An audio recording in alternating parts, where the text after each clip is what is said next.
The LEC was forged by tons of great moments that forever changed the EMEA landscape. In match history, we look back at the games that will live in the memory of all of our fans, and of course, highlights from the LEC 2023 season.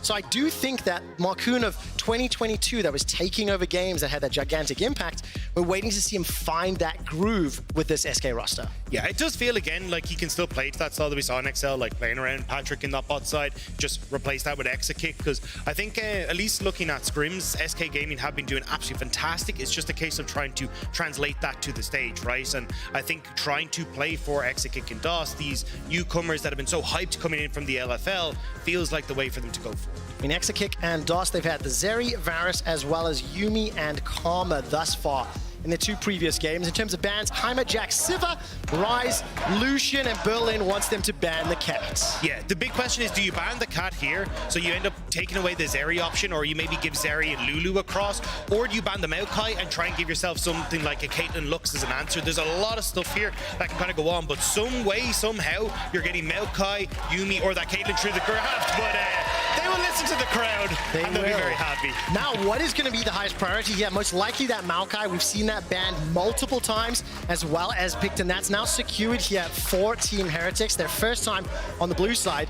And as we turn our attention to SK, priorities now, do they look to get themselves some of the, premier picks in that bottom lane? Zeri is still an option. I think Zeri Lulu is probably your best bet, right? I think the Zeri just does so well across the board when you come into this. We saw it yesterday, didn't look too hot, but I still think Zeri is an incredibly good option alongside that Lulu. Looks like we will have a quick remake, but there we go. But yeah, Zeri going to be picked up. I think you actually take your jungler here as well, so then you can just try and answer effectively, because one of the big things that you're probably going to see coming across here is going to be something like a Caitlyn Lux as an answer for Jack, Spectra, and Mercy in that bot side. A lot of range, a lot of ability to keep you away. And Marcoon, if he does lock in the Sejuani and does so, this is actually exactly what I was hoping to see from this squad.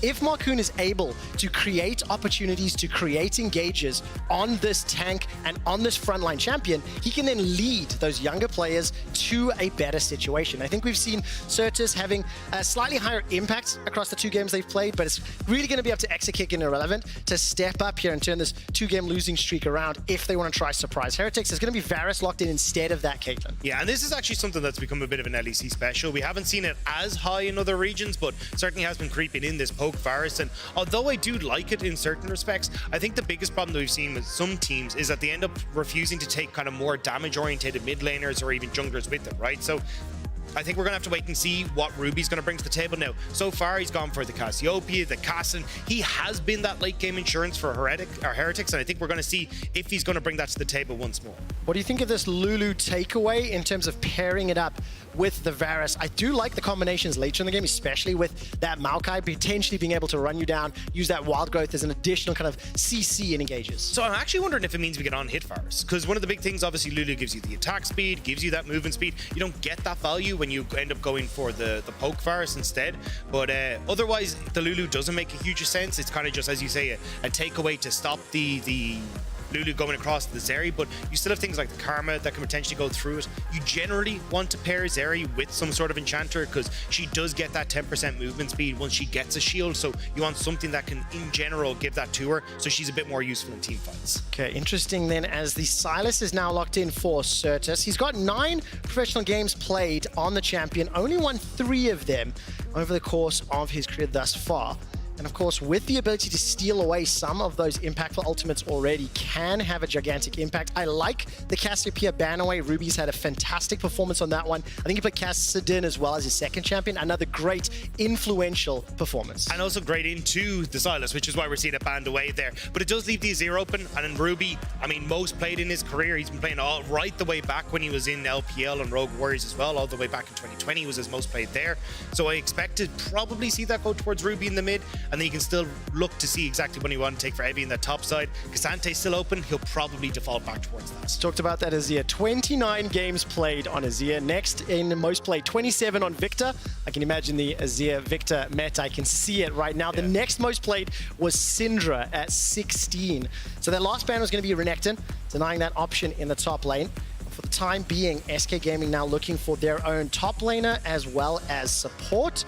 you'd probably expect them to lock in their support now, then save that counter pick for Irrelevant, and it will, of course, be there for DOS. And this is actually a really cool pickup, because a lot of what Heretics want to do here is, okay, we're going to throw down the Maokai ultimate, try and speed up, go in with the short range on hit Varus, I'm assuming, coming in thanks to Lulu. So you end up with the hostile takeover there. Very difficult for a short range composition to try and work within that, and especially if you are going to try and go for something like the Azir and these kind of things, it means you've kind of got this set up where it's like, okay, this is a front to back team fight. DOS can get so much value in those team fights. What do you make of the duo lanes, though? This is another slightly different look from what we've seen all weekend, and a little bit different throughout the course of the rest of the world. Zeri as well as Renata into that Varus Lulu. Yeah, I mean, Zeri, I still like at least that you're getting an Enchanter paired with her. You're not, the only problem that you're probably going to see is that like the push will be on the side of Jack Spectra and the Lulu here, where you're able to continuously shove in. Renata doesn't have the best shove in the world in comparison, so we'll have to see exactly how that ends up affecting the mid lane, because my biggest worry now is that you've got pushing lane for Azir, pushing lane on the bot side here. Heretics can start to set up towards those dragons as well, and one of the big things that we've seen from Heretics is how good they are at playing around these objectives, getting to that objective early, looking for that pick before it. It's one of the big things that got them that win over Astralis, and I wouldn't be surprised to see them to use that bot lane priority to once more set up for those plays. Of course, they're going to be a little bit cautious now when you look at the champions put together. Sylas Sejuani as well as that Camille, the ability to jump into your face onto what are fairly low mobility champions on the Azir, as well as Varus. Yes, you've got that slide and glide, but it's going to be a big battle around positioning, and I think initiation tools as well. Going to be a little awkward here, Dagda, because both teams have got phenomenal disengage options. So you really have to be on point if you're going to start those fights. Yeah, and I'm curious to see now how Relevant is going to slot into this, though, because he ends up going for the Camille in the end, and it hasn't been a champion that I kind of expect from him. He only has one game on it on the entirety of last year in his rookie year. He did end up taking a win on that, but I think overall I've kind of come to expect Irrelevant to be that more frontline tank player. So now going with the counter pick in the Cassante, it kind of mixed things up a little bit for SK, where maybe we actually see them playing a little bit heavier towards that top side and trying to see if they can utilize those solo lanes to take over the game instead. I mean, I think if Marcoon is able to create opportunities for either Irrelevant or Certus, make an impact on that Sejuani, you can absolutely then run all over Team Heretics. On the other hand, you talked a little bit about the waving lanes, and we'll jump onto Rift as we get into game number 1.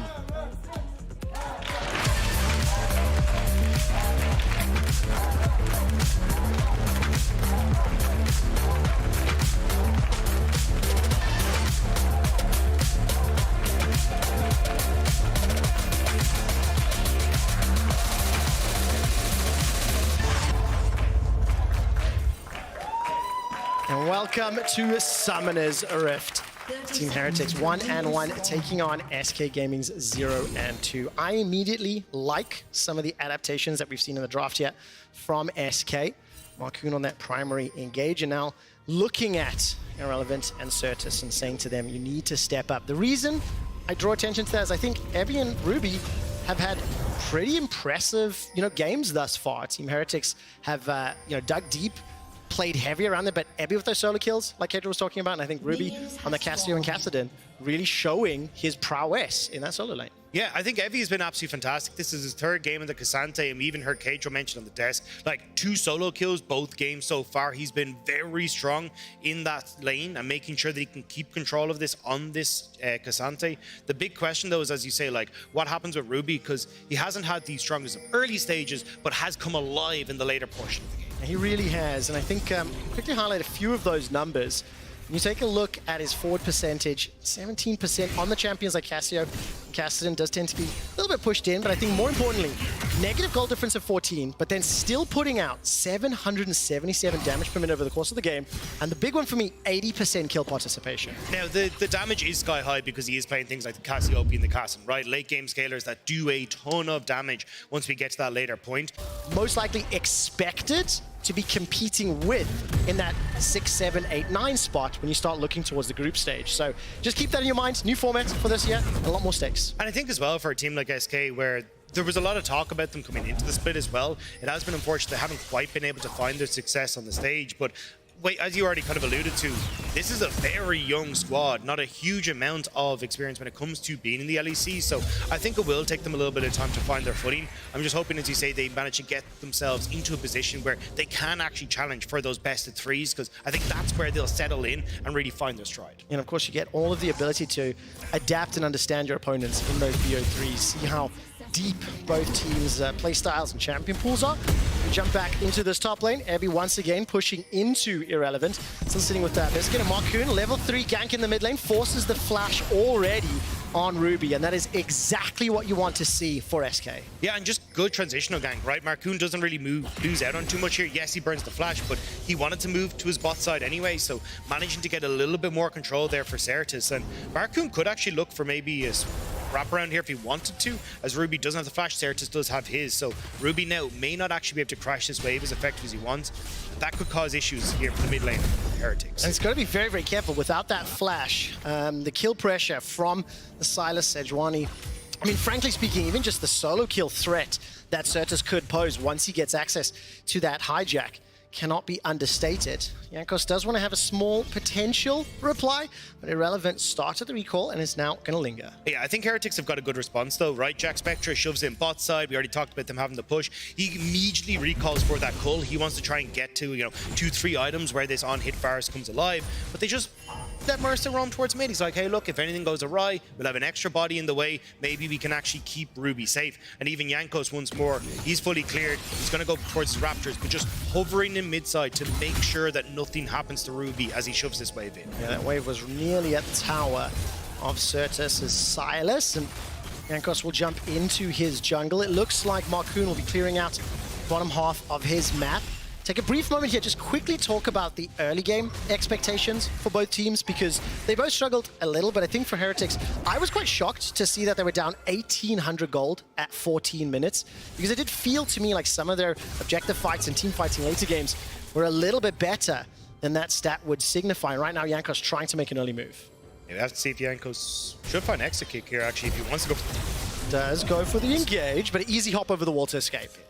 Zeri's a fun chap. Yeah.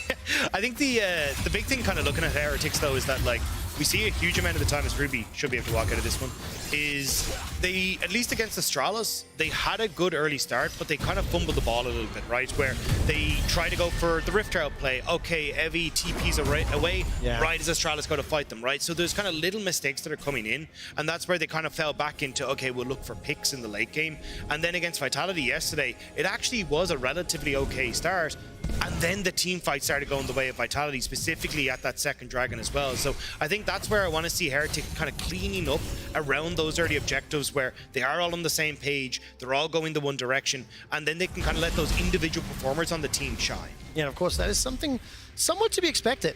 Beginning of the 2023 season, a lot of new players, a lot of new teams, so we've got to iron out some of those coordination and communication issues.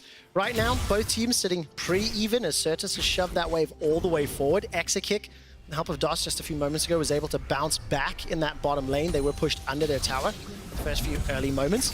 Now Irrelevant with some backup here from Marcoon. No flash available. Hook shot comes out as well as the engage. Stun comes down. Knock forward. There we go. Secured. Abby will be able to find first blood. Now he turns his attention with a 2-level advantage onto Marcoon. Sidestep but gets rooted in place. And Abby and Heretics find 2.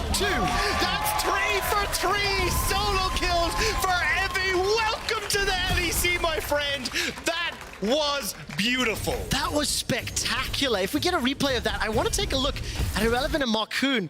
What could they have done a little bit differently there? But great play out of Abby. We may not get a chance as Certus stepping to the bottom lane. Will miss that hijack, gets it on the second try. Chain of Corruptions that were stolen flies out, instantly cleansed away from. So cleanse and heal used on that threat. And Marcoon is now trying to make his way down as well, but we're going to hop into this replay. Again, walls are not your friend when you're playing against the Cassandra, and I love the way Evie plays this, right? He actually moves slightly over towards the right here, but here's that dive. Oh man, the action hasn't stopped yet. Flash forward from Exit Kick, immediate reply.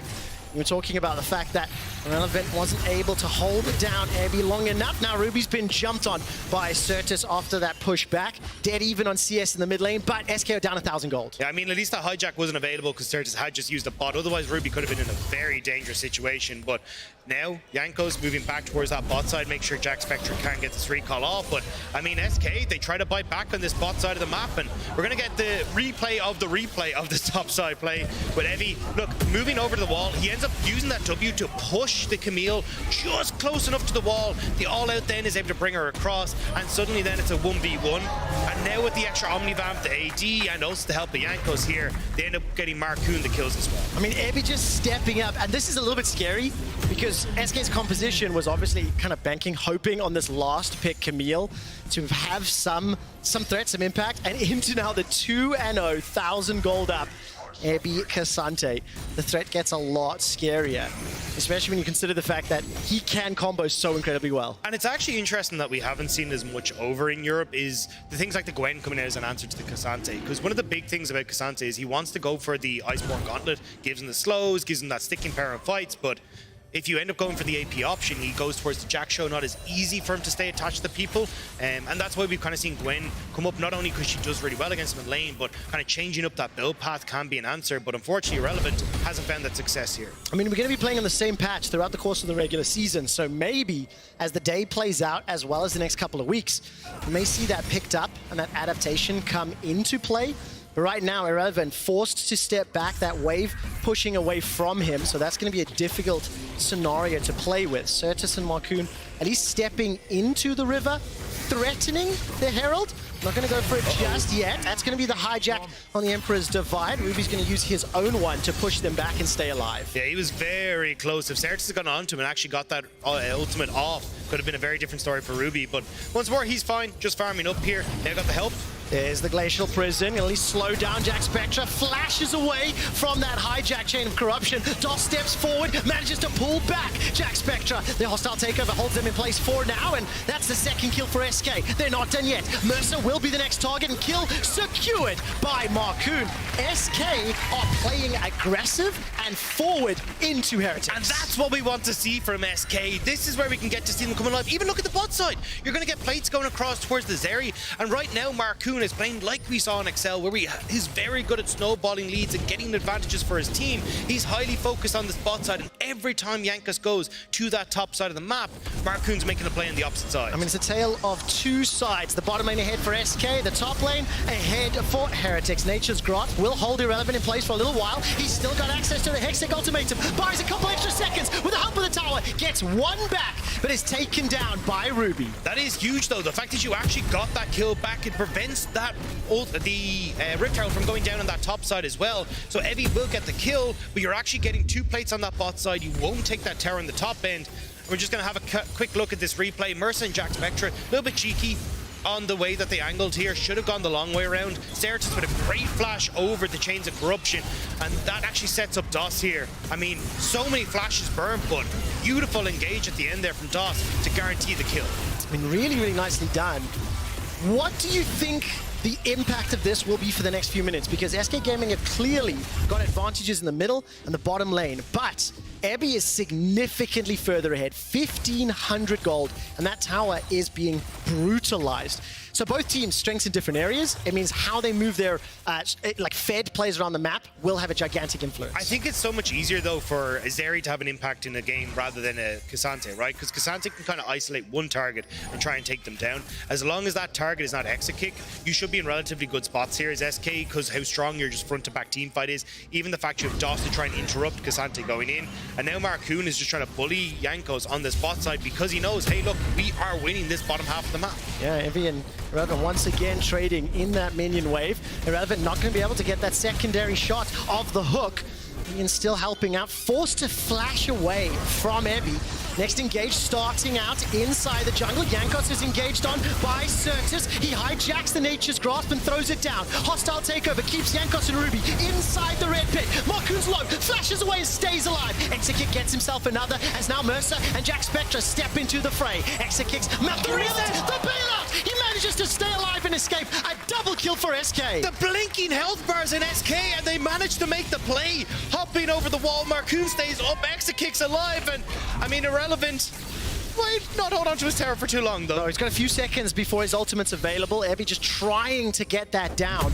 It's so close. It's 1,000 gold lead for SK. They've got themselves that single dragon, but more crucially, Zeri 3-0 and the mythic completed. I mean, Immortal Shield Bow done for Exakick is going to be crucial in these upcoming fights as well. Already one dragon means that they continue to put pressure on towards this dragon area as well, but just a great engage here from Marcoon. He knows he is pushing bot, has actually got the stalemate in mid so Certus can move across, and then it's just easy for the follow. Ruby does a really good job here of trying to get as much damage as possible. Great positioning, so he's actually not under threat, but as soon as that hostile takeover hits, but he's got to go over the wall, and look there, doesn't actually manage to go over because Marcoon hits him with his own Arctic Assault, and now Ruby's stuck in the pit with everyone else. Something else I didn't notice until the replay, there are so many wards from SK in this bottom quadrant of the jungle. With all the time that Certus and Marcoon have spent roaming down, threatening those dives, they set up the vision to have a very well-informed invade that obviously unlocks the ability for that fight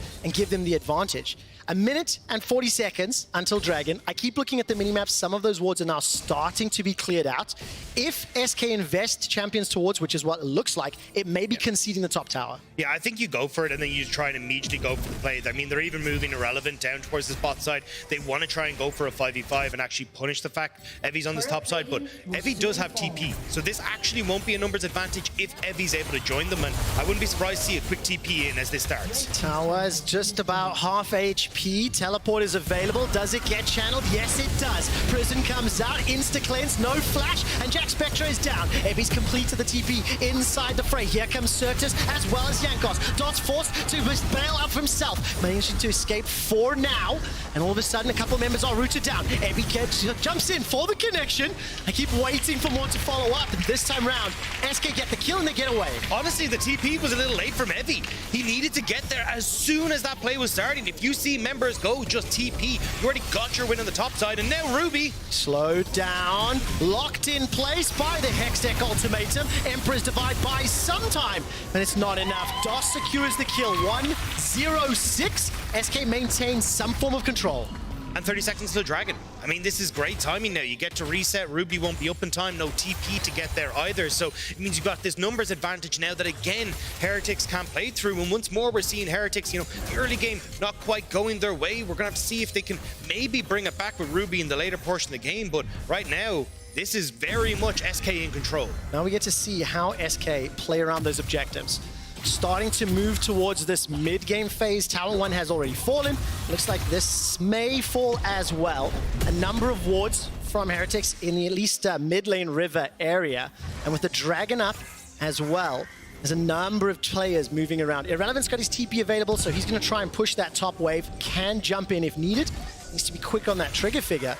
And this is now where we get to see how can Marcoon and SK play around these objectives with the lead. Yeah, I think once you see Ruby on this top tower, they'll immediately start up. You can see that's exactly what they're going to go for. Once you know that both TPs are burned on Heretics and they can't try and join in, you're going to be completely fine. So now with push in mid, they're totally fine to set this up.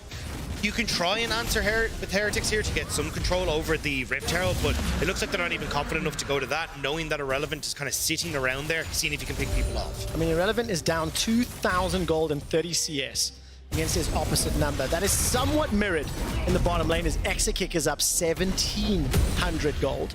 So in terms of the team fights and how that's going to play out, those are the two threats you really need to be aware of and keep an eye on.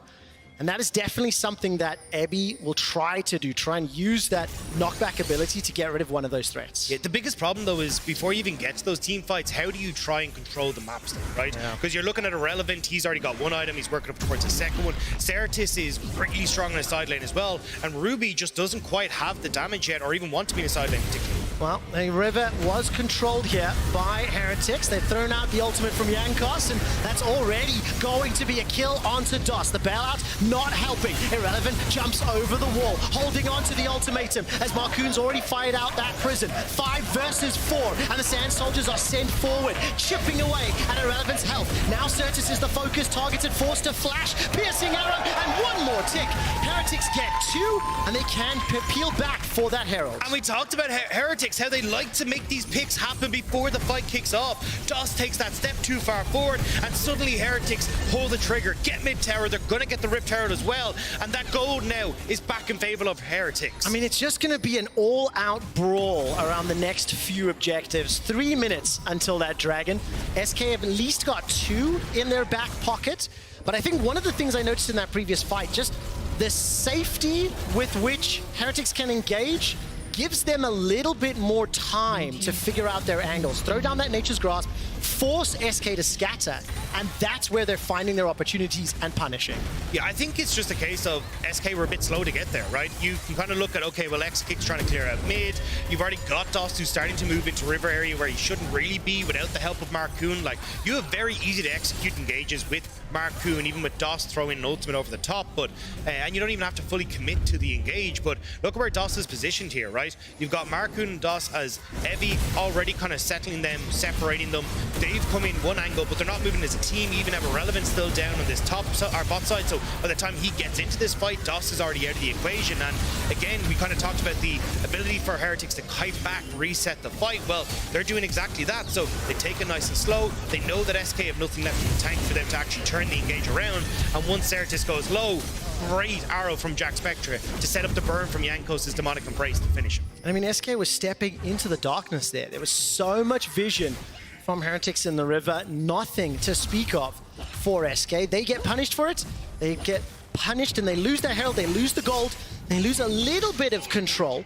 But it is still a very, very even game as far as the statistics are concerned in terms of the gold and the itemization. The only small advantage that SK have is 2 of those dragons in their back pocket, and they're starting to push this bottom lane, potentially pushing some vision into the bottom quadrant. And that's the other advantage that SK have, right? They want to try and set up to keep this vision that they'd already established in the bottom side, which is why you're seeing Marcoon and DOS here. But if you actually look at where Heretics are, they're like, okay, if we can at least try and shove in mid here, get good control over that mid wave, then we can fall back and clear out all that vision. But they don't actually want to try and push too far past river here, just in case there's members of SK lurking in the dark. Okay, a minute and a half to Dragon. Dagda, how do we see this one playing out? It feels to me, with those couple of wards inside that red buff area of Heretics, SK starting to cheat towards that area of the map. I think SK have just learned from their mistake at Rift Herald, right? Already the minute 20, they're resetting. We usually see kind of 50 seconds is kind of your standard time to reset for these objectives. It means you get back out of the map, you can try and contest with vision, but SK have already got here. They already have their vision established. So now as Heretics, you're running through a field of red wards and they can catch you out. They can indeed. Yankos has been pulled backwards, manages to get the slam down, chunked out a little from Exakick. Keep in mind as well, we are playing on that Hextech Rift. The reason I called it out with champions like Cassante and Camille, if they take one of those gates, come in from behind, there are more opportunities to consider. 30 seconds on the clock, midwave being pushed. Certus does have TP for this dragon. And that's the thing, it's not only the map that can give you that access to the backline, it's also just the fact that there's so many wards for SK here that you can have a TP come in from Certus in behind enemy lines. But at the moment, has been cleared out, but here we go. Is the engage. Hextech ultimatum has been thrown down. Nature's Grasp buys a little bit of time. SK trying to focus Ebby. Not enough damage to secure the kill. Certus has teleported in, as has Ruby. That is everything from SK though. I mean, you've already thrown Marcoon's ultimate, DOS's ultimate, Irrelevant has no ultimate as well. So now you're going to be looking at Certus. Can he steal an engage ultimate to set up this fight? He's got the Nature's Grasp, but it has been stolen from Yankos. Dragon down to 6,000. Ebby chases forward. Certus hijacked ulti thrown. Dragon is now under control of Heretics. SK stepping back, kiting out. Hexgate has been used and Certus joining the rest of the squad. 5,000 hit points on the Dragon, stepping into the river, looking for that engage. The thing is though, Heretics have the range advantage and they're happy to use this. They're just poking and whittling down SK, and the war of attrition will be won by Heretics. I mean, I think this is kind of reminiscent of what we've seen from Heretics over the last 2 days. It's their play around the objectives. Their team fights are looking fairly coordinated. But also just the way they play the map, right? Even in that situation, they had pushed mid, therefore midwave gets mid tier 2. Now they already have that push as well, so they're starting to set up for Baron vision, but they might just pull the trigger on this. SK should be in a position to find this though. Do they know? Do they know?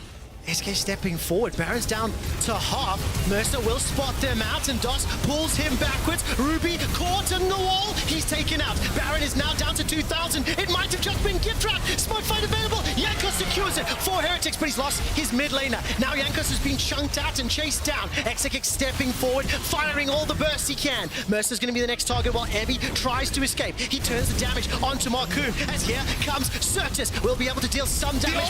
Flashes away. Marcoon's taken out. Evie looks for another. He can find the 1v2. He's going to do it, not just yet. Evie's now going to be the target of Irrelevant. While that's going on, the tower's being taken out from the bot lane. The new challenger approaches, though. Irrelevant wants to try and get it onto him. Certus looking to keep him in check. The all-out has run off, which means Evie doesn't have the same amount of damage. Does he win this? Does he win this?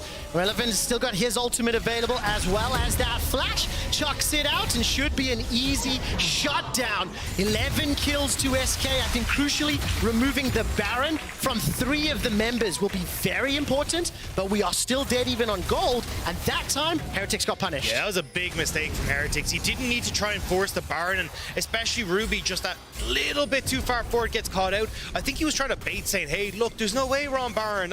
He's here, I'm in mid lane, it's all fine, but ends up taking that step too far, and now Heretics at least should get an answer with bot lane turret, but this was a big win of just a lot of gold going over to SK. You see here, Ruby thinks he's safe with the turret, but Certus, great angle of attack there, failing the flash over the wall for Ruby as well, and even the flash from Certus there to block the dash over the wall from Ruby was really, really nice. And at this stage, it's panic stations for Heretics. They're like, hey, look, can we at least get something? Evie does a great job of getting Marcoon out of the back of the pit with the all-out, but there's just too many members of SK with too much follow-up for Heretics to actually make it out of there alive. The question is, what does this do for the state of the game? We're now entering the 3-4 item phase. Both teams have got pretty strong scaling, pretty strong team fights, and it may just come down to execution, but just from a compositional standpoint, do you think either squad has the advantage? I think it's a little bit easier now for Heretics to kind of set up both. Even though you got most of the Barons off, you still have this 5-man or 4-man unit that can set up with Evie in mid lane. You still have a decent front line. You're starting to get Jack Spectre coming online, Gwynsu's Rage Blade completed. You got Nashor's Tooth as well for Ruby. A lot of DPS and consistent damage that will be there. The only thing you've got to worry about, though, Exekik. Infinity Edge now completed, he's 4-0. Exekik is having a really good game, and he needs to be the one that steps up as the carry here. Well, right now, he's in a position to do so. 4-0-2.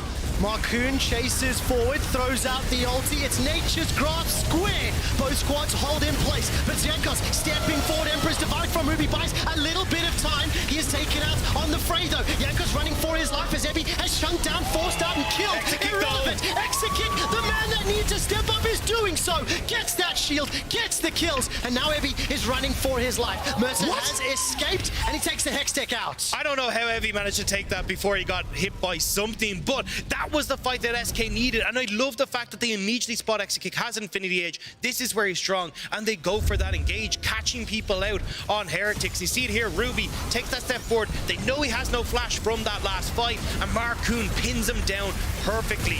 As well here, Exekik just backs away that little bit to make sure that he's going to be safe, no real follow-up. Ruby goes in to try and make the big play, but SK kind of expecting it. Everyone steps away, and from this point forward, Exekik is just free hitting the entire time, and there's nothing that Heretics can do about it. It is so hard to play those team fights out with all of the zone control and the AoE CC. I mean, you see those Nature's Grasp flying across. I think ultimately more value was gained on the SK's hijacked version, which allowed them to focus down these split up members of Heretics. They do have a small advantage. It's 20 seconds until the next dragon, 2-1, and we are just going to set up for another fight. And I'm just looking for the stopwatch check. It's only Certus who has one available, so if someone gets caught, they are done for, and Marcoon might be just that. You do see the speed up coming through for Jack Spectre, but they don't want to commit there. Certus overextended a bit of mid as well. And of course, there's not many summoner spells available really for anybody. I think Certus, any member here that has both available to him. Heretics inside the river as a 5-man stack. Jack Spectre has no flash, has no cleanse. in the middle of a potential SK engage. SK are everywhere. They're surrounding them. They want to make sure they get on towards this Varus and Azir, but can they do it? Dragon going low. DOS is going to be engaged on by Emmy. Ruby goes forward as well with that sliding glide. Dragon secured by Heretics. It's a fight on multiple fronts. DOS will use the bailout to stay alive a few seconds longer. Irrelevant takes down Jack Spectra, and Certus is hunting Ruby. Ebby's down. Ruby is the next target, and Jankos and Mercer running for their lives. They get the dragon, they lose the fight. The Hex Gates are coming through though. Exekick once more. He's going for Jankos. Does he have the damage? Stepping forward with that burst fire over and over. The Ultra Shock laser not going to be enough, and Jankos lives to fight another day. Heretics, crucially though, did get the dragon in between that, so 2 Hex Dragons across. Now, TP from SK towards the top side. They want to make sure they can get something. No Mercer, way. What? No way! What? He manages to take the gate! run! It's a little... Cue the Benny Hill music. Cue the Benny Hill music. Mercer will finally go down as Irrelevant is having a little bit of fun now on the end. Oh, 25 seconds to Baron. That's a smart call. Do SK set up? They've got a 4,000 gold lead. All of the kills from those 2 big team fights accelerating their itemization. And especially when you have everyone here for SK up and available, this is where now you can start to have a little bit of problems. Certus is going to reset, so they want to make sure that they can finish off the Zonya's there, as also the Phoenix Conex coming in, and now they want to try and fight back once more against Heretics. Exekick has been playing these fights so well, and now he's got a GA on top of that as well. He can go so hard in this fight. 7-0-5 throughout the course of the game on that Zeri. He's played phenomenally, as the Baron will most likely be secured here. Heretics held in place by that hijacked ultimate. Chain of Corruption slowing down the engage. Irrelevance the target. Bailout by some time, but it's Ruby that's got the damage this time round. That is a gigantic shutdown that will go over to Ruby. Gets the 1,000 gold from the kill and the shutdown. 2 Barons removed, and that's all of a sudden SK now playing defensive. I mean, Ruby, every time they need him to step up, he is taking over the game. Manages to catch Exekick just barely with a split call coming through from SK, and now, despite the Baron buff, they're the ones sieging. 28 seconds before Exekick is alive. DOS has been engaged on, and the tower is disregarded. Ebby playing on that front foot. 20 seconds for Exa, 10 for Irrelevant. I think the inhibitor will be taken out. And once again, the swing in control. These team fights are completely unpredictable. Evie is a different beast on this Cassante. Every single time he's stepping up, making these quick picks, making these plays, making sure that he can be a nuisance for SK. It will end up netting the inhibitor there for Heretics, but is this... Oh, they're going to try and catch them. Marcoon has no idea. He has the sweeper. Caught out, held in place. The damage is there, and he can do nothing about it. All of a sudden, Marcoon is down. 45-second death timers at 30 minutes on the clock, but there's no major objectives to play for. I think this will slow down any potential Baron push or lane's pressure. And that's the big one, just making sure that they can't really get valid use out of this Baron. But you can see both of the Maokai ultimates going back and forth. It does lock up Ebby, but he's so incredibly tanky at the moment. Jack Spectra's in a great spot. Irrelevant tries to play that front line, but he's really not the one that can do it. And here, Ruby, great play. Exekick wants to try and dash over the wall, but you can see a bit of a mixed call from SK, right? Exekick was going forward, DOS was setting up for the ultimate, Marcoon is backing away to go over the wall. It's these kind of mixed decisions in the moment that are costing SK. And that's the thing that we need to see refined. I think when you look at Heretics and how they play around those big objectives, they pull the trigger for the fight quickly and together. When Heretics have started and engaged, they have been punished by SK Gaming. And SK are now in a scenario where they've got a fair advantage as far as gold, but the game state, other than those super minions in the mid lane, is still fairly even. The thing is, though, it's about summoner spells as well, right? No flash on Ruby, no cleanse on Jack Spectra, and 50 seconds until another dragon fight kicks off. When SK are doing the correct job here of just going, hey, we're going to barrow down mid, we can beat you to the punch, we have the Baron buff. It's Heretics who are going to have to blink, but right now, they're just staring down the base race. Have we got the base race on our hands with Baron-empowered minions? It looks like Irrelevant is starting to recall. He cancels that one with a couple minions still to work with. SK will take out at least that inhibitor. Recalls from several members of Heretics and SK. Now, with that mid inhibitor secured, 20 seconds on Dragon, they're backing away. But look where Jankos is. Hold on! Oh, Ruby's gonna get caught out! some time, but Certus gets over the wall, knocks them back immediately. Ebby is taken out, Ruby is taken out, and SK, they're gonna look for the win. Heretics split up. They tried to make the big brain play, but SK read it. You can see where Jankos and Jack Spectre were. They're trying to find the flank. SK said no. They're gonna go for the end. Oh, this is unbelievable. Jack Spectre needs to pull off a miracle in a 3 versus 5 defense. The super minions are pushing into the base, and this has been a bloodbath throughout. 32 kills in 32 minutes, and it looks like more are coming. Jankos has been jumped on and been focused. Jack Spectre forced to flash away for his life. 2 members of Heretics standing as the minions are still up. They are still reducing their resistances, and the Nexus turrets are out. The champions are down, and SK Gaming take down Heretics. SK Gaming step up huge here. Thank you for watching Match History. Every single week, new moments and legends are born, and today's action is just about to begin. Stay tuned.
Moving.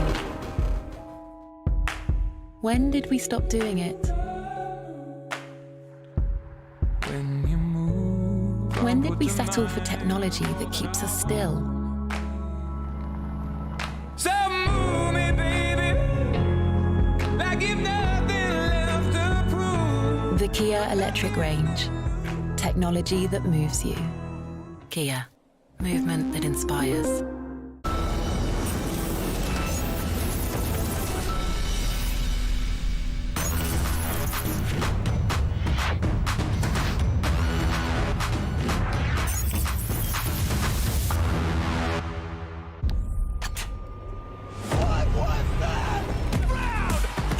Where legends have walked, and even bigger legends will continue to make their name. La was such a great game. It was amazing. I can't wait to see what happens in Right? Picks and Bands in the next one.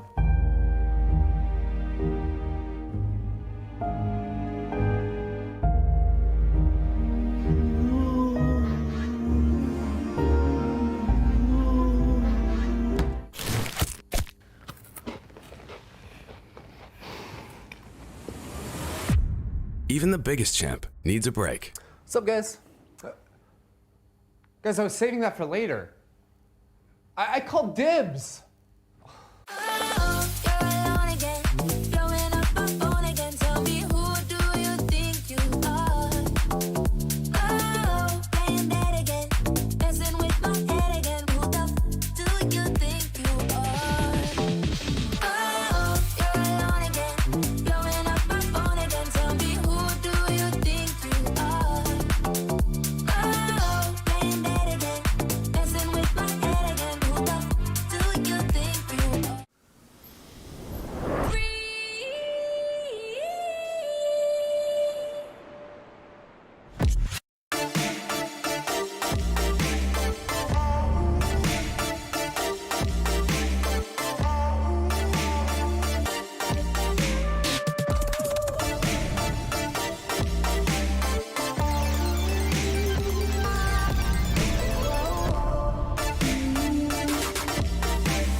Dream with one eye open. You don't wanna lose control. Do you think I'm thinking about you now? And your mattress on the floor. Ring ring, your number. Sorry, I'm under another. I'm kinda busy right now. Ring ring, I'm guessing. Thinking about me undressing. I'm kinda busy right now. Oh, you're alone again. Blowing up my phone again. Tell me, who do you think you are? Oh, playing dead again. Messing with my head again. Who the f do you think you are? Do you think you're Casanova? Left on red and feeling blue. How many times have you been here before? 'Cause every night is deja vu. Ring ring, your number. Sorry, I'm under another. I'm kinda busy right now. Ring ring, I'm guessing. Thinking about me undressing. I'm kinda busy right now. Oh, you're alone again. Blowing up my phone again. Tell me, who do you think you are? Oh, playing dead again. Messing with my head again. Who the f do you think you are? Oh, you're alone again.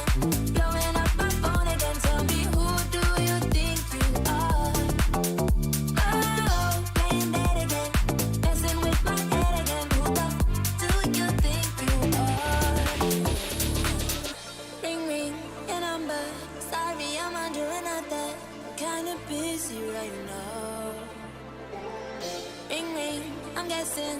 Thinking about me undressing. I'm kinda busy right now. Oh, you're alone again. Blowing up my phone again. Tell me, who do you think you are? Oh, playing dead again. Messing with my head again. Who the f do you think you are? Oh, you're alone again. Blowing up my phone again. Tell me, who do you think you are? Oh, playing dead again. Messing with my head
you turn and run from what's to come? Will you face it all?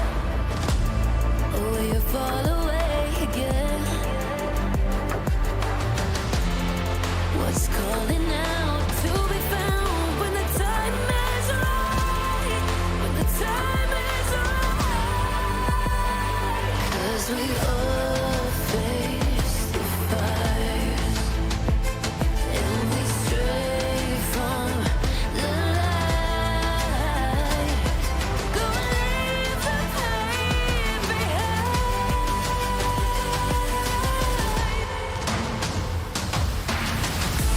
Feel that rush, feel the taste.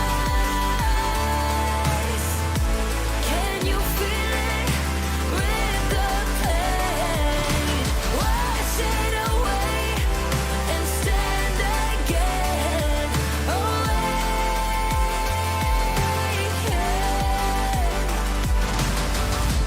Feel the rush, feel the taste. Wash away what used to be. Will you make your stand? The world in your hands again.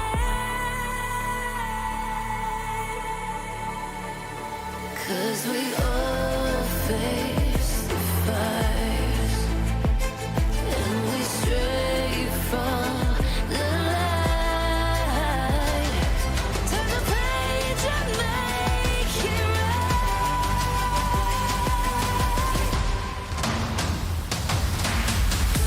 Feel that rush, feel the taste. Can you feel it with the pain? Wash it away and stand again.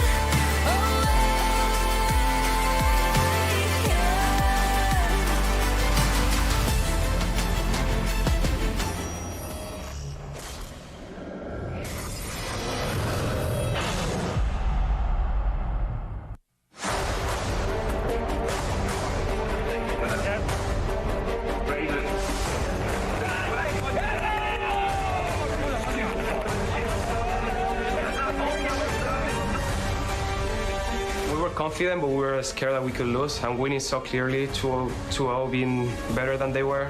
I think that made us realize we're a good team and that we have a lot of potential and we can be even better. We didn't expect to qualify. We have a sub and we have a new support player. I mean, it's amazing. We want to fight and we say, 4 of us say back, and then Nono's like, no, go, fight.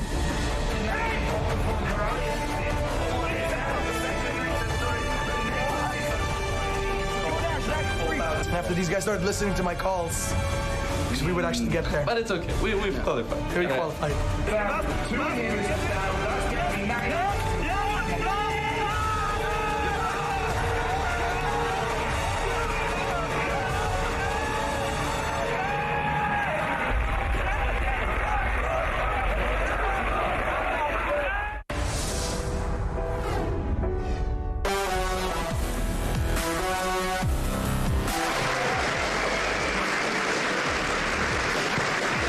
Welcome, ladies and gentlemen. I'm Ifje Shock supporter, and I'll be your host for the next 10 weeks as we kick off the League of Legends Championship Series live in HD from here in Cologne, Germany. We're honored to have all of you tuning in from around the world and are just as excited as you are to get Season 3 underway here in Europe. It's been a long road getting here for each of our European teams. You followed them through qualifying, and now it gets even more intense as they battle it out each Saturday and Sunday for a shot at fame, fortune, and esports immortality, the coveted Summoners Cup. So, are you guys ready?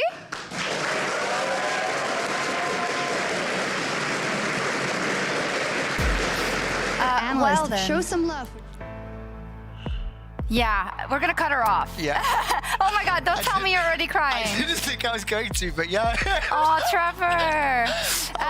Yeah, you might be wondering what's going on. It's not April Fool's. It was just us looking back because a week and a half ago or 2 weeks ago, it's been 3,662 days since the first EULCS broadcast in 2013 went live. That is over 10 years, and we celebrated that, I think, about 2 weeks ago. It's unbelievable. I mean, I intentionally didn't watch the video during rehearsal. I didn't think that I was going to tear up, but it's been a hell of a journey. I mean, just for me personally, I love esports. I love video games. Found a lucky job, and it's now defined my life. But you see, you look back, the stage, the graphics, the music, it's incredible to see how everything's developed. It's crazy. I like that you said that because we all rolled into it because we loved esports, and I think that went for a lot of the production as well. I think many of the fans as well, the first generation fans who were just like, okay, I'm with you on this wild ride, and they never look back. Do you have the same thing? Do you still have some fans that have been talking to you literally for a decade? I've got 3 or 4 people in my Instagram DMs that have been chatting to me and been watching since 2013. We have some people on production team there. I mean, you and I have been there for every single show. It's been wild. It's incredible. But we don't want to, we do want to look back a little because I think it's important to see the road that we've traveled to get here, right? And the cool thing about it is that we have seen it evolve so much over those 10 years. A production team that has stayed on the ball, and it wasn't always sunny, but especially with the reinvention of the LEC, I think it's all kind of come full circle, and we're reaping the rewards of that now, and I hope our fans are as well. The thing that's amazing is that the team, the industry, the show, the game, absolutely everything keeps growing and developing. I mean, look at the segments that we've done over the years. I think the DNA of the LEC was always there, but with each slap on the ass. Oh, can I say that? I definitely got into a little bit of trouble for that one, I'm not gonna lie. Oh, I miss Shoxing around. That was so fun. Me too. Why did we cancel it? Like, we have to bring it back. We have to bring it back. The thing is, like you said, for the entire development and the last 10 years, with each passing year, we get more experience, we get smarter, we get more creative, and we also find ways to create content, to create things both for our fans, but also for ourselves, because everybody here loves it, we love the game, and we love what we do. And this is just a way of us to say thank you to everyone. If you weren't there from the start, if you joined in the middle of the journey, or even just this year as well, thank you so much as we enter our 11th year of European League of Legends. On behalf of all of us here at the LEC, thank you for watching and being here on the journey with all of us.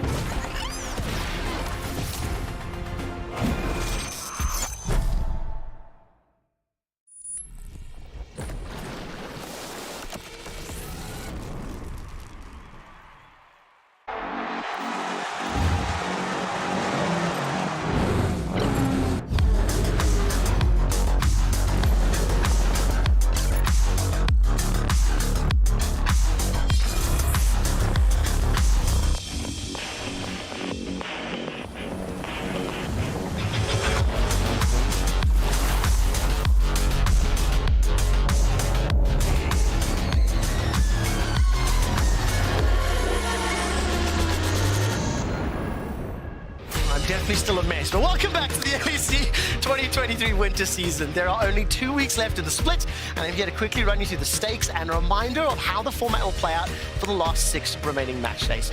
We're running corner in the group stage today, meaning today and tomorrow we'll close off groups, and on Monday we will start playoffs. That's correct. Playoffs will start on Monday for the winter split.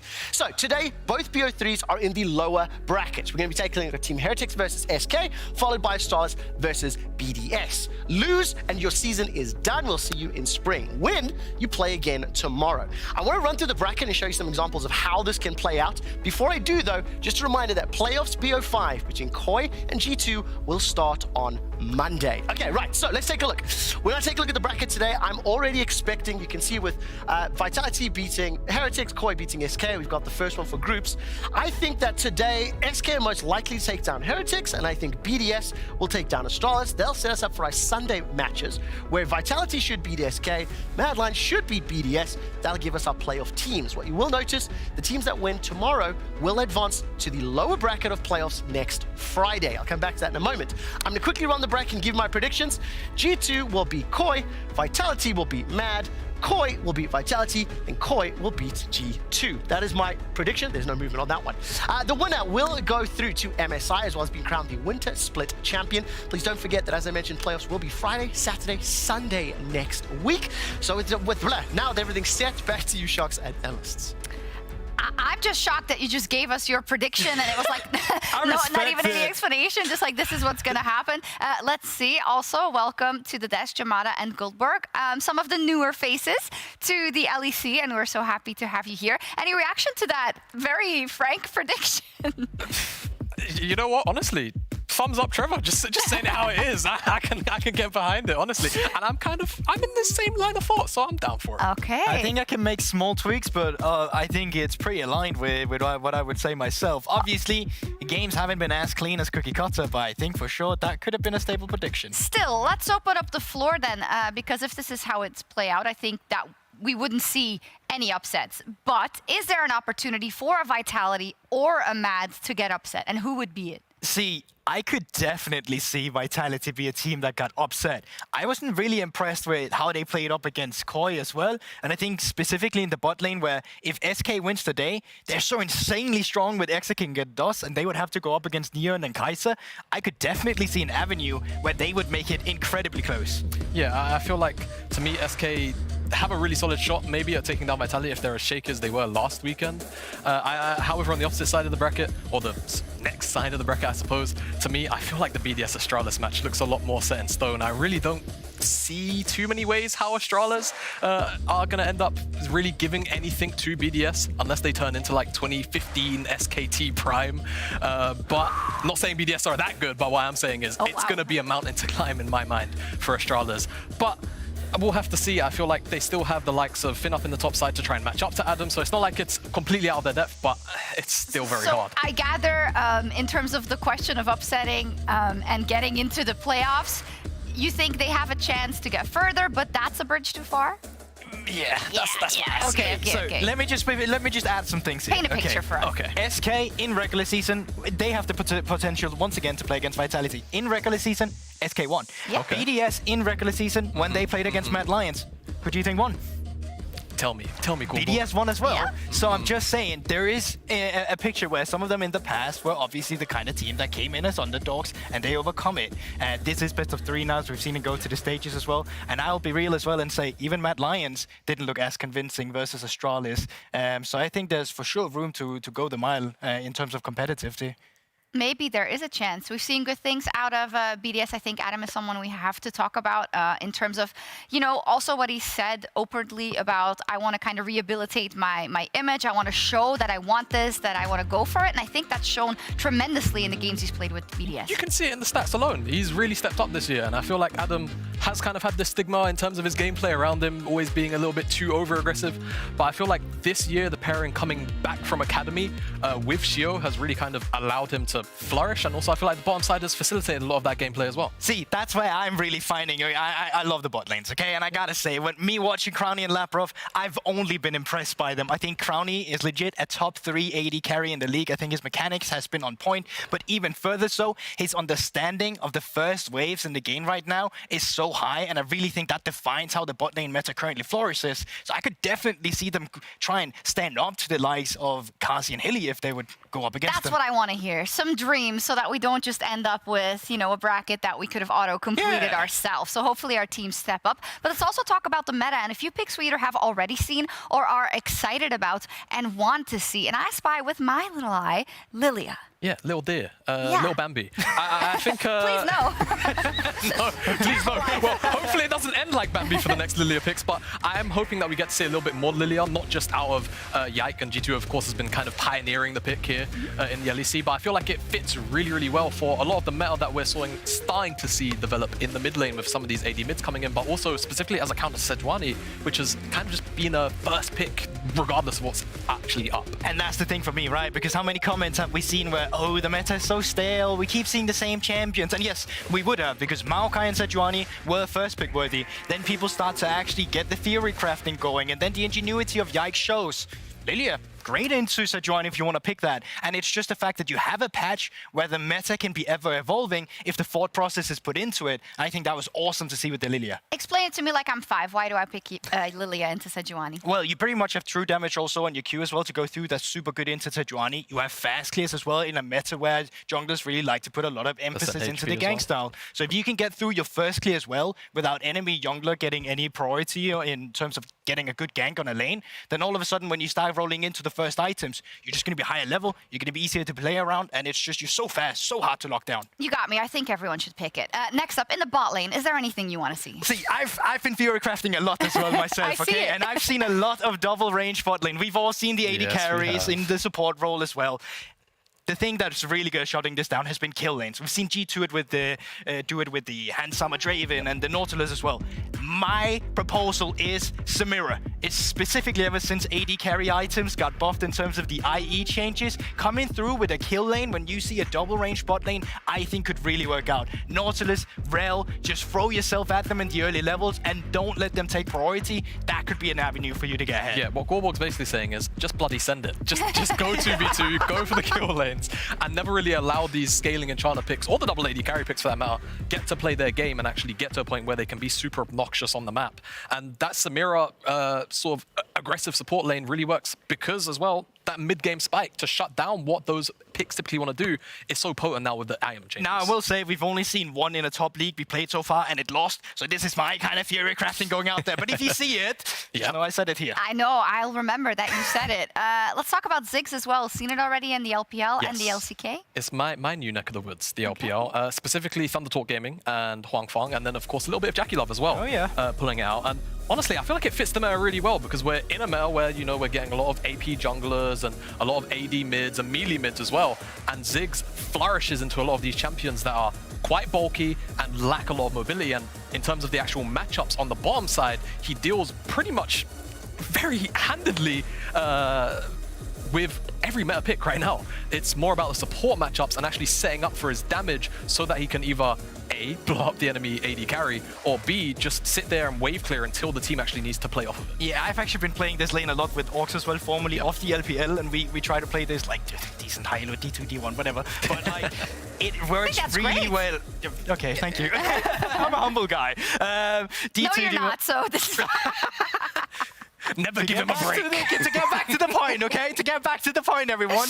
It's a lane that's super fun to play because usually if you played with a hook champion, well, then enemy wants to stand behind waves on their range minions. But when you play into a Sitch, he's going to throw his bombs on the range minion, and then you just get free trades every single time. He's also very self-sufficient in terms of wave clearing when he gets his first item, and that lets you finally roam out on the map and have a support difference, which is something we haven't seen all too much when it's range bot lanes that's usually all about tearing down the turrets. But even then, you can play that way with his W touch, so it's so good. I'm sold on all of them. And from interesting bot lane picks to today's bot lane matchup, Lauren Jamada will run you through Exakick and Jack Spector's journey through the ERLs. Exactly, and Jack Spector is someone I'm very familiar with. I've kind of been watching him since his debut all the way back in 2020 in the UKLC, where I was competing against him technically on a coaching staff in that league, and then I got to watch him as an analyst through those first 2 years in my home region, our home region, I suppose, where he had his ups and downs, but I think one thing you could always say was he had the support of the fans, and you could very clearly see that he had very high ceilings and a lot of prospects around him. Well, I was not lucky enough to play against Exaki, but I was lucky enough to cast his games, and this kid basically popped out of nowhere. He was a high school student, passionate about League, and 3 years later, he's one of the best AD carries we have in the LFL.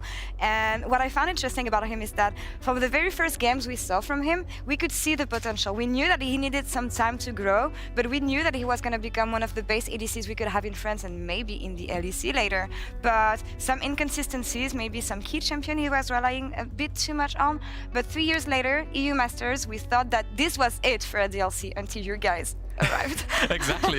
Jack Spector on the Team Heretics team from the Superliga throughout 2022 had a bit of an up and down spring. I think, you know, we had a bit of a rerun in Spain like we had here in the LEC, where it was 8-10, 9-9, and they barely missed out on playoffs with that late sort of dip in form. But summer was where it was all at for Team Heretics, and despite a lot of the critics around the team, they won the championship in Spain. They left Spain the champions, moving into the European Masters, where they eventually and inevitably came to meet LDLC in the semi-finals again, whilst being the underdogs. I know, and Heretics beat the 3 LFL teams we had back then, but I think it's similar to Exokick in the sense that this kid showed up in the LFL, aspiring to be in the LEC, wanted to take down every bot lane legend that we know from. Taking down Reckless in the LFL, taking down Hansama this year in the LEC, Comp also from Guard, as we see here. So I'm just wondering, how is the matchup gonna be tonight, and what can your kid do against mine? Well, we've seen my kid against yours, and it went pretty one-sidedly, I should say, in that semi-final. 3-1 was the score. Technically, XKit got his own back in the regular split, so they are 3-2 right now. However, today, that could all change. It's a different story today, and we'll see who has the upper hand on this. But while Exokick is still a rookie, Markun took the step from being the newcomer to the veteran of the team, and we got to talk to him about this transition.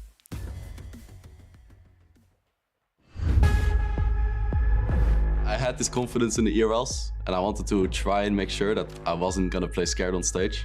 I played against G2, which was pretty scary coming in, right? The titans of G2, and I'm playing there my first little game, coming into the middle of the split in the losing team. But now Cap's gonna be in trouble. He's gonna steal the ultimate. He can't leap out Odin to safety, but he goes over the wall and he just gets followed. Another happy B from Markun. He's feeling good. Well, I was ready to completely end myself if I at least made sure that I would play with confidence. And I mean, it worked out. We won the first game, and then I felt pretty good afterwards, which helped a lot in the upcoming games, right? It has taken 1,142 days, and on the 7th time of trying, XL will make playoffs.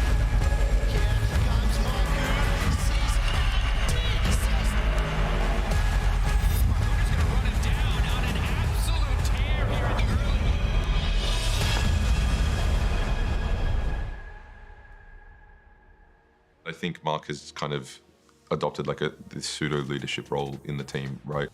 It's kind of like him and Certus that kind of balance, like, I think the emotional core of it. I think Certus kind of like sets the vibe for the game, and Mark kind of like leads the team. Guys, listen. You know what the cool thing is about playing against G2? You can run it down. People will not blame you. That's true, though. That's true. If you run it down against him, people will not say, oh my god, he's so bad. They will say G2 is the goat. He might be like topside jungle, where this guy's playing. Yeah, they're playing really passive. Yeah, no bots on bot almost. Can we pressure a dive on bot then? Yeah. I think as a leader, you need to be calm. You need to always keep you cool. And then you can actually like make your teammates also go towards calm. Look. Oh, okay. Guys, we're basing here soon. You wanna base? Yes, But we have really good items. No, we're basing. When you think of Markun last year with Excel, we know that when he didn't manage to find opportunities, this is when Excel wouldn't succeed. So I'm really interested in seeing how he can do this year with these players. He doesn't have cleanse on Sama. That is not your push. What are you doing? Knockup connecting on the BB, not a big deal. Caps to the backside, gonna get pushed out, gonna get one shot. That damage was disgusting. Moving back into the camp, flashing out to safety. Markun just gonna run him down on an absolute tear here in the early game. 2 games back to back. Here we go. Markun caught out. This could be big. Certus waiting off to the side. It's a big stun. Is it enough to keep the fight going? Irrelevant still has flash. Irrelevant. Maybe he can leap his way into the backline. Execute untouched. It's huge. SK, they took down G2 yesterday, and they're on the path to take down Vitality right here.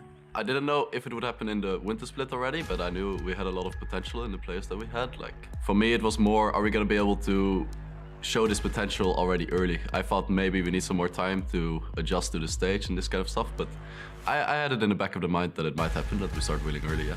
This roster doesn't have that veterancy really there to lead them, but for Markun to step up, to see the way Exokick and DOS have, put on a show coming into the LEC, this is a team that's not only worth watching now, but for years to come. We haven't achieved too much, right? We actually only achieved top 8. If we lose 2 best of 3s now, we're just 7th, 8th, which last split I would have considered like a failure. So I think we need to shut up the haters a little bit more. Towards what else they can achieve, and I think that's a beautiful sentiment. Wonderful content piece, by the way, and a great introduction to setting up SK Gaming versus Team Heretics in our lower bracket. They were 3rd, actually, in the regular season in winter. That's phenomenal, I think. It was shared with G2, but I think overall they can be super proud of what they did already, and that makes me think is there more in the tank? There should be. Yeah, and I think how much more is in the tank is dependent on which SK sort of shows up today, because week 1, SK could have been the worst team in our league. Oh, yeah. Week 2, they could have been our best, and week 3, they got some wins, but it was not quite as strong. So I think this team has had its ups and downs. It's been a bit of a roller coaster throughout the split, but in this sprint that is winter split, you have to show up here at the end. Winter sprint. Yeah, and I honestly think, to me, with the kind of thought process I have about this team and expectations of this team, I am expecting them to go further as well. I actually agree with Makoon's own sentiment. It'd be a little failure with how they started that they're not really going further doing the job. Okay, as a reminder though, Team Heretics announced yesterday that Ruby tested positive for COVID-19, which means the series will be played remotely from their team houses for competitive integrity. We wish Ruby a speedy recovery and hopefully good to play in this best of 3.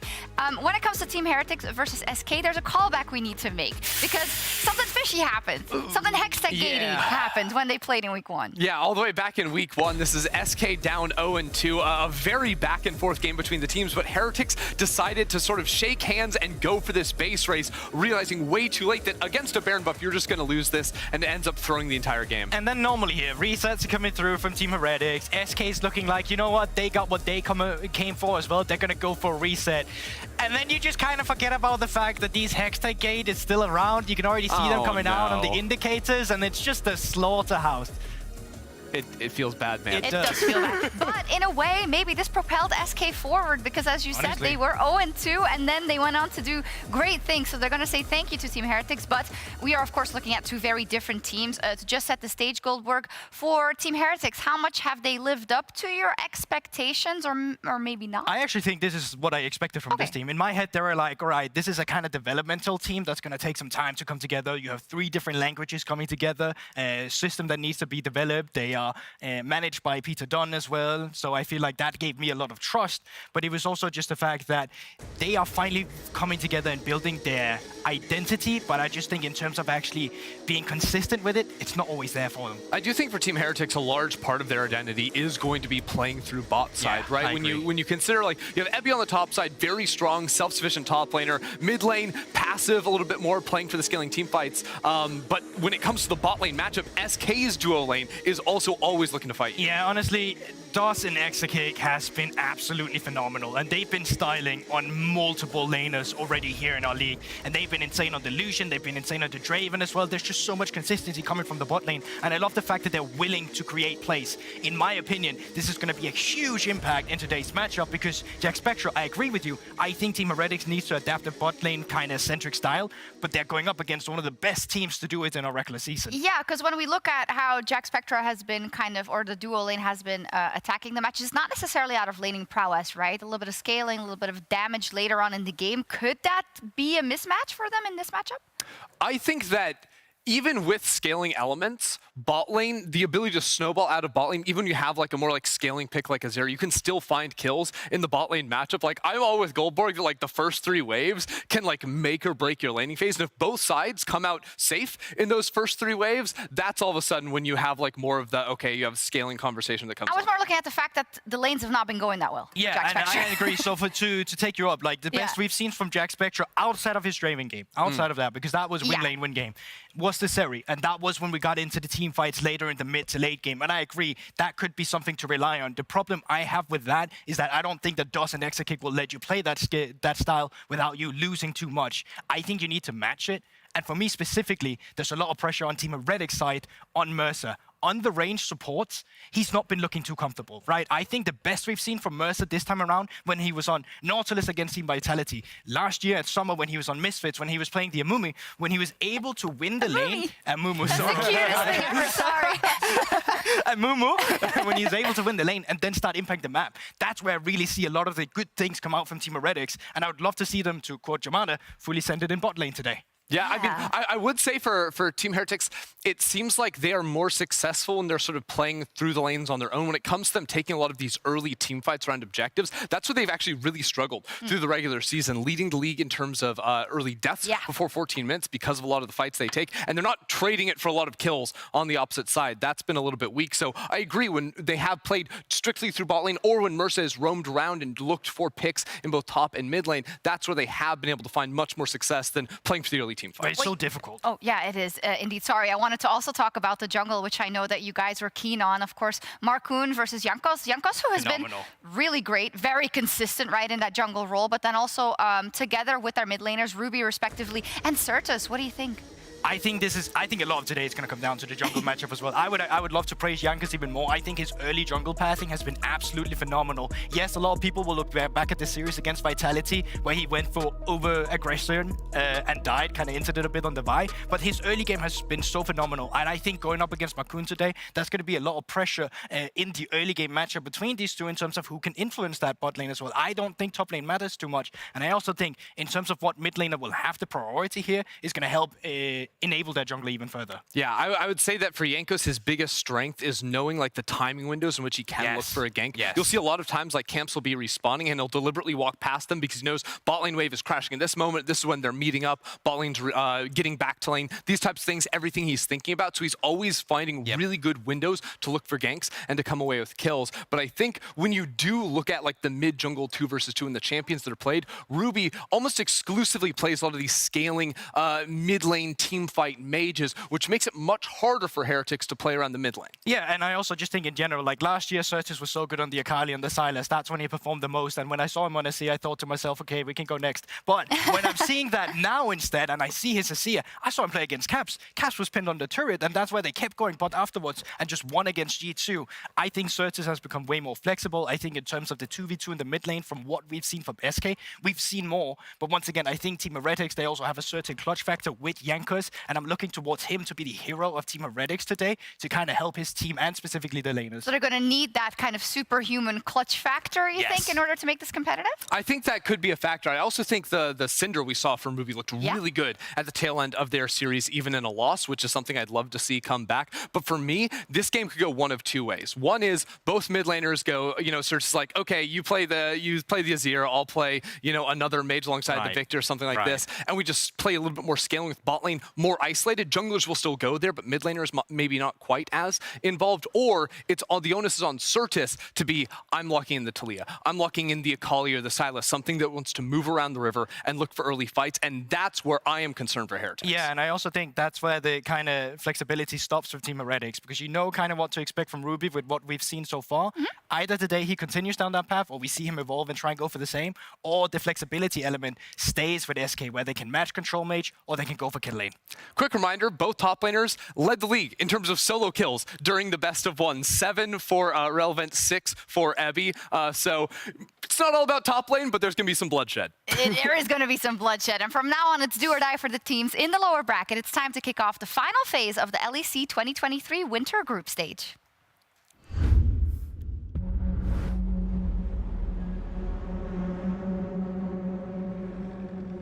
I'm not gonna lie, SK has surprised me. They have surprised a lot of people, and especially Exakik, like he's doing pretty well. Mercer and Jack Spectre step into the fray. Exakik's Malkin Milt, the bailout! He manages to stay alive and escape. A double kill for SK. Me and Exakik's journey have been pretty similar, so I'd have a lot of fun playing versus him. As long as we control the scaling and they don't have Yumi anymore, it should be fine. If we match them and we don't make any mistakes, then I think in the end my bot lane will be the one that wins.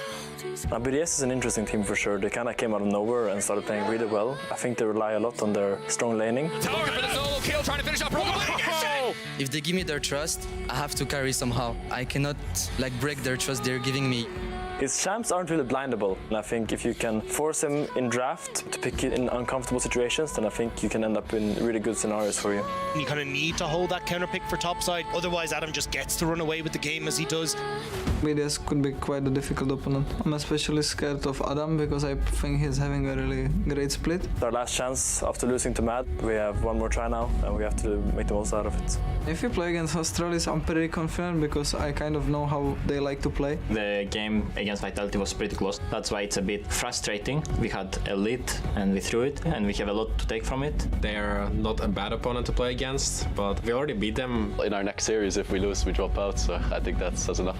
I think a lot of bot lanes are going to have to reinvent themselves again into next week because it's a new patch, so I think SK is one of them. Comp is just doing so much. Look at him, just lasering people down. They can't prioritize him, and Comp just shreds through Vitality. The last time we played them, they were not doing anything. Handsama still surviving, Handsama still surviving. Summer is still alive! Right now we are back of where we left last year in summer. They are back, and it's gonna be amazing to play them. Mad stand strong. Mad refuse to go down. They will find the kill, and Mad take the fight.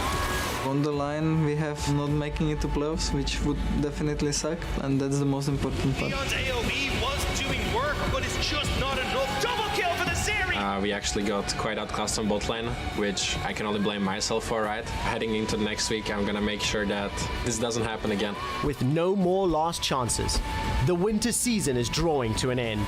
Who will fall and who will rise? The group stage finale is here.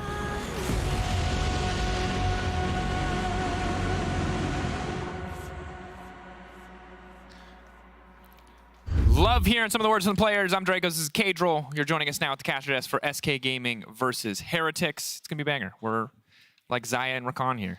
Lovers duo. And unplayable in meta, sadly. Sad. I'll be the That's engage. not true. Kind of playable, but not super playable. Are you going to be my hyper carry? Are you good at farming? Are you good at farming? I'm going to take that. You've seen me play League of Legends, so you know that I'm bad at both of those things. So for context, Dracos can play 3 champions. Aphelios, Bard, and Yasuo. That's true. They can't last it on Aphelios and on Yasuo, but he's good at all inning. He knows when to go forwards. And he's read all the Aphelios guns, so he knows exactly In which one order to use. to understand the O10 power spike, you need an intimate understanding.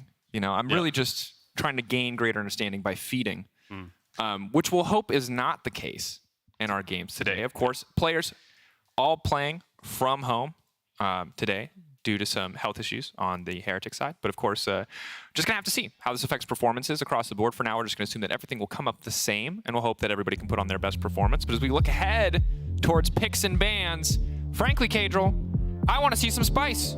I don't want to be the only O10 Yasuo on the stage today.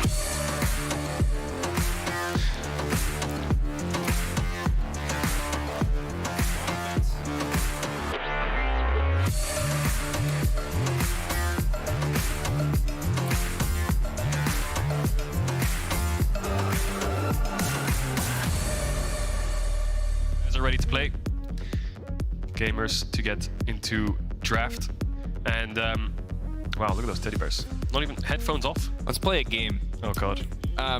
How do you think everyone who came here tonight is going to explain to their friends what they did when they show them shots of pictures of teddy bears playing computer games on stage? How do you think that conversation's gonna go? It's gonna be like, Mom, I'm checking out esports tonight, and she's like, you mean that thing where the teddy bears pretend to play League of Legends? You know how when your parents are telling you it's all like a fantasy game and none of it's real and stuff like that, and you're like, no, I'm so immersed. The immersion is real. Let's watch a broadcast. Just pause the game and come to dinner. And you just see these teddy bears like on the Instagram stories and stuff, just playing without headsets on. And I'll tell you that right now, you can't get that in football. But it's even harder for us to explain because we're casting them. That's true. But luckily we have a pick and ban that we can explain, which is so far has been stock standard.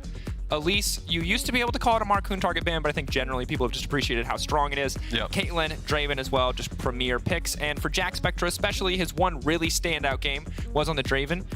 So not only teddy bears, we also have a picture of Ruby wearing a Teemo hat there in the Heretics house he's playing from. The immersion really is real, isn't it? You gotta love it. There's the SK boys in the office. Yeah, Xante ban coming out, target against Evi. We'll see what the last ban is here for Heretics. Lucian Nami still up. Despite the nerfs, it's still pretty powerful in this patch. Going to take away the Ashe support, which I think has seen a lot of success in getting bot push. We saw Trimby pilot it perfectly. If you can land those arrows, you can get that bot push. It's so important. But Marcoon has found success on 2 champions so far this split. One of them is Elise and one of them is Sejuani. So going to take that one away from Jankos, who's more of like a Wukong kind of vibe player. So we'll see what he picks up in the jungle. I'm guessing maybe Wukong or Vi. You're so smart, Dracos. You're on it today. You're on the ball. Thank you. And Ruby's got a lot of Azir games. So what do you think you'll play? Okay, well, actually, I would be surprised if they just immediately slam that one. I think one thing that we've learned, especially with the success of G2 recently, is that while scaling feels safe in the vast majority of these best ofs, that oftentimes if a team is good enough at pressing a lead in the mid game, it can fall apart very quickly, and Heretics may try to do just that. Lucian locked in. Again, hit on 13.1B, but definitely not taken out of the equation. No. Probably just the Nami. Yeah, stage, right? I mean, they can take away something now if they want to leave the Nami till 3rd, you know. I'd be surprised if they pick up a jungler. It's not like it's going to get taken away from them. SK ideally want to take something like the Sylas or a Kali or a Kassadin. But there's the Azir for Ruby, so they want to take that away from Certus, so it's a denial pick, so they can pick the Nami on 3. Now, SK, what do? Do you want to take away the Nami? I doubt it. They probably want to go in a different direction for bot lane. Okay, they are going to take away the Nami. But what do you pair it with? If it's Ezreal, I'm going to be very sad. Yeah, I'm going to be a sad B as well, because I feel like if you're going to pick away Nami, there's two champions that work really well. One of them's Draven, and one of them's Caitlyn. That was played today in the LPL. Ooh, Zeri Lulu angle. Could be something that they just go towards. So despite there being so many changes, things stay the same. I think Akali would be great here for Certus. It's just a case of whether he wants to pick it up. Any assassin, I mean, the desk was touching on it. Yeah, they're hovering on the champion pool there, a lot shared, but of course, what is the option going to be here? Now, you're going into an Azir, you know the matchup. What is the option? For now, it's going to be the Lulu. Okay, so essentially what this means is that Certus is really going to suffer in the second ban phase. He is going to lose at least 2 more champions. It's going to mean that if Heretics want to, they can set Ruby up for success by banning away 2 champions who are good into the Azir. Yeah. But it also means that Jankos is going to suffer. Yeah, for sure. I think Akali and a Kassadin ban is probably best here for Team Heretics. We'll see what happens in the jungle phase. Of course, they can take away things like the Wukong and the Vi from Jankos, but I'd be a little bit hesitant because he can still go towards things like the Trundle. I don't think he'll find too much issues going to 4-5. The most experienced player in this entire series next to Evie, right? The veterans, the boomers, as you will, with the Zoomer team. So he won't struggle in the 4-5. Evie won't struggle either. They've left their 2 most experienced players to find a champion in 4-5. Really taking their time here. Debating what the strategy is going to be in the second ban phase as well. There is room to just leave things open to give away 1 or 2 champions, and it seems like, okay, so they see the Zeri, the Lulu, and the Sejuani, and they say that what we're actually scared of is a full-on front-to-back team composition. They're not as worried about Certus's individual comfort picks. They're worried about Irrelevant getting the Scion again, which we have seen from him before, and it's a champion that loses very gracefully, and obviously, woo! That's one of our camera guys. He's great. Chilling in the audience. Yeah, I think the Scion ban's good, but Renekton is another one which I'm a bit worried about for them. I think the Scion ban makes sense, but I think they have to commit 2 top bans. You can't really put your hand in both baskets when you're trying to ban out in this case, because if they were to ban Akali here, I think Kassadin can still work. So they have taken the Renekton. So they've gone full top side. I don't think Certus will struggle to find a mid pick. And I would be surprised here if SK don't take away the Wukong. I think it's very standard meta picks coming out from both teams. I mean, it's game 1, you know, don't test and the it's also, remember, it's game 1 in a best of 3, and it is an elimination series. Loser of this series will leave the season, will come back in a few weeks and have to start from scratch, whereas the other team will get another opportunity tomorrow to prove that they are worthy of the top 4. Neither of these teams are expected favorites to come out against tomorrow as tomorrow's opposition, but you never know. A good showing today could shift the story, shift expectations in their favor. For now, though, the Jax is going to be locked in. Yep. And with so many top lane champions already banned away, see what Irrelevant wants to bring to the table. As Jax was pretty good, so you have to feel that he probably knows the other side of the matchup. I think Gnar would just be the easy pivot. They can go for Ornn as well if they want a full tank, but I'd be a bit worried about their damage share. So here comes the melee mid for Certus. Doesn't look like it's going to be a Kali. Looks like they're going to go towards a Sylas, but I say that there's the Gnar picked up instantly for Irrelevant. I think it's a very obvious draft coming from both teams. I don't think they're really hiding anything or surprising us with anything. I mean, I'm waiting. You know, let's see what Jankos cooks up, you know? What has Jankos got for us? Because he's been targeted a little bit. Surely he'll have something of interest. Graves, maybe? While every other pick thus far has been, I would say, meta standard to a T, kind of as expected. There are enough junglers banned away now. Nocturne. If he picks Jarvan. Kindred. Okay. Jankos on carries. Jankos on carries. Oh, he's going to go for it. I actually liked Jankos' Graves last time he played it. It was pretty solid performance. Did win. Ooh. He's gone for it. So Jankos has decided to treat us tonight with a little bit of a carry champ. Not going to get the Sejuani first pick tonight. Gets banned out. GigaChad Jankos just says, I'll pick a carry then instead. You can see him on the screen there. He's got fleet footwork. I think the big thing right now is that in terms of overall ease of execution, SK Gaming, much clearer. You've got a Sejuani, you've got that reliable engage. Evie is weirdly, or Ruby with the Shurima Shuffle, is your most reliable form of engage on the side of Team Heretics. So they've definitely put the burden of execution on themselves. A lot of strong champions, but compositionally, they're going to have to pull through as a 5-man if they want to make this work. Bot lane needs to get ahead. Is that an Eintracht Spandau flag? I think it was. Repping Spandau. But yeah, you're right. Ease of execution. SK has it to a T, front to back. Play for bot side, Gnar can go even in lane. And then similar story for Heretics. They'll have a little bit more mid push to work with in the early game. Isolation Jack should outscale in a way, but they need to get Lucian Nami ahead in the mid game. Oh, wow. Well, they're not here, but the fans are at least. Always Fnatic. Normally Fnatic fans, you guys are actually always Fnatic. Well played. Here we go. Let's get into game. Prime League OTP Fnatic fans in the house. It's time for Heretics versus SK Gaming.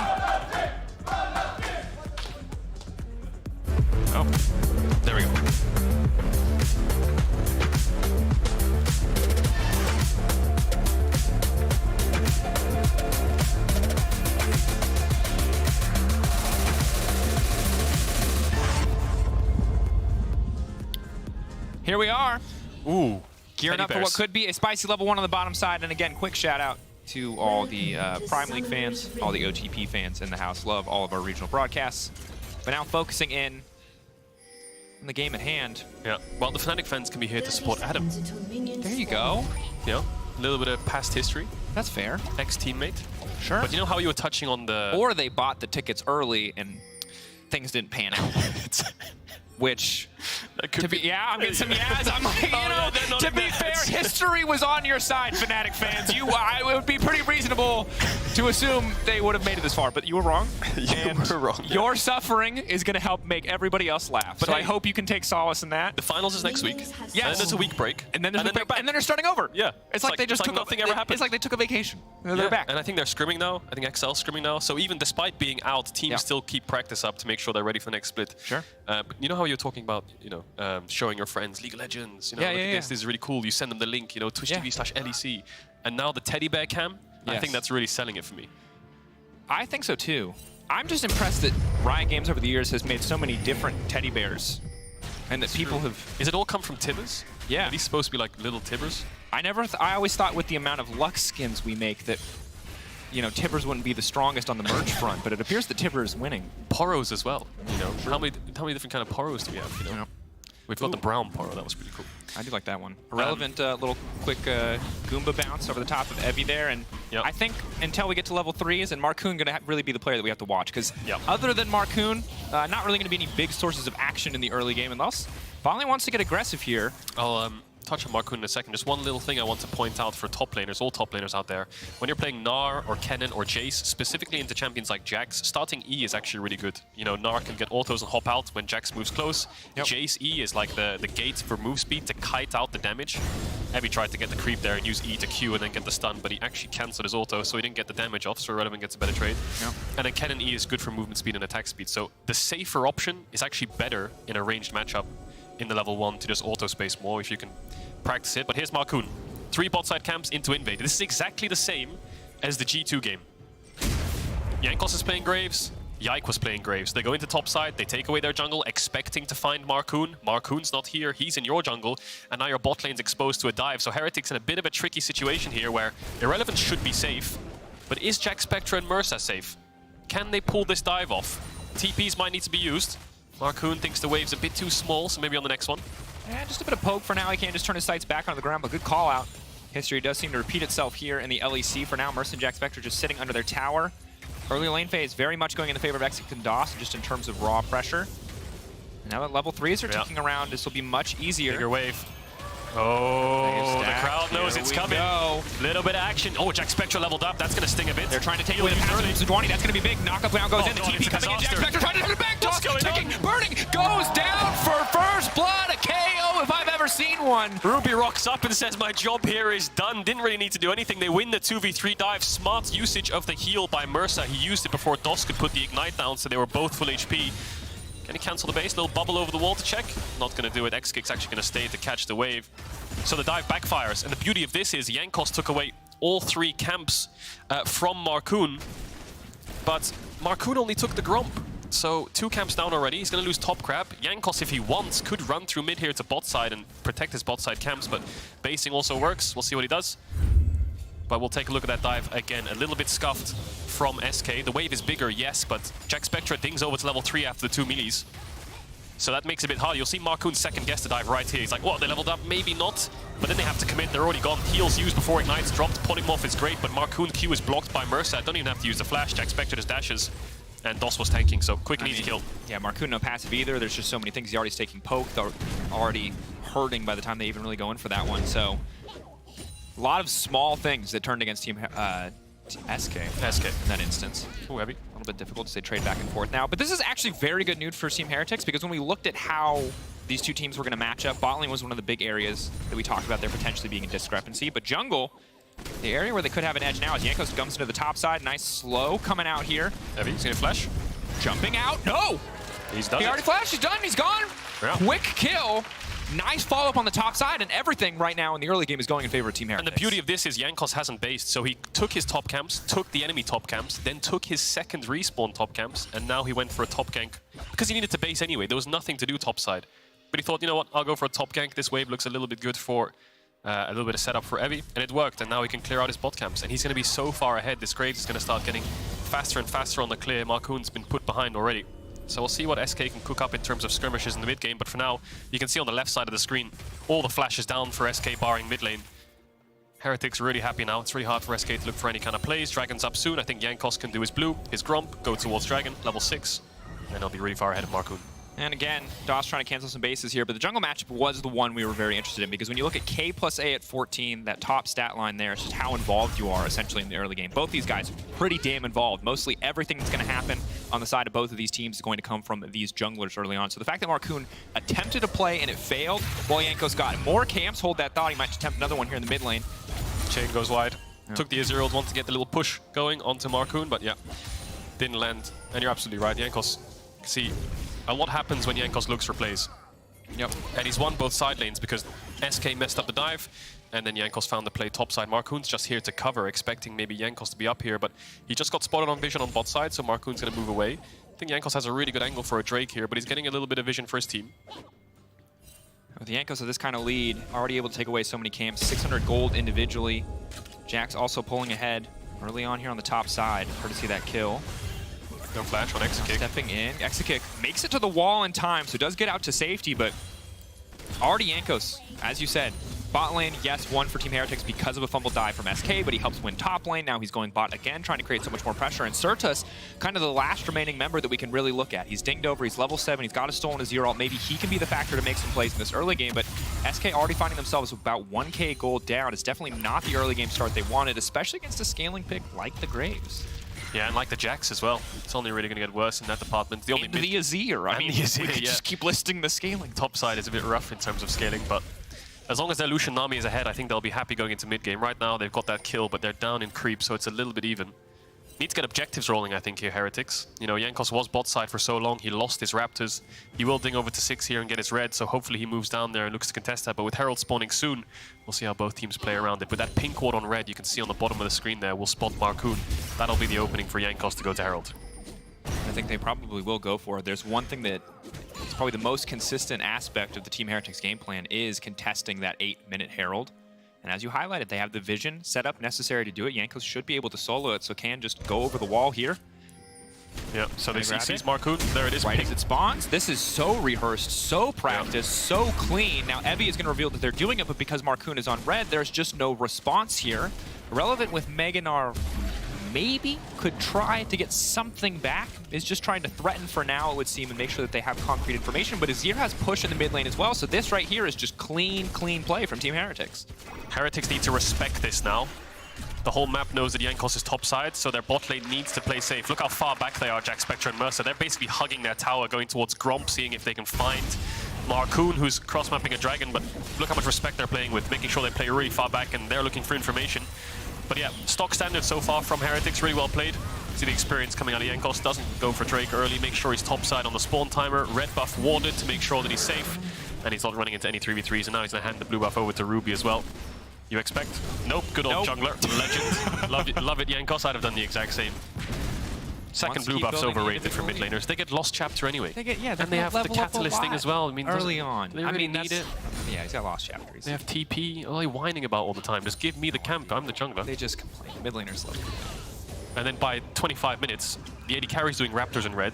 Yep. The mid laners is doing Wolves in blue. Yep. Your top laner's taking Gromp or Krugs. Yep. And now Heretics might be taking Relevant. Jungler. Maybe nothing left for Relevant here. Is tanky enough in Meganar that he'll be able to walk that one out. Throws a house at Jankos and Marcoon. Hovering around, but debating if he can go in. You'd think a house would do a bit more damage, wouldn't you? You do think that a house would do a bit more damage, literal house? Yeah. Is that someone's house, or is not just packing all these houses in his pocket? Yeah, because normally it's like Jax versus Graves. It's like stick versus gun. You expect gun to win. Doesn't always win. Yeah. Gun versus entire house. I'm inclined to lean towards house. But I'm not an architect, Pedro. Not an architect. It's quite a small house. Don't make firearms either, so can't say. We'll need an expert on What about this. a Jinx rocket versus the house? See, now that Sadly, that's we don't know because we'll find out in away season from 2. That in Arcane, at the end of Arcane. We don't know. We'll have to wait. Oh my god, it all ties together. It all ties maybe together. Maybe Na built the house in Piltover. God, this is getting in depth now. It is. Maybe we're leaking the script. That's the thing. is we don't really know anything, but we could unintentionally leak something anyway. But I know what's going to happen.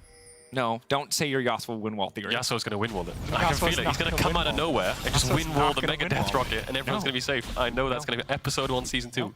Get the popcorn ready. It's going to happen. Nope. SK getting some vision here on the bot side. Here comes the ult on the DOS. Nice up there, Jankos. Good flash out from DOS, just recognizing the kill pressures they had there. Pink ward, I think spotting Jankos at the last second, so knew that he had to flash. And sadly right now, Jankos is very powerful, and Marcoon's not super useful because his respective laners just don't have the damage to follow up his CC. Could change if Certus gets down here, but this is the problem with early game.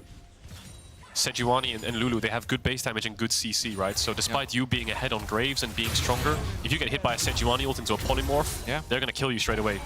So the scaling aspect, yes, is in Jankos' favor when he gets things like Black Cleaver, perhaps, or building towards his Mythic. He can start shredding through the tanks and will survive the base damage, but at this point, it's really difficult. So Heretics are ahead, yes, but the bot 3v3, not really in their favor. It's hard for Jankos to face check. And we're running out of time on this eye from the Herald, so need to see where they're going to try and apply pressure. Azir seems to be able to build push on his own in the mid lane, so could look to apply it there, but Jankos is really attached to that 4-second recall. No? I think trying to shuffle someone who can also shuffle you feels... The double shuffle. It's a game of ping pong, really, isn't it? It's the Melbourne shuffle. It's that hard style shuffle. Oh, yeah. 140 BPM, weird voiceover. You can hear it now. Jankos is listening to that kind of music as he runs towards bot. Wants to get this Herald down. No wave, though. I think Jankos is just hovering between these two lanes, expecting Marcoon to look for a play. No one has cleanse, right? So if Sejuani's in a bush and just throws an ult out, that's a kill. So he's trying to cover mid, trying to cover bot to get the pushes. But yeah, this Herald needs to get dropped, so he's going to run around, wrap into the bot lane brush and place it, whereas Marcoon's on the top side, spotted. Heretics could brute force an entire tower here. We'll see how much of the wave X-Kick can clear away. Evi's respecting the dive, he's backing off. It's not really much of a counterplay here. Team Heretics are going to make one by placing the Herald on the bottom side, but XK just getting tickled in that exchange, and now ulting looking to kick this one off. Jankos has to step forward, and they're not going to really be able to focus on the tower whatsoever. Leaping past the bubble, the wave will go in, and Jankos can now try to look for the burst, but he doesn't have the damage. Excellent recognition from the side of SK that Team Heretics overstepped there. Definitely, good punish by XK. They get Jack Spectre's flash, they get Mercer's heal, but I think Heretics got what they came for. Couple plates, 3 plates taken for Heretics. Marcoon didn't get a top dive off. He ran through mid to cover this, and that's why Heretics ran away. They could have turned the 3v2, but Certus and Marcoon were on their way down. And Irrelevant will get a play top, it looks like. So that's the trade-off. Still a net positive for Heretics. Evi has the TP to come back to lane. Need to look for some plays soon. The Sylas is scaling. We'll get that Rod of Ages slowly ticking up and can go towards side lanes. The Zeri's getting close to the shield, though. I think when they get their one-item mythics, the SK comp will look for fights. On the opposite side, Team Heretics already bringing in those mythics, plus a little bit of extra. So we see the Cole at 27 stacks remaining for Jack Spectra, but they've been falling behind pretty steadily in this bottom lane, despite the early kill that they're able to grab. See if that gets a little bit easier now that the mythics are available, if they can find a bit more kill pressure on the bottom side. The fact that they had to use the flash and heal, as you highlighted earlier, means that it's not the easiest option. But DOS is also flashless, exit kick also heal-less, so maybe there's an avenue to capitalize on those early item spikes. Dragon spawned. Heretics on vision because of the scuttle, but it looks like they should pick this one up really easy. Marcoon's just going to look for some top camps. Maybe he can find this top dive that he's been looking for these past couple of hovers. Evi's full HP though and has ult, so yeah, he just runs away from that. Doesn't even invade the top camps, he's scared. Bit questionable here from Marcoon. Dragon's dead. He sees their bot lane down there. He sees Jankos is laning with them to take this tower. Now he's going to move hopefully towards Jankos' top camps, trying to look for something on the cross map, but still in his own jungle. I think he's going to donate this blue over. Yeah. He's not going to yank us. I think surely red buff won't take it, right? Surely. Oh, it was so close. It was 1 HP. If it ticked there, that would have been a quick blue buff for the Sejuani, and he would have leveled up to level 9, so I wouldn't have complained. Yeah, I was going to say. So here comes... I think Heretics think that the Sejuani might be on Herald here, so they're sprinting across here to stop it from dying. Shocker, not started, so they're going to be able to pick this objective up as well. So what's the trade-off? X-Kick's pushing bot, no TPs for Heretics. Do they just get a tower for a Herald here? Could be the option. Second Herald would be good to have that extra gold. Worth it? Plates are already down. XK breaking up in bottom lane does mean that he can finally look to apply his advantage to other areas on the map. Rest of Heretics pushing in mid, maybe looking to immediately use that Herald as Jack Spectre steps up and chunks out Certus. Yeah. Herald goes down, tower goes down. That's the trade thus far. Team Heretics maybe wanting to keep this play going, but the Colin going to come in and delete a lot of these minions. Will at least slow the push down a little bit. No plates. Herald's going to do a good chunk of damage. If they can break mid, it's big for the team. It's a long con play, and it's going to work out. So a lot of gold goes over to the Zeri, but Heretics traded for map control. They lost a lot of creeps in bot. They should make it so it crashes on the second one, so they can take that second tower a little bit easier later on in the game. And that's going to connect. Top laners just kind of staring at each other farming, and the rest of the 4 on either side is doing a little bit of macro cooking. Yeah, I would say a surprisingly quiet game. When we talked about this behind the scenes, we were like, Mark, Yankos, playmakers, gonna do big things. But ever since SK fumbled on the bot dive, it feels like it's just been a little bit quieter overall. And while Team Heretics don't have great tools to straight up engage plays for kills, their movement around the map has been pretty clean thus far, at least trading up a little bit overall, holding on to 1.5k gold in their favor. And it just feels like we may just continue to see a bit of a quiet game. Again, though, the later we go, I like the scaling on the side of Team Heretics a lot, but execution, again, way harder. They really need to get to those objectives first, get that vision down first if they want to play these fights. Because Sejuani Gnar, pretty easy team fight. Pretty face roll. Yeah, pretty face rolly team fight. You kind of just leap in there. Silas with a Jax ult, who's basically unkillable. Again, pretty easy team fight. Yeah, I feel like Silas and Zeri are the 2 champions right now in the meta which can just randomly take over a fight, and they have both of them. You know, if Silas can get rolling, find a good flank, and get a first kill, get a good ult, something like, you know, the Nami ult, or the Jax ult like you highlighted, can do so much damage to the backline. And Zeri similar, if she can get the stacks up and she's untouched and she can deal with the brunt of the CC and get in range, then she's just going to take over. So Heretics actually playing for the 3-man mid here. Ruby and Jack Spectra have been grouping up a lot, so you'll notice that Jack Spectra's creep score is just falling down slowly to Exekick, who's just being donated all these side lane gold. So what Heretics are doing here is they're just forcing map control and allowing Exekick to get ahead in gold. But for now, Jack Spectra is still ahead because of the towers, being in local gold range, and having that kill, I presume. And having this much passive map control is excellent for any team, and especially for Team Heretics when they don't have necessarily the strongest engage options. You can see they're trying to continue this play on the top side to make sure they trade something else back. They've lost the tier 2 mid. Evi's still in the area, though, can just leap into the wave and delete it. Jack Spectra coming in. There's not really much of a big play to be made here. Evi just going to counter-strike and clear the wave, knowing that the objective is all that matters and his life is not under threat. Marcoon still hovering, though. But with Mercy here as well, I don't know. Certus is also coming up. SK committing a ton of time just to threaten this tier 2 topside. This reminds me of the old G2 2019 days. They would overstay on a lane to force. But back in those days, people didn't really know how to match it. But I feel like Heretics are matching it pretty well. Now body block, TP coming in, getting the flash out from DOS. Ruby TPing to the top side. Jack Spectra here as well. Irrelevant now coming in as well. Jack Spectra just going to dash right out to safety. Scooped back. Irrelevant, there's nowhere to go. Okay, it's just a little charitable kill donation there as Evi wants to keep the play going. Marcoon going to get wild growth, and they will make it out to safety. Evi's still debating if he can chase here, but it's a bit of a difficult game for SK in terms of execution overall. Some uncharacteristic fumbles here from their team. I like the idea, just the execution is really off. I mean, you can see straight away that TP is just unnecessary. Maybe it's because they're bears and not people today. It's like a smork kind of thing. What do you think these bears are emotionally? Like, they like go in smork, we must fight, or are they like? They have a single eye, so I'm gonna say bad depth perception, most certainly. I mean, there was a bit of bad depth perception here from SK because the idea is good. Let's maybe force a 0 TP. We just saw them bot. Let's try to get some summoners out, throw some spells, see if they respect it or not. And Heretics didn't respect it. They fought back, but this TP coming in from Irrelevant just so questionable. If he needs to TP, he'll TP next to his team rather than in front of them, because this TP is basically signaling 1, we're going in. Yeah, no matter what, we're committing to the dive. SK was all running away at that time, so bit of a fumble. They lost the kill. They did get the Azir TP, but yeah, that's what old G2 used to do. I remember playing against it all the time. You know, you trade towers on opposite sides, and then you overload a side lane, and then you'd come into your side lane expecting to trade opposite again, and they're all just standing there. And then you have to TP, invest resources, and here they are again. If at first you don't succeed, try again. Gonna look for the stun, stolen Jack's ultimate. Gonna make sure that Certus is nice and tanky. DOS tanking that one up there. Desperately trying to finish off. Irrelevant is gonna turn Mega, but will he get anything done in time? No, they're finally going to kill Evi and break this tier 2. The only silver lining on the back end of that play is the fact that there's really nothing left on the map. Yeah, that one was so wild, we took out the overlay. It just made everyone dizzy around the world. So, yeah, Irrelevant. They just knew the Fnatic fans were in the house, and they just wanted to lie to them a little bit. They want to put a 0 next to they're just like, hey, guys. See all those zeros? Yeah, you only got a couple more wins in that. Bro. No, I'm kidding. I'm kidding. I'm kidding. Next mid will be better. Shots. Next mid will be better. Yeah, shots are done. Shots are done. They'll bounce back. I know they will. If any team will. Well, in the meantime, of course, just a small overlay issue. We'll get it sorted when we can. We're swapping to photos of the players, it would seem, which is good. The Bears doesn't have his Teemo hat. The Bears have disconnected. The Bears are no longer here. But yeah, we just saw top tier 2 go down. I think on the side of Heretics, they picked up the Dragon. So they went 1 for 1 in kills as well. So gold in favor of SK, objectives in favor of Heretics. And they have a lot of scaling. So Dragons help in terms of getting that scaling, getting towards that soul point.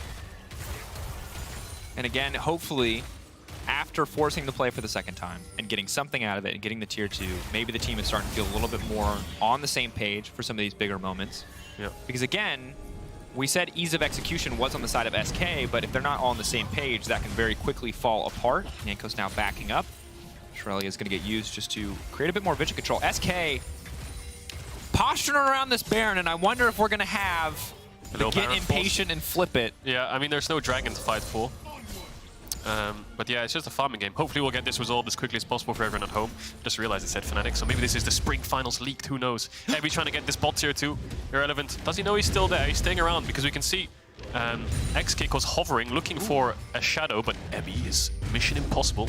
Surprise. Gonna get the wave. No real force here. Heretics is looking for a little bit of topside vision here in SK's jungle. But SK are playing the defense. Certus might catch Jankos and Mercer out here. If he takes away the wave, he can try to get a flash, but he's going to decide against it. Level 15 already. Rod of Age is so strong in getting this Silas up to 16. Oh, he flashed. Away. Big stun looking for the solo bolo. Relevant flashing back. Just slightly into the same time. Is he fast enough? Ebby! He finds it. The solo kill buffed up by Nami somehow. Will grab that one. Was he? That's what it said on the screen. Okay. I don't know if we can trust the screen right now, but that's what it said on the screen. He got the assist on the bottom right. Wait. Okay. I don't think there's anything. I mean, maybe someone on Twitter knows, but we'll have to find out. In the meantime, Certus looking to finish these kills off. Markung leaping into the backside. Jack Spectre going to be in trouble. Mercer going to be in trouble. It should be an easy kill onto the side. He's calling. He's running. Jack, can he get his shot? He's ticking. He's burning. Mission impossible. It is impossible. He gets outplayed in the end by Certus. Kill goes over to SK. They manage to find Jack, Spectra, Mercer, and Jankos, and Ebby gets that solo kill. He gets bot tier 2. The whole map is blown wide open, but now SK have got a Baron off the back of Heretics, overextending. TP's coming in. Solo lanes are here to contest. It's a 2 versus 5.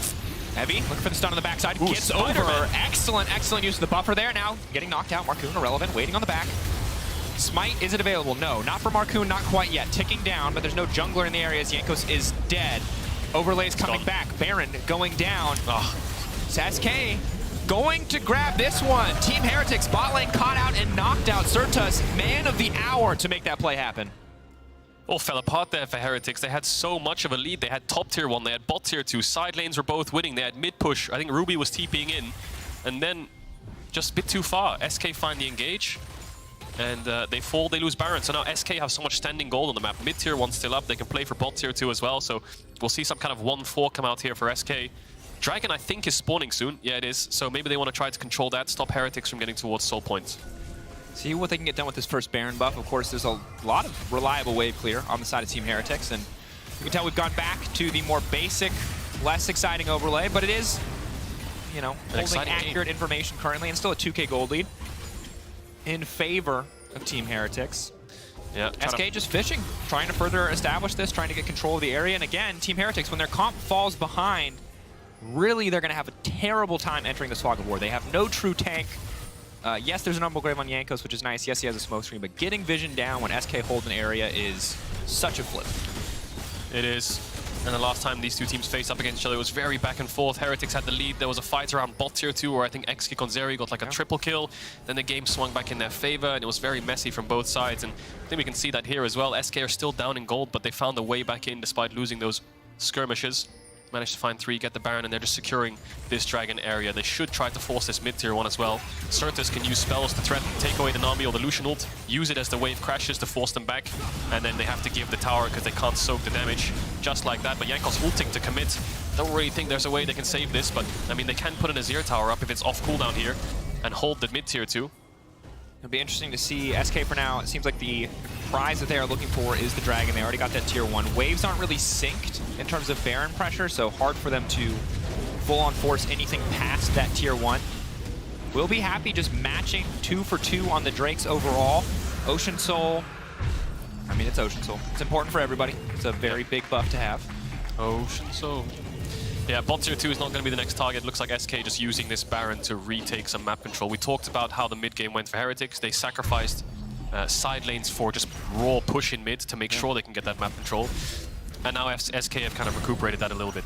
3 items on the Zeri, building towards 3 items on the Sylas. This is big power spikes for SK that they can now match up against Heretics. You can see X kicks 300 creeps right now. A level up on Jack Spectra too, so if you're looking at anyone to carry them through this late game, it's going to be Exakick on the Zeri. Yeah, has the tools too. Lulu makes it so much easier, all that movement speed. A lot of short-range characters on the opposite side. If Azir gets good setup with this kind of build where there's no attack speed, it's all about raw AP, maybe you can just scoop up the Zeri, throw her in your front line and make it an easy job done. But again, easier said than done here, as Exakick has proven himself to be a massive threat. We talked about this coming into the series, and we didn't really see it as much in the lane phase due to the fumble on the dive from SK, but Exakick and Doss have been monsters on the bottom side. I think Jack Spectra and Mursa, 2 of the players who have been struggling immensely. Now, we did get to see some good looks from them earlier, but sadly it was them getting caught on the side lane that ultimately allowed SK to get that Baron. Need to see more from them as we go forward into this series, because Exakick is starting to feel more and more like a known quantity. He has shown that big carry potential, and outside of a single Draven game from Jack Spectra, I just struggle with words today, we just haven't really seen that. Trying to make a difference now, though, as he leaps forward with the culling. Marcoon waiting over the wall. Can take out half of Exakick's life bar there, and not really a lot to be done with that pressure, sadly. Uses the heal, just trying to constantly get mid-push. I feel like Heretics don't really have side laners in the sense of, like, they have Azir who wants to group. Their only real side laner is Ebi. But once they push mid, you can see both of them can go towards those side lanes and pick up these creeps. Once mid's pushed in, they feel really safe to just grab the creeps on side and then do the same thing. Push this out, group up mid again, keep barreling down that lane. And SK can't really respond. It feels like Heretics have 4 range champions, so they just poke their way through, and if they can't, then they just use the culling to do so. Yeah, and if you can just make the mini-map really big for me. Yep. I would like to use this moment to talk to you all about Zombie Ward. And wards in general, because if you notice the sheer quantity of vision, it's everywhere on the scene side of Team Heretics. This is the power of having Umbral Glaive and Zombie Ward. So just think about it for your solo queue games, because right now it's doing a lot of work for Team Heretics, letting them know they can just run face first into Exakick there in the mid lane. Yeah, but now it is starting to fade. Only 60 seconds on that Zombie Ward. Heretics trying to retake some vision on this top side. There they are. There's 2. Bam! And Look blue at all orbs that as well. vision. You can see the blue orb in the mid side brush towards top side. On the blue buff as well on the left-hand side. Look at the vision score, 81. Yeah, it's a hack already. Having Zombie Ward and Umbral Glaive is just a hack to high vision score. Yes. That's why all the range support players playing Ashe and stuff with their Zombie Ward Umbral Glaive, stat farmers, that's what I call them. Absolute degenerates. Disgusting. But respectable. Indeed. Because it's wards, so it's for the team. Team players. Jankos waiting against that wall there. It's his wall. No one's going to take it from him. Trying to hit Exakick off to the side. They're just going to delete him right as the fight starts. Mursa, goodbye. TP coming in off to the side. Ebi, is he going to go now they're going to keep this fight going. Big stun on 2-3.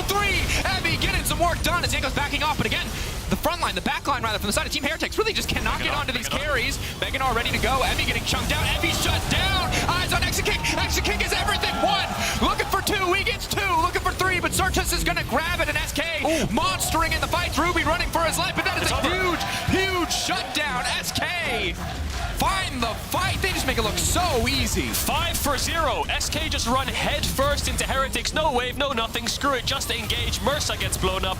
Jack Spectra gets blown up. Ebi tries to save the day. And they end up losing the game. Scaling was on their side. There was a Baron up. They had map control. But just like that, they're going to TP on the cannon to keep the reduction on the tower.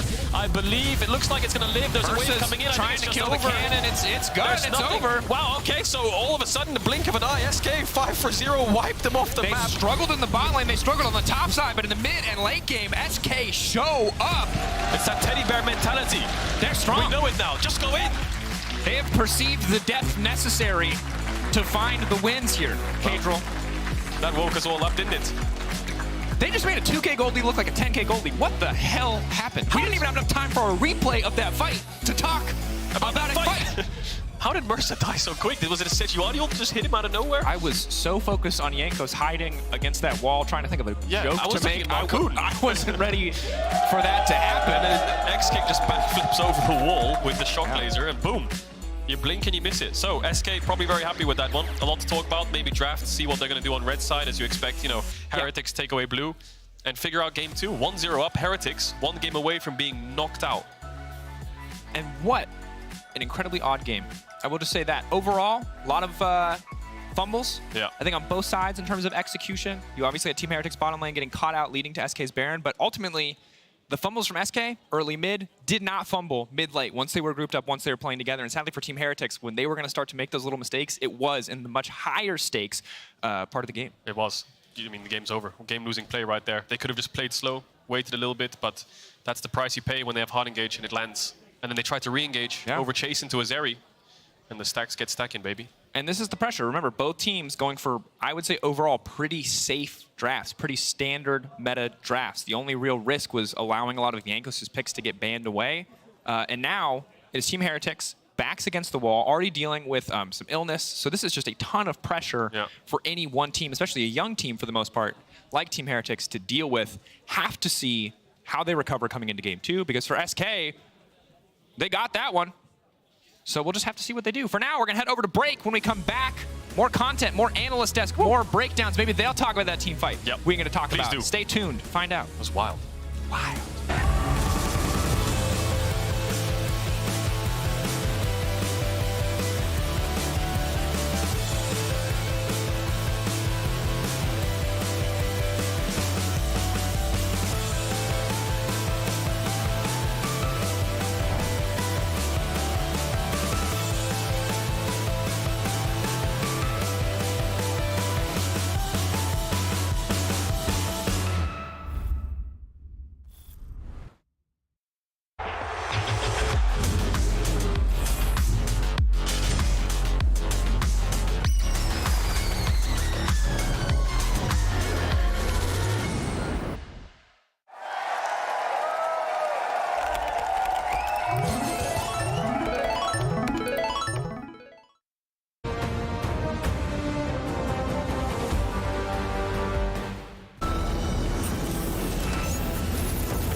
everyone, and welcome back to a little post-game breakdown after the first game between Team Heretics and SK. Now, before we get into all the late-game team fights that Cadriel and Dracus was talking about, I want to chat about the early game. Now, in the early game here, we got a split map situation from the get-go. Now, some of you may have heard that before, some of you may have not. Now, normally in a game of League of Legends, you clear the blue side jungle as the blue side jungler and the red side jungle as the red side jungler. But in this case scenario, we're gonna end up in a scenario where, that's the wrong one.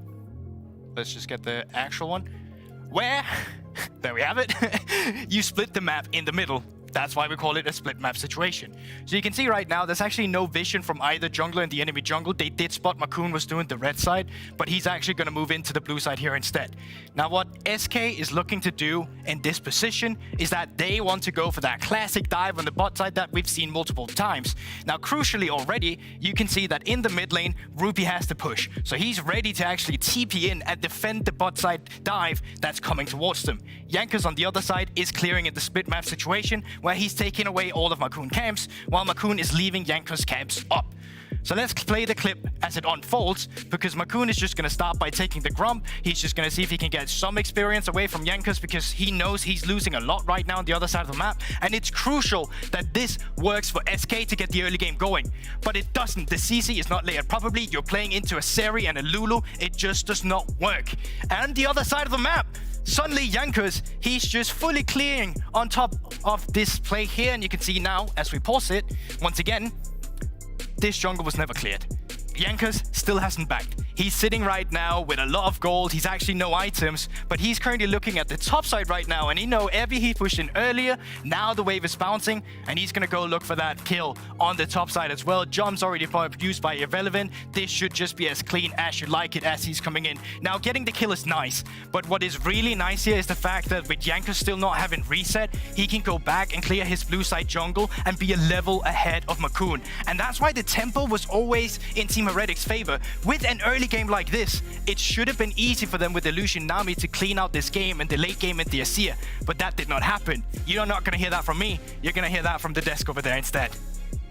Thank you so much, Goldberg. Indeed, and I think it makes it all the more frustrating looking back at what Goldberg laid out and the planning that was so meticulous out of Heretics, knowing that SK loved to pull the trigger in the bot lane. They were ready for it. Jankos has a gold advantage. I think you even said it was just stupid to watch after that because you set up so much for what? Honestly, I don't know. I was like kind of going to sleep back in the green room. Then the scoreboard broke, and I was back on the edge of my seat. That was the most interesting thing, actually. That was exciting stuff. But ultimately, like what Heretics did, they did pretty well, right? They got the majority of objectives. They dropped the first Drake of the game, so they could get Herald on the top side. Got both Heralds. Got another Drake later on, but weren't able to like actually break too far towards the SK base. And as the game slowed down, they weren't able to find a fighter on Baron until they threw it away. Yeah, I generally feel like they didn't really have too many options in terms of engage, and I feel like that kind of hampered their ability to properly counterpunch SK whenever they felt like they misstepped on the map.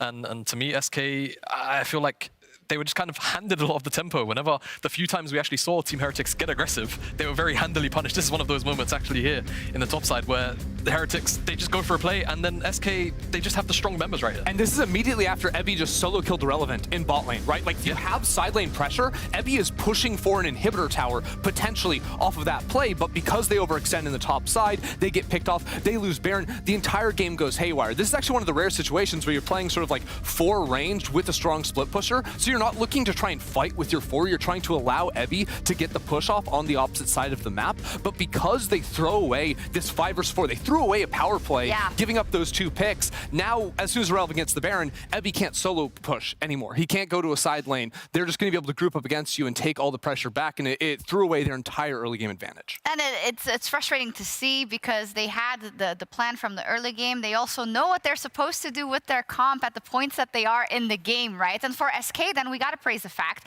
that they sat back and they read the situation correctly and they were ready when they needed to be. They were able to stabilize, and I think this goes to show, like, one of the reasons I think we don't see a lot of teams try to like play, especially in the LEC, through like split push win conditions for their top laner, is it's a harder way to play, right? You're not playing for like a huge team fight win that snowballs into a Baron and the game just ends. You have to play for like the small chipping on side lane towers. The core of your team has to play more passively until you have the pressure from your top laner to roam up and group back back with the team after he pushes the side lane. So I think this is an example of a comp that probably is harder for Heretics to execute, and I would like to see them go for something that's maybe a little easier in the team fights. And it's only a best of 3, so they have to do it right now. Let's take a look at the final fight for SK. They end up just ending the game after that as well, Jamada, but it's a similar situation, although, of course, now they really go for it. Yeah, SK just kind of realized they have the window. They have the one cannon, I think it's the one cannon minion by the end of the team fight. And you can see, like, Team Heretics, do they really have to overextend and go for this team fight on the back end of already losing Merza? No. Do they still try and do it anyway because they feel like SK have overstepped their bounds? Yes, but again, SK have literally just punished you for a very similar situation, and it feels like Team Heretics just decided to buy up one they can chew 2 times in a row for not much gain. I think Ebby felt like no gain, actually. No gain, actually. They just lost, losing an entire game. But Ebby in that situation, he TPs into the fight. Even though it is a 5 versus 4, sees some low HP targets, sees like a 3 or 4 man stun. So like I understand the angle he's trying to look for, but at the same time, this again is a symptom of the fact that you don't have a lot of engage options. So he's like, okay, I see this moment, I can get an engage. Maybe it's the fight that wins it for us, but ultimately it wasn't. With that, we can go into the draft discussion, maybe pull up the draft from the first game. Team Heretics did pick blue side. They're changing sides. And I'm guessing they will have workshopped the fact that they need to give themselves a little bit more tools to get into those fights. Yeah, and I think like this is a situation where the jungle pick went so late for Team Heretics, right? You can see Jankos delays it. So already there's a Sejuani first pick, Maokai ban early on, Elise ban 2. So the big 3 are off the table. And they prioritize bot lane, makes sense, Lucianami, and the Azir for Ruby, which you guarantee is going to get banned second phase if you don't get that locked in. Makes sense. The problem is 2 big engaged junglers are also banned, and now Jankos is on the Graves, which he played very well individually, but in terms of those engage options, they are very lacking. Yeah, and I feel like the thing that kind of peeves me a lot here in this game for Team Heretics is they have the composition, and they play it out basically near perfectly. It's just those 2 fights. I think if they just enter the next game, even if you reran this game and just added more discipline, they'll be fine. I think you can band-aid it with a bit of engage here, but I think realistically, SK are actually kind of still on the back foot, in my mind. I actually feel like SK have just kind of come into game 1 and punished the 2 big major mistakes that Team Heretics have made, but Team Heretics, fundamentally, in my mind, they played this game better than SK did. I just think that SK had the correct tools to punish Team Heretics at the correct windows. I will say too, like I don't on paper dislike Team Heretics drafts like as a concept. I just think that for Heretics, they are a team that have struggled a lot when it comes to playing out team fights themselves. Like individually, I think they're all very skilled, but when it comes to like coordinating around as a 5 unit, it's been difficult. So sort of simplicity is what I want to look for, right? Like Jankos looks best in the team fights when he's leading his team, deciding when the engage happens, not when it's Ebby looking for an angle on the Jax, that's the champion, or you know, tidal waves, anything like this. So I would like to see them try to maybe back over to the blue side, get the Sejuani early themselves, and they're going to be very happy. Yeah, this could be a symptom of the fact that they are trying to integrate the languages and the players together as such, which is no shame really at this point in the time that they've played together. But obviously, it's also one that is very hard to band-aid, I think, from like game 1 to 2 in a series. 100%, 100%. And I think like for them, they go back to maybe more like standard like front to back team fights is going to be the look for them. For SK, I think they can be sort of happy with this game 1 because even though like yes they fell behind early and like won off some good picks in the later game, they were never massively behind. Like 1 to 2K gold, that was always in their wheelhouse of being able to team fight. And it's like they've got Zeri, Lulu on the bottom side. Like they're going to be very comfortably scaling into the later stages of the game. So I'm personally not concerned about this team. Yeah, the only thing I'd ask of SK is that they just try and be a little more proactive, right? I think generally, if you've got someone like Sejuani, if you've got someone like Silas, try and force a 2v2 a little bit more. Try and actually just send it on the side lanes a bit more. Maybe not in the way that they did in this game before Team Heretics got the advantage, but I think actually seeing a little more of that aggression from Marcoon is pretty pivotal to how SK want to play the game. All right, let's see it, and let's see it if we can see it. Let's see if we can see it. K-Droll and Dracos. Can you guys see it? No. No. What are we supposed to be looking for? Who knows? Maybe that's what, like it's deep, you know? It's deep. You don't know what you're looking for, but you're looking for it. You will know it when you find it. That's Will you? bad sage advice about unclear topics from us. Team Heretics on blue side. Will they find the win? Maybe that's what they're looking for. Can they find a win before they find themselves, Bruh. Mark? I don't know. That's too deep for me. It is. I'm just a caster. True. I'm a streamer. We are both just casters. I hope that they can find an easier to play composition because while we heard from the desk that there were redeeming factors, I think in an elimination game, you're in a best of, you have the luxury of just dumbing it down. And it might not be flashy, And it might not be sexy, but play scaling. Play front to back. You know, let SK do it too. I feel like I just want to clip the last 10 seconds of you speaking and put it on like an audio recorder and just listen to it before I go to bed at night. Yeah. Just keep it simple. Keep it simple. Just play scaling. Just play scaling. Just listen to it over. That's what you want. That's What you hear in your head when you go to sleep. You know, if you're a coach, you're just listening to that. Just play scale. Don't let them play. Just play. Engage supports. Yeah. Engage supports. Let's see what they do. For now, though, picks and bans side. remaining mostly the same. The Caitlyn and the Draven both going to hit the bench. Still that respect given over to Jack Spectra as a big Draven enthusiast. His Lucian last game was lackluster. Got caught out across both fights. Definitely not what you want from a carry role that got so much early attention, but given the benefit of the doubt that he can shape it up here in this game too, and it seems like Sejuani has been targeted as one of the champs that just has to be removed. Maokai was banned last time around. See if they ban it again here. SK, what's the direction they want to go in? Heretics now on the blue side. Elise is still up. Does Heretics want to force an Elise first pick here and try to pull that out? They've taken the Sejuani away from Marcoon. I think they're crazy if they don't take away the Elise too. But is it worth first picking or is it worth banning away now? I think is what they're asking themselves. And then does SK play the game of chicken and leave it open or ban it themselves? There's the Ashe taken away. They don't want to play that ranged support. Lucian is still up. Zeri is still up. SK can run back a similar bot matchup. Does Heretics change up the draft is the question, because I think it's in their hands really. If they want to go into some sort of Sivir direction or a Kalista direction that we've seen from Jack Spectra. The Kalista game did not look bad from Jack Spectra. Of course, they did fumble it a little bit around an early dragon fight that ultimately cost them a lot of the leads they had built in the early game. That said, Elise now going to be the final ban here. Maybe a little bit more priority onto Jankos' champion pool. But Heretics, the Lucian again. Surprise. Bit of a head scratcher. Now, I absolutely understand saying, hey, we just messed up some of the execution. Let's run it back. But I think a bold call in an elimination game, and we're just going to have to see if it pays off for him. Yeah, SK will do the exact same thing, I think. Just go Zeri Lulu. Maybe they want to take away the Azir here. That just looks so troll. I just had to laugh. Sorry, it looks pretty funny. Dawson and Exik are laughing too. Do they want to take away the Azir here? Maybe their choice of jungle. You know, Vi could be good to deny here from Jankos if you're going to play a Zeri lane. So they're going to do that. Pick Zeri on 3. And I think Jankos should just go for Wukong. And I think we'll have a very stock standard draft in terms of jungle bot lane. Unless he wants to change it up for us. Maybe Azir is something that they thought Ruby is really comfortable on. Had the push on. They played through mid. And they want to drop Jankos again. But I'd be surprised if they do that. I don't think Jankos playing Graves is the way forwards. I think having him on something like Wukong, a little bit of agency is better. But no, they disagree. They do think the Azir is just really strong. And maybe we'll see a Jankos Graves again. And this, to me, this lack of flexibility, even when you're in a different side, so in theory in a different position, says that this is what has been working for Team Heretics and Scrims. And based on the fact that we're seeing the exact same first 3, feels like maybe not too much else has been looking solid across the board. Or maybe this is just comfort, as they do have a player who's feeling less than 100%. They just want to play a composition that they know, they feel comfortable executing.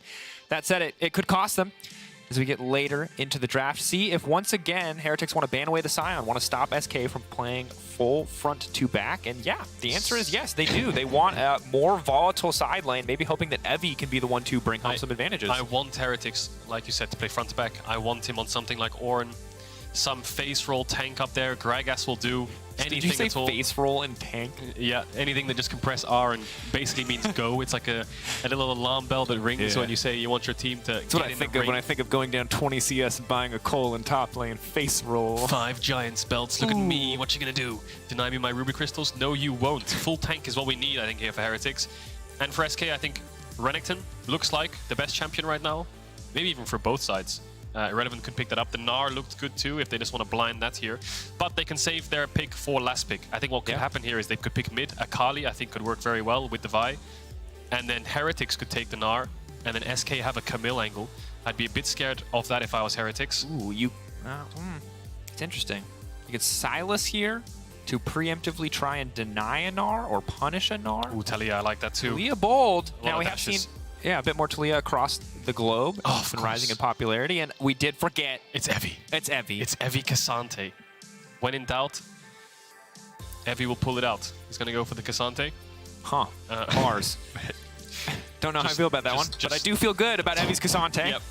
There it is, locked in. So what's Jankos going to play? I just don't want to see Graves. As much as I like the carry jungle, I like the front to back as well. But the Talia is something that Xiaohu really leans towards. I think Showmaker is also leaning towards it a bit as well, if off the top of my head. Really good at denying all these dashes. Lucian can never really dash forwards. Azir can never really shuffle as the E is up. Certainly. And then really good roam potential. Also the follow-up with Vi is incredible. The W-E combo on top of the Wild, simple. Kindred. Oof. Okay, it's an 0 for the carry. No real frontline on SK right now. Man, and on paper, it's obviously such a powerful pick. It can take over games. And it's no fault to Jankos. He's a solid player, and I think as much crap as he gets for him on carries, I think he is still a really great player, and he showed it in the Graves game individually. But I think the team needs more reliable engage, because right now SK are basically running back the same composition. They don't have the same Sylas playmaking ability, but they have much more early to mid-game roaming coming in from the Talia. And if I'm Heretics right now, I am sweating. It feels like Evi comfort is kind of what you are betting this entire series on. Yeah, I think SK's answers to Heretics are pretty good. Do you want to hear a little fun fact? When was the last time Jankos played Kindred? Oh, well, I just said don't meme Jankos, but it had to be a loss. It was. Couldn't have been international. There's no way he played it international. It was international. It was international. 2020 Worlds against Damwon. Do you remember what happened in that series? Good. Right, so Heretics with the front to back. They've got 4 range champs again. Just slot out the Kindred, the Graves for a Kindred. Slot out the Jax for a Cassante. A little bit more frontline to work with. Yeah. Maybe Jankos can find some early plays up against the Vi, because in an 8-1v1, when Kindred has ult, into Vi, it's not too bad. If you can get the ult off before she can get the engage in, then you can live through the combo. It's just the chain CC is the problem. Vi ult into the knockup. But here we're ready for Game 2. SK versus Heretics on match point. Woo!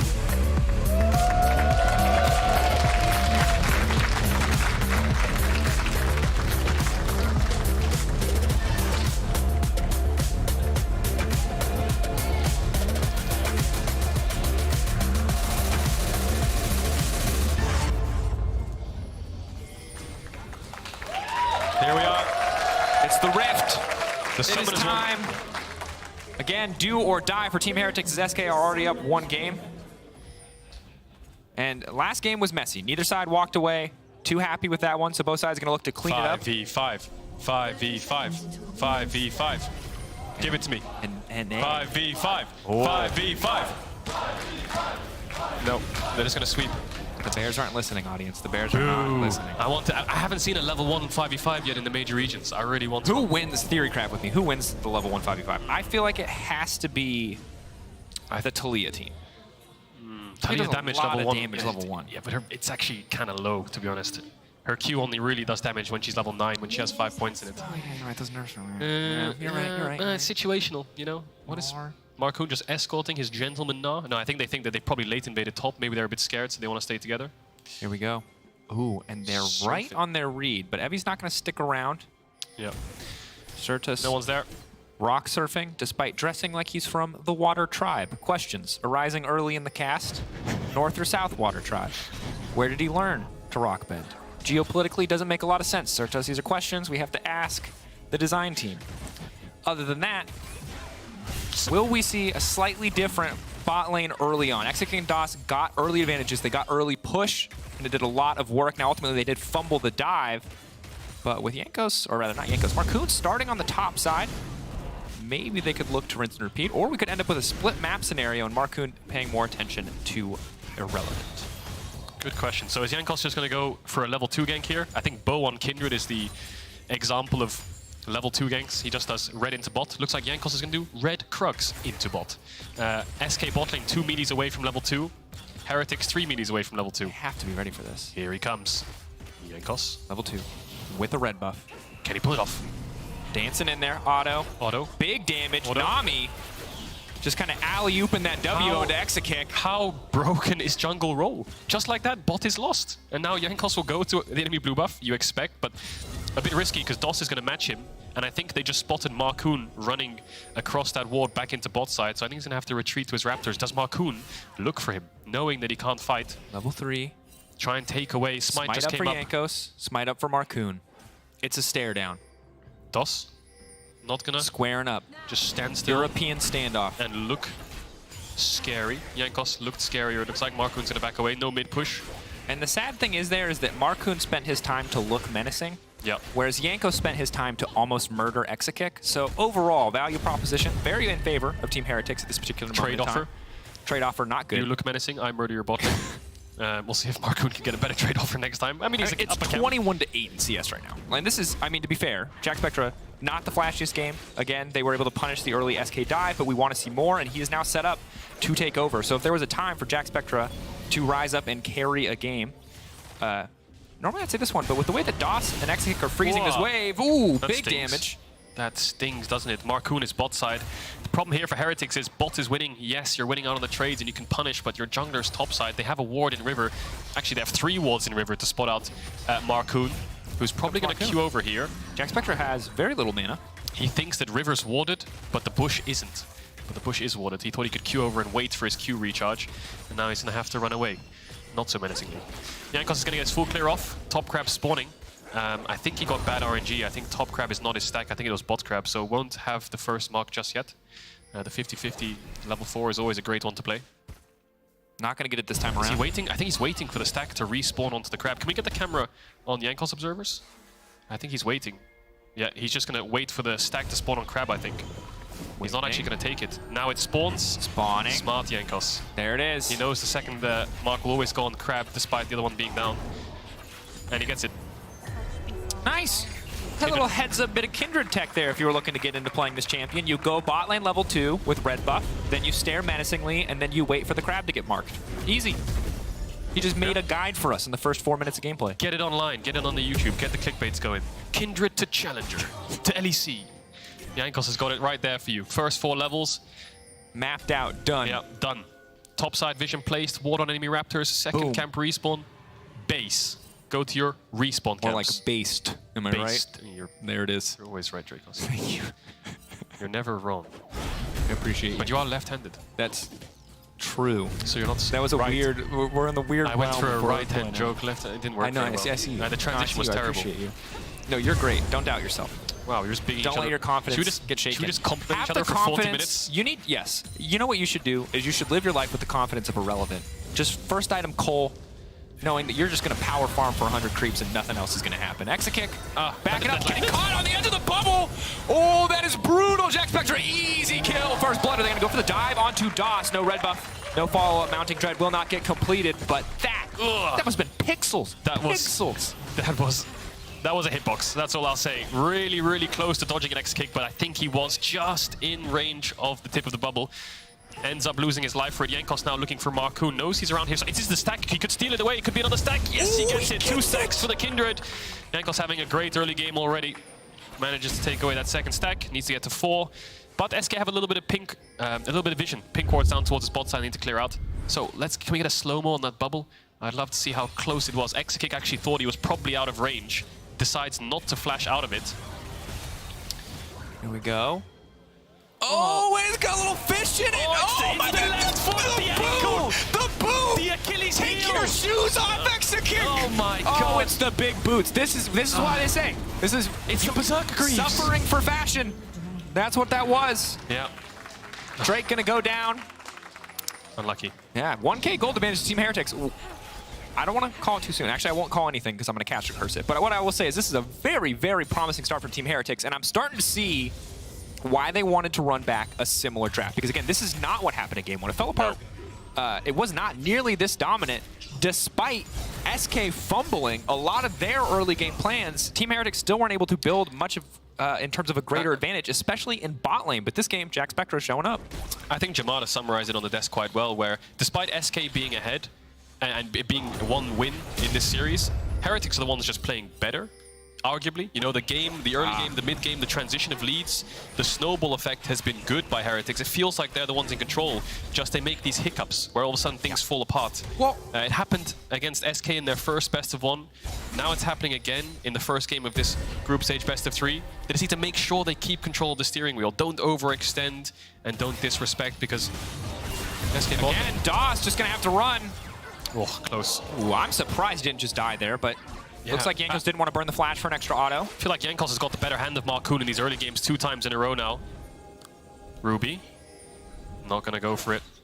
Decides against it. Could be a 1-for-1 despite him. Oh, we didn't see that, Jankos. A little oopsie. Just trying to backflip into a wall. No worries. Just parkour. Wicked. Oh, Marcoon's on Herald, so at least they get something in return. No play in bot other than denying the creeps, but you can see that CS lead is getting bigger and bigger for Jack Spectra. But Jack Spectra needs to be reliable. I feel like he had one great Draven game. Everything else was, I think, mediocre, suboptimal in some games. But this game, he's in a great spot. Jankos has been playing for him. He's going to get a lot of resources, but he needs to transition this. Mid-game Lucian is so important. It's not a Zeri where you just sit back, kite back, punish mistakes. I think his Zeri was exceptional. And in the series they played last week, I think Jankos was the one struggling on Vi, and Jack Spectra's game 2 and 3 was not bad. But we need to see more action. We need to see more aggression, more forced plays by Jack Spectra on this Lucian. And you can see the stats there on the wrong side, because we made those for game 1, but wanted to talk about him anyway. This is a story of two very different AD carries. Exekek has kind of been the pride of SK thus far this season, whereas Jack Spectra hasn't been able to show that form. Again, you highlighted that Draven game. He had one really big stand-up moment. He had a pretty solid Kalista game that ultimately resulted in a loss. But now, he is set up 100% for success on a champion that does not get the luxury of scaling to 6 items and sitting back, especially against the Zeri. We need to see him and Mursa control and take over this mid game. And now they can get help from Ruby or Jankos or anyone else where they need it, but we cannot see a dash into a Gnar stun. We cannot see getting caught in a side lane, because this could very quickly result in an SK 2-0 if Team Heretics once again fall prey to some of these individual mistakes. I've liked Jack Spectra on Zeri. I think his way of kiting back and outplaying people who come onto him is just phenomenal. His Zeri games have been a standout next to the Draven. Just the Lucian. He's played 3 games of Lucian. I think he's lost all, or he won one of them, I think, against Koi. He needs to get more aggression. He needs to start dashing forwards on these midways. So we'll see how he does. He's got the Gale Force now. I think Mandate's being built up here for Mursa. Gale Force. He has First Strike. He has Ignite. This man can kill people. He can. And he needs to respect for now, though. Needs to get Jankos down here. Needs to get a little bit of mid-push, some vision. He sees nothing on the map right now other than the tri-bush. There's the ward to spot out Marcoon. No flash commit. Jack Spectra's ready for it, so good respect. I think their way of respecting cross maps has been good. Culling, not the best there. DOS with no flash could have been something to punish, but we'll see. He gets the bot push. Dragon's not up front of the 1 minute 20 seconds. Jankos is down here. They've got the pressure. They don't have the Herald, though, so I think what they're doing here is they're matching the Vi, stopping them from getting the Herald down. This is a difficult position again for Jack Spectra to be in. We're putting a lot of pressure on him to perform, and that is how the draft has been set up. They're backs against the wall, right? Yeah, it's potentially the last draft of the season, but now they're stepping forward. Jankos on the backside, he needs to get in there. He needs to lay down the Lamb's respite. Sortas pulling Jankos back into the rest of the team. Still has the Kindred ultimate cooldown up and available. Waiting on the edge there to make it out to safety. Man advantage for SK in the bottom lane, forces Team Heretics back. Azir in the mid lane, though, already pushing. That's the power of Talia. So the trade-off here is Heretics get plates in mid and a little bit of extra CS, but they've lost 3 flashes on jungle bot. No Vild. Don't think they can really commit to go early. Can get that knock, was but not what he wanted, but not too scared of the damage, it seems, without Marcoon having ultimate. Ruby has no soldiers left. I think, yeah, Marcoon, if he went in there with no flash and he used his Q, he would get pushed into tower by the Azir ult, right? And Ruby might die, but Marcoon would die as well. Is it worth to go 1 for 1? Then you can't put the Herald down. So I can kind of get what Marcoon was going for. Also for Jankos, that ult might have looked a bit odd, but I think he was scared of the splash damage from the Talia Q hitting Mursa despite him trying to block it. Anyway, in isolation, props to Irrelevant. You know, this is Evi's Cassante, and he's 1k gold up. He's managed to get himself, I think, 2 plates there, and he has a sizable CS lead despite playing in isolation. Needs to be careful here, though. Ooh, almost got ulted into tower. Not going to get ulted into the tower. Fully stacked the Cole, helping him hold on to that individual gold lead. And yeah, promising game thus far from Irrelevant. The previous game, the Gnar was solid. You know, it did get caught out. Evi was able to find some of those kills, but ultimately able to make a big impact in the fight. See if he can do it again this time. Again, a situation where, like last time, when it comes to ease of execution, we look overall at SK's composition. But Team Heretics this time around, building a much more confident early lead, at least on the bottom side of the lane, or bottom side of the map, and we're just going to have to see how they play this mid game, see if they can hold on to this lead for longer and not let themselves get caught out in a lot of these 5v5s. Is all incoming. Danger. This is going to be bad for Irrelevant. Irrelevant needs to make his way away from this one. He's going to try to bounce out, but Evi holding the W. It's beautiful play thus far. He's going to keep going for the dive. Irrelevant going to try to finish the job. One more tower shot finishing off Evi. It will be a 1 for 1 in the end. Well played, though, by Evi. I think he held his Q3 for so long that Irrelevant tried to dodge around. It eventually expired, but he kept it for so long, managed to dash, managed to gap close, so well played by him. The second he waste stand and Irrelevant dodged it, the play is over, so he manages to get the kill, gets his mythic, and now happy days in the top lane. Jack Spectra trying to land the Q there on the X-Kick, get the chunk, but it won't hit. So top lane still similar situation, top wave's important. By the looks of the minimap, I think it's pushing into Irrelevant, so that's going to sting for Ebi. But we'll have to see. It's hard to tell with just the minimap. Jack Spectra needs to be careful. No flash. Exekake and DOS have all summoners apart from the heal. Is it Mursa the target? Don't face check that bush. Ooh, now they're just going to try to burn down Mursa. Wave coming in. Mursa's still standing for now. Jankos will flash. He's just going to stop the kill. He's taking Mursa Mercy's still burning on the backside, but it does not matter. They're looking for 2 more kills. Jack Spectre chasing down Dosh. The Wild Grove will keep him alive for now. Ebby's here. Ebby's in bot lane. I think the wave is terrible top, so he's just saying, I'll roam. If Vi's here, I'm ready for the counter gank. Massive punish there from Heretics. Good heads-up play by SK to look for that initial pick, but Jankos ready to respond. Not enough damage onto Mercer. Spiny Lobster trying to make his presence known on the map, even if he's a bit of a shrimp on the top side. So they look for Jack Spectre initially, but then, of course, Mercer is the one who steps up towards the bush, and Jack Spectre is the one who goes for the ward. Split up. This should be a kill here for SK. But the sweeper just gives him enough information to run away. The double knock-up. X-Kick doesn't have flash to flash over it, and then the bubble to follow. Fantastic. As X-Kick's flash came up, he uses it to flash away, I think. I'm not too sure what the flash situation was, but if he flashed over the Nami ult, maybe he could have got the kill with Mercer not having the flash, but then he would probably die anyway. So Marcoon needs to be careful here. No flash for himself. Review. Marcoon retreating to X-Kick. X-Kick doesn't even have an item completed yet. Jankos knows that they are stronger, so feeling confident to go for this one. The pushback is beautiful for Marcoon to interrupt that one, but still the bubble will connect, finding all the CC they need to take the jungler out. It's irrelevant on the backside. Nobody can dash out. Nobody can get out of here. Irrelevant. Everyone waiting in the Lamb's Respite. Close to Mega. All eyes on the Gnar, all eyes on the Mega. Evie trying to buy as much space as he can for his team. Now retreating, unstoppable out, trying to pull them back in, giving his life so the rest of the team can escape as he buys a few more seconds. Nothing here left for him. X-Kick will grab the kill in the end. Will they grab the Herald as well? Marcoon's dead. Ebby's down for 30 seconds. Doesn't look like they're going to go for it. Irrelevant's looking for a little bit of information. They could start it up as Marcoon comes onto the map. There's no real other job here for Irrelevant other than going towards that bot wave, but better to probably just stay with the team here.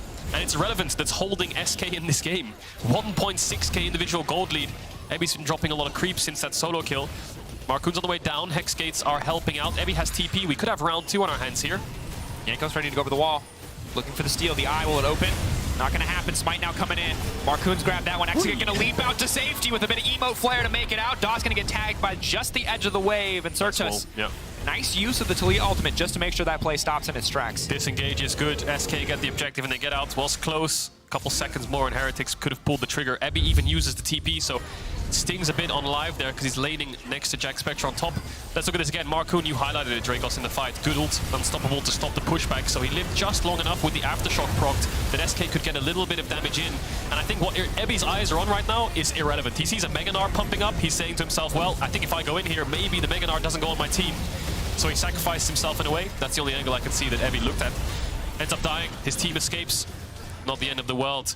It's a 1-for-1. Top tower is going to go down for Heretics despite losing that Herald. I think no matter what happens there, if you try to retreat into the choke where your team is going, you're going to die. He has no flash, right? There's no way out for him at that point. So the best you can do is generate space. Now, at this point, those summoners disconnected messages. That was a pause that happened and was already resolved. Because we are playing online, of course, we have the luxury of a bit of a delay for competitive integrity. So you can ignore the disconnect message. Everything is good. Everything is Gucci. We will continue the game. SK gonna get that mid tower with the Herald. Charge onto tier 2. Similar thing that Heretics did last game. That'll help crack open through mid. But Heretics' eyes aren't on their mid tower. They're on this next dragon. Puts them on soul point. 20 seconds on the spawn. Certus is up towards his top side. I see pings on that top tier 1 there on the minimap from SK. Red pings on the blue tower. I wonder if they're all just gonna go top here and say, you know what? Sack the dragon. We have no chance of fighting it. Let's just try to get some gold, try to force this top tier 2. I think Heretics know it, and when you're in a situation like this, you ideally want to get a second pressure point. You want to push bot, start hitting their bot tier 2, so you can actually cross map effectively rather than just trade 1-for-1. So here comes a push. SK, pretty big wave. I think they can look for 2 towers here. Depends on the information they have, but they're all up here. May as well keep going. Yep. 4 to 5, actually 5 out of 5. Mid to bottom side for Team Heretics. They're going to grab the third Drake and themselves one step closer to Hextech Soul. 3 out of 4, only 17 minutes in is big, but immediate gold advantage that they have is going to be mitigated somewhat by SK, pushing in a lot of these waves. Ruby will be there to catch that top side, and Yanko's going to grab the dragon. 4 stacks for the Kindred, level 10. Feels like a pretty solid game, pretty big turnaround for Jankos, able to have massive impact in this one. Heretics in a really good spot now. Lucian's getting towards that third item at almost 18 minutes into this game. So it's on Jack Spectre and Ruby to outperform Certus and X-Kick in the fights. Front to back in Heretics' favor in a sense because of the Cassante and the Kindred ult. But SK have the tools to find individual targets. Talia Vi is so good at locking one person down. Jankos needs to make sure he's on the trigger finger with the ult and he isn't getting blown up before he can get it down. Baron spawning in 2 minutes. The game will calm down for a little bit as both teams just kind of get resources, get items before those objectives spawn. Yep. And there are no Umbral zombie ward abusers this time around. So God bless. vision control not quite as oppressive as it once was. SK sneaking their way in to the bot side jungle. Can they dive that? 4v1 against the K'Sante? Do they have the damage? They're gonna go for it. Heavy, no flash. Going in. Looking for the lockup, unstoppable, back to safety. Immediately gonna ult just to generate as much distance as possible from the rest of the team. Beautiful footwork coming in from Evie. Irrelevant again, caught out under a tier 2 tower, just like in game 1. This time Yanko's gonna grab the kill. Oh, Evie. And the rest of the fight's still going. DOS running, but there's so much damage coming in from this Azir. SK struggling on these dives across both games, but Exkick now could be the one in trouble. Holding onto his feet for now, ulting immediately, trying to get the fight kicked off, trying to get it out, burning, ticking, ignite will burn him down. Jack Spectra finding the kill, but the rest of SK now looking for Team Heretics. Ruby still standing, Evie still standing. Messy, messy exchange. Team Heretics holding on to the gold lead. Q from Certus just goes wide. There goes the only kill that SK could have picked up, but huge plays from Ebby despite being so far down in gold. He's there to respond to SK's plays. Heretics looking to chase any stragglers. Maybe they can find Marcoon or Certus recalling in a bush. Looks like they won't get anything. They have a bit of vision to work with, but they didn't spot the Talia. Maybe they're pinging this bot brush, see if they're recalling the alcove, but yeah, nothing here. So that's gonna be 3 kills over to Heretics. Jack Spectra making sure he matches Exekick on the flash, punish him, get the kill, don't save your flash and just trade it off and look for the next team fight. Make sure he's snowballing on this Lucian. All comes off the back of SK. Really confusing play. They don't have a big enough wave. If they had 2 waves stacked up here, maybe this is plausible. But the second he dashes past the tower, SK are too hesitant to commit. If they overcommit there and there's an Azir TPing behind them, then they're all just going to get pushed into the rest of Heretics. So they disengage, and DOS here, massive knock from Ebby, runs past Irrelevant, knows he's dead, looks for the support of SK, gets that kill, and then the other 2 of Heretics, Jack Spectra and Mersa, punish X-Kick on mid-wave. Big that they're able to get that punish onto X-Kick, slow down, obviously the scaling from the Zeri, but a very, again, a very odd sequence of events there. And this is the second time where we've seen kind of these disconnected dies coming from SK, where Irrelevant clearly is confident to step forward, but K'Sante feels like the one member on the enemy team where there is risk to diving him. Azir maybe the other one, but they decide to commit all the resources there. Turns against him a little bit, but Team Heretics holding on to a decent gold lead. Again, 3 Drakes, 2k gold lead, not bad, even if they are down a tower at this point in the game. Dragon Soul going to be everything. Every dragon for the rest of the game, SK are going to have to be ready to fight and commit resources to. I think, honestly, Heretics, hang on a second, Marcoon's charging up the Q. Maybe looking for Jack Spectra, no flash. Certus going in with the wall, miscommunication from SK again. Maybe Irrelevant onto the side, but immediately Team Heretics are just going to turn and burn on him because they see the rest of SK is already backing away. Nara giving him about 50% of his health just to even threaten. Ult will time out, it won't land. Okay, so Heretics, a lot just happened there. Heretics very scared of losing a fight. They don't want the same scenario as last game where they just randomly get aced and lose the game. Ebby's just quick on the TP. The second he sees a Gnar behind him, he's instantly there. Mersa looks for a little bit towards the end. I mean, the ult should be back up before Dragon. But it's about keeping control. Yeah, and really, this gold is a bit deceptive because Irrelevant's individual lead is 2.5k. Yeah. But he has not been a factor in these fights whatsoever. So if Irrelevant is not there, they're like 4 or 5k down. Because you see 2.1k individually for Jack Spectra. Didn't go for Navori this time. Went for IE. This man is looking to hit hard. And it's a similar story for Ruby in the mid lane. So while the gold at the top of your screen looks not within touching distance, but like a small lead for Team Heretics, it's actually pretty massive if Irrelevant can't find a big ult. I think they're going to go Nash. Mersa, just, okay, well, I don't think he meant to hit the Nash. I think he wanted the control wards. You're a fish person. It's a giant purple worm. It's like adjacent. Yeah. You know what I mean? You thought that like, hey, maybe if I just like hit you one time on accident, it'll be cool. No. No, not going to get away with that. So I think Mersa was putting topside vision because Heretics probably want to trade Baron for this dragon. Maybe they're not even interested in Soul. If all of SK go bot side here, their Nash is really quick. But with Mersa now on the bot side of the river, it looks like that plan is gone. They've dropped it. They want to fight this Soul. They think they're strong enough, and I think they are as well. Look at the item difference between the AD carries. It's a full Infinity Edge over the Zeri. It's really Irrelevant is the only one with this massive lead. A big Gnarl could define this entire game. It's just going to proc now. I think Heretics can just wait that Mega Gnar out, so SK are just going to start it. They're saying they're on a timer. Heretics can just stand there and watch it. 7 seconds on ult. Yeah, he needs that ultimate Certus. SK actually want to wait, but they also need to force because of the Mega Gnar. Oh, this is and such he ults a up now. This is where I think Certus will throw it. Certus needs to ult to split the team fight. He's going to do it, and he can catch at least Mersa off on the backside, and now they're looking to break the fight out. They managed to take the Dragon away. They denied the soul for now, but Jack Spectre in the back of the pit is doing absolutely nothing. All of that gold, unable to make an impact thus far. Exekick backing off, and SK got what they came for. Yeah, it was a close. Talia ult just came up when the Mega Gnar was available. And it was a 50-50. Now Team Heretics have a lot of tempo though. They could just look to rush this Baron down. Marcoon's aware of it. Irrelevant's basing ready to TP in. Doss is based as well to make sure he can refresh ward so they can actually get vision on this Baron. But it's going to be quick. It's going to burn down. Do they have any blue orbs?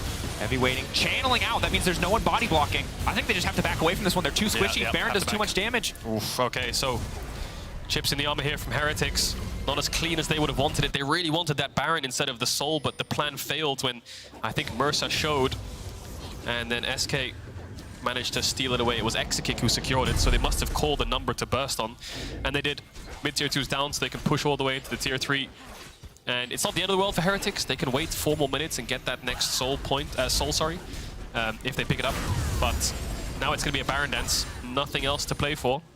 And the later we go, the easier it's going to be for Exekick to play a lot of these fights.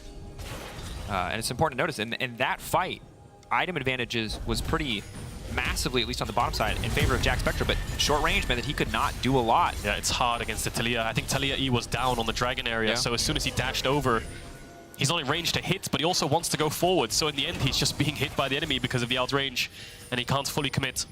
Heretics dancing around this Baron. They can 2-man it, I think. They could have Ebby and Ruby just 2-man Nash while the rest of them zone them away, or something along those lines. It's probably plausible with the Azir, because he can dash over the walls, but we'll see what they do. Mid-waves coming in. 5 stacks for Jankos on this Kindred. Good poke, Certus. This looks like deja vu, doesn't it, from game 1. Marcoon's around the back. Heretics needs to be a bit careful here.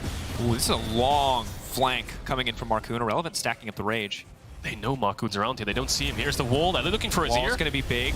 Ruby isolated. Damage is coming in, but he's going to get pushed back into the rest of the team. Now ulting back in. Certus should have the free incentive of his life. Irrelevant! Finding 2 instantly on the backside, but no one follows up. No one is there for him. He is left empty-handed. This man's going to have to buy himself flowers at the back of this team fight because no one else is going to do it.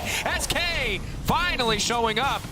But it's a messy exchange. Once again, that ult should have sealed the deal, but it's now Ebby on the backside. Ebby looking for the flank. It is Team Heretics looking to turn, but they are out of carry. Jack Spectre running. Marcoon coming in. Massive shutdown, and again, SK find a fight. Not again! Straight up 5v5. SK managed to out-team fight Heretics despite them being ahead. How did it fall apart? Jack Spectre was kiting for so long. The bubble looks great. Do they have the damage is my question for that Baron. We'll find out in a few seconds. A lot of things to keep your eyes on here. Ruby, first target for SK. Good damage, but he's holding his stopwatch here. He knows that Marcoon will try to ult him. Stopwatch comes in. Irrelevant now. Look on the left side. Massive Gnar ult. Like you said, where's the follow-up? SK are just too far away because Exekick's fighting up against Ebby. Look at this bubble from Mersa. Lands just outside the Kindred ult, but they're so low. Now eyes on Marcoon. How much work does he do in this fight? Finds Jankos, gets his flash over the wall, then peels back to help against Ebby, who just took that X-kick, and then Marcoon goes in again, finds Jankos, waits for his next Q, teams up with Doss, next to the support of SK, finds Jack Spectre and Mersa with a Q flash, and the jungle support carries the entire fight. X-kick didn't really get anything done, and now here we are again. Hero, and down goes Ruby. What is going on? It's just fallen apart again for Heretics. These fights just not going in their favor, just overgrouping in mid, and SK have the hard engage, Sejuani Vi, whatever it may be. They can get on top of you, and Exekick was down an item and a half in these fights. It's the solo lanes, jungle support just stepping up here for SK. We talked about Exekick's impact, but the rest of SK showing their caliber. Can Jankos steal it? He could jump in, but he doesn't have the ultimate. Irrelevant waiting. He's just going to go for the wall. He's just going to stun him. He's just going to deny it. 2K getting lower. They're going to burn through the Baron as quickly as they can. And again, SK take a Baron. So many individual fumbles for SK across the series, but when it comes time to stand up, to play well, to perform in these fights, in these clutch scenarios, they are just outmatching Team Heretics. Is this Heretics just misplaying on midways, or is this SK just having great team fights? I think it's a bit of a mixture of both. SK have really good single target damage. The Vi, the Lulu, the Talia follow-up, and their target selection seems good. But Heretics, yeah, they can never really play together. They really want Ebby in the front line, Azir and Lucian hitting, but Ebby was split off looking for flanks. And then you're playing 4 range champions kiting back. See this one again here. Looks like Doss got hit back by the Blast Cone, but it doesn't matter because they're looking for the Azir. Trying to finish off blue. Oh, he reset the blue, so he stayed for too long, and then they just get Vi ulted. Stopwatch on cooldown. Yeah. No team nearby. Bye-bye to the Azir. Had the vision setup necessary to make that play happen. Again, we are grouping mid lane. Both sides ready to try and 5v5. It's 3 seconds on the soul. Does Heretics really want to try and fight this? The game could be lost here. The gold is basically dead even. Surely you can still win a fight if you execute well. Ruby's so close to Rabadons. That's a massive spike, but it looks like they might take it anyway. Maybe they can steal it. 4K getting lower. Jankos has no vision in the pit. He would should just be there. Drake. Yeah.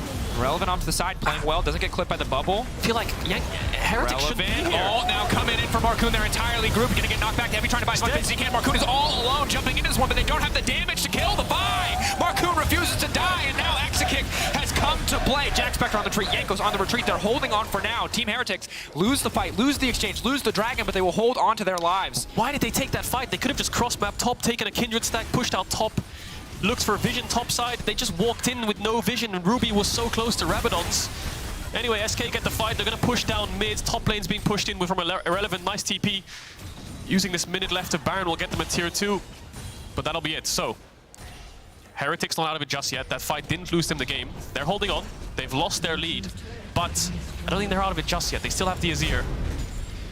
Jankos on 2 items. His gold income slowed down a lot after some of those early plays. Maybe he can do a bit more in these fights, but we look back at this, it's just, it feels messy. Heretics see nothing. They're blind. There's pink wards everywhere. They have not a single ward. They're just kind of fishing for something, but they have no engage, so it's only Ebby, and look how fast he dies. Ruby gets knocked up, knocked back, has Zhonya's. Yes, doesn't matter. Kindred ult's not even used to save him either. I think Jankos was surprised of the chain CC. Maybe he expected his Zhonya's to come out. Ebby's gone, no frontline. Jack Spectre has to run for his life. No turn available. So now, 30 minutes into the game, building towards these 3-4 item spikes here. Heretics have held on from this Baron push, but now the game is in SK's favor. And Walls coming down. Buying a bit more space. I don't think they're going to overcommit to this one. They can't see the rest of the team. Evie just going to dash to his teammates, make it out to safety. Yep. All of SK are here. Baron buffs off in 5. That was the last wave to play for that bot tier 2. I mean, they can try and stay a little bit longer, but they need to push them out somehow. Maybe with a Talia combo. Looks like Heretics are just dropping it. Yeah, no point defending that. And the problem right now is that for most of these fights, they've been pretty defined by Marcoon, Certus, Irrelevant, DOS. Exekick hasn't been the biggest factor because he's at 2.5 items. Yep. But he's gonna hit 3 items soon. He just hit 3 items, and now the Zeri is gonna be a problem too when Team Heretics were already struggling so much to try and team fight. Yeah. This game is falling out of their hands again in the same exact way it did in game 1, and it is crushing because it is an elimination game. If you lose here, your season is over. Yep. I mean, just look at the top lane gold difference. 4.3k gold to Irrelevant. Almost Flame Horizoning, 2 levels up, almost 3. He's quite close to level 17. This Cassante pick, yes, it's frontline, but it's butter. It's just getting melted straight through by the carries of SK. They can even ignore them. They can look for Vials on the backline. There's no real threat. Whereas Irrelevant is tankier, yes, has Guardian Angel, but also does a lot of damage. So Ebby's trying to find some angles. At this point, he may as well just group up. There's no real reason to sit on the side lane and just do nothing. He has TP, I suppose, so that could be something they can use to catch those side waves. But yeah, 1 minute 50 seconds on Baron. SK are just going to wait for that to spawn. 2 minutes on the Dragon. Roughly same timers. Maybe Heretics can trade a neutral. Yeah. Again, though, credit to Irrelevant. Struggled sometimes to find the optimum engage angle. Has not necessarily... He's had a lot of difficult moments, I think, that will not be counted in his highlight reels of going a bit too aggressive, the team not being on the same page. But statistically, you see that gold and you know this man has been dominating his individual matchup. And Evie, while for a lot of the early game, playing on a single item felt good because you could still threaten the backline, he is no longer a threat. And this is really well and truly where we see the lane gap come to fruition, because Evie could leave and make those plays early on, but now he is almost irredeemably far behind at this point in the game. He is. SK looking for bot vision. Heretics trying to look for a pick. A little bit of damage onto Marcoon. The Lucian's on 4 items, but that's 4-item Lucian. That's his whole combo with the Nami. Yeah, not optimal, really. And admittedly, it's a tanky frontliner. Yeah. But that's not a lot of armor on Marcoon quite yet. That's mostly HP. Ooh, there might be a wall here to separate them. Needs to be careful here. Certus can transit across if they get a bit too overconfident here, Heretics. They have a lot of dashes to get back, but the Nami doesn't, so yeah, Certus on that side. It's just so hard for Heretics to step up. And I think that's the big thing, is already the compositions are difficult to play without CC, but when there's a random wall that can appear at any moment, that's a massive threat. Jankos gonna get knocked back, knocked up one more time. It's an absolute bounce house for the Kindred. No chance to push that Lamb's Respite. Perfectly layered CC from the side of SK as they set their sights now. 30 seconds until that Dragon. They can move up to Soul Point themselves. 13 until the Baron. No jungler standing. You have to feel they're going to go for the big purple It's worm. over, yeah. They're going to get Herald, so they're going to get Nash and the Dragon, sorry. And then the push is going to come through. The dance was supposed to be around the neutrals, but SK found their window to punish Jankos. It just feels like Heretics lack direction in this late game. It just feels like their only option most of the time is just group up mid. There's no side lane pressure. And yes, their draft this game doesn't really have it, but last game they did. With the Jax. Try to just steal this one away. They're just gonna brute force it. So okay, Ruby is just flipping it. Okay, they tried to commit 4-man, but SK read the play. I mean, it's tough because sometimes you've got a 2 and a 7, and you just decide that you need to play out that hand. But I respect it. Sometimes you got to take the risk. Just got to take the all-in. SK going to grab Baron, and I think an incredibly difficult day for Team Heretics because for every play they've made in the early game that has seemed good and has made you believe in this team as we've gone mid to late, they've made just as many bad plays to balance it out, and it's just not the way that you want to end your season. It's not indeed, and with SK now in the driver's seat, it's going to be an exciting matchup in the next round. Of course, we saw the struggle of Vitality against Heretics. Managed to win out though, but SK looking a lot more competitive here. Nope. Of course, still have to finish this one, but as they're pulling further and further ahead of the goals, we've seen how easy their composition is to execute. It feels like it is all but over. Yeah, I mean, Heretics have one last Hail Mary, but the problem they have now is the enemy carries are ahead when Heretics had their carries ahead the majority of the game.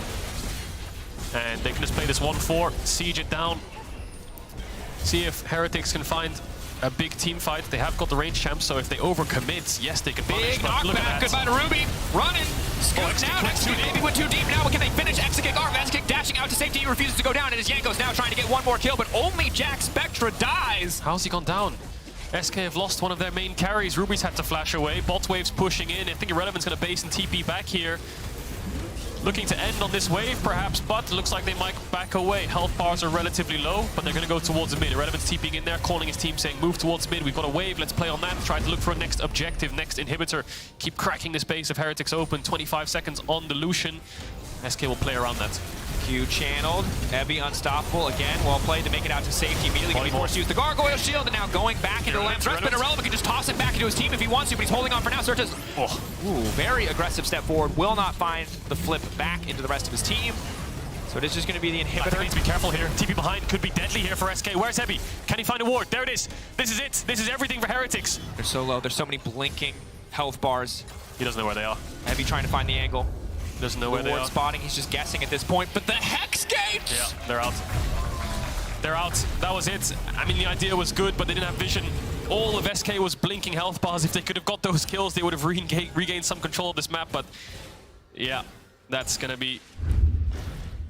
sting. So we'll look at this bot fight again. So what happened to Jack Spectra?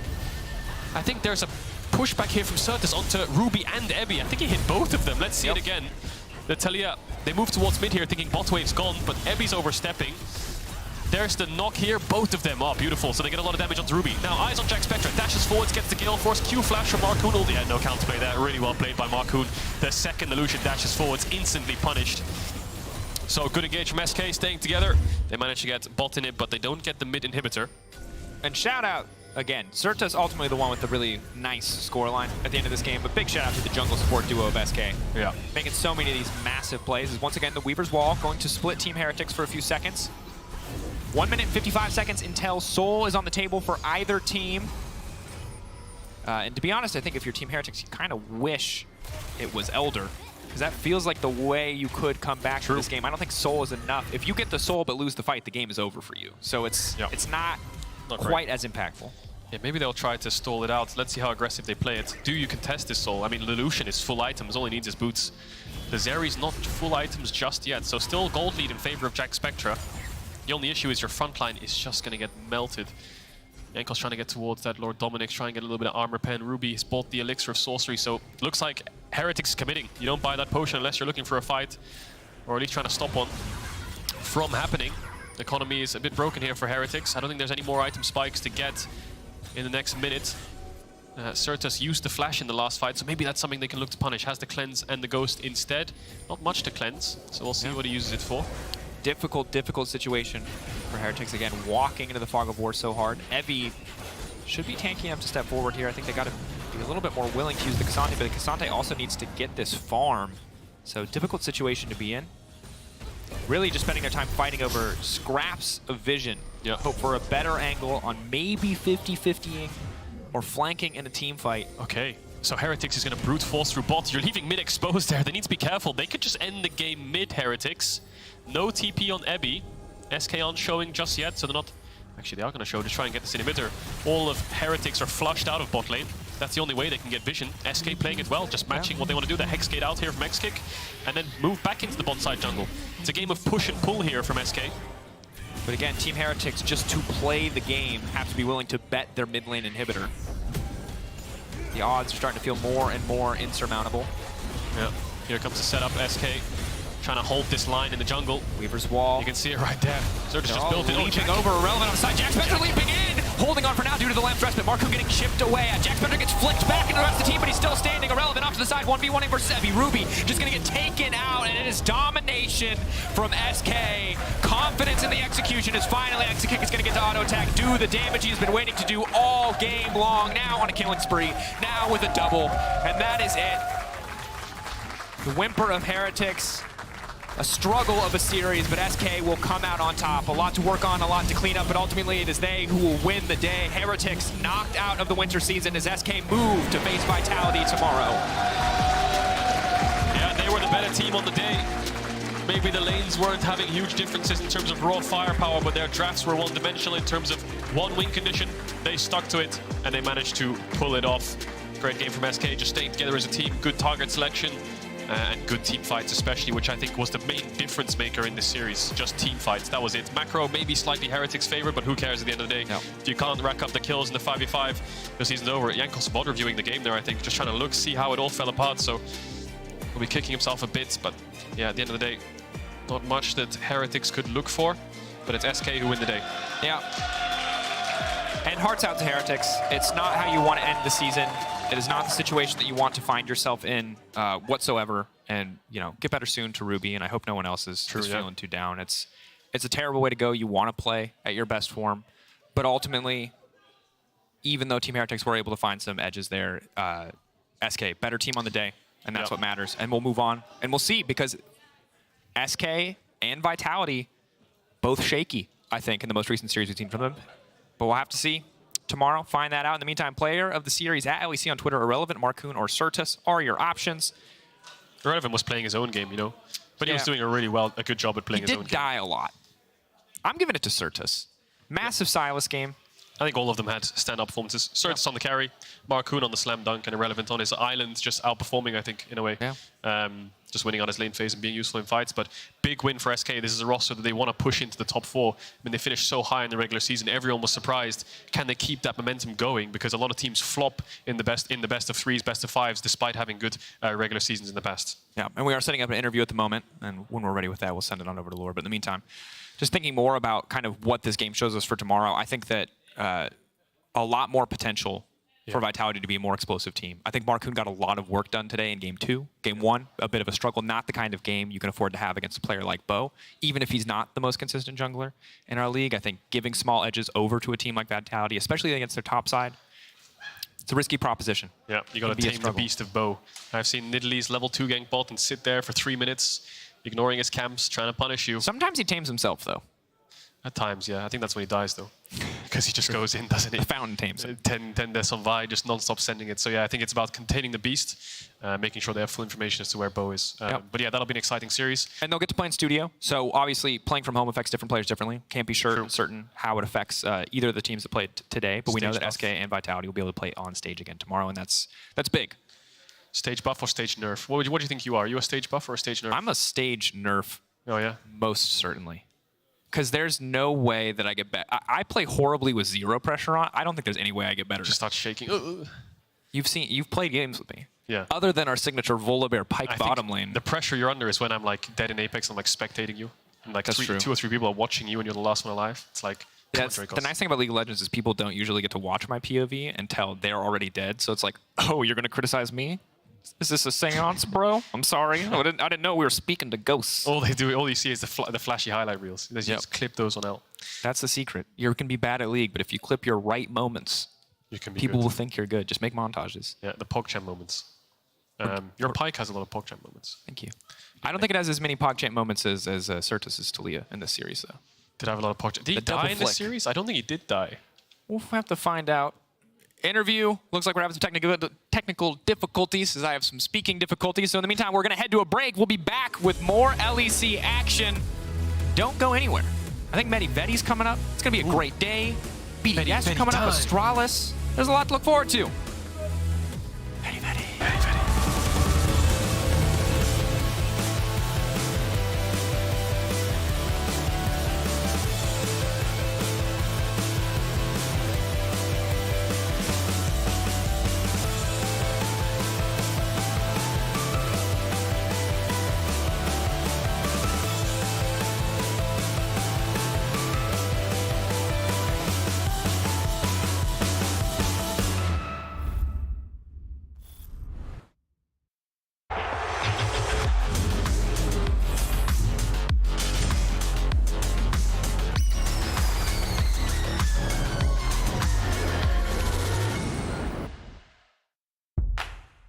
Moving.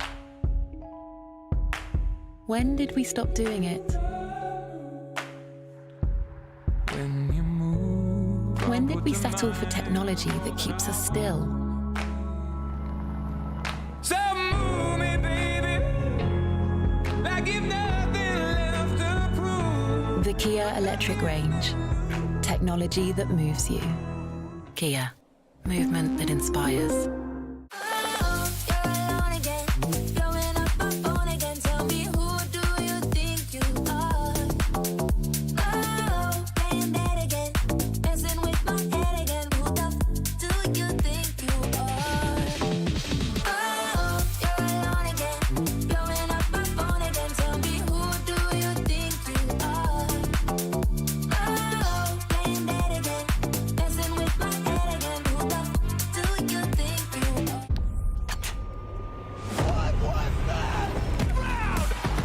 The legends have walked, and even bigger legends will continue to make their name.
Welcome back to the LEC for our post-game interview with winner Exakik. Thank you so much for joining me.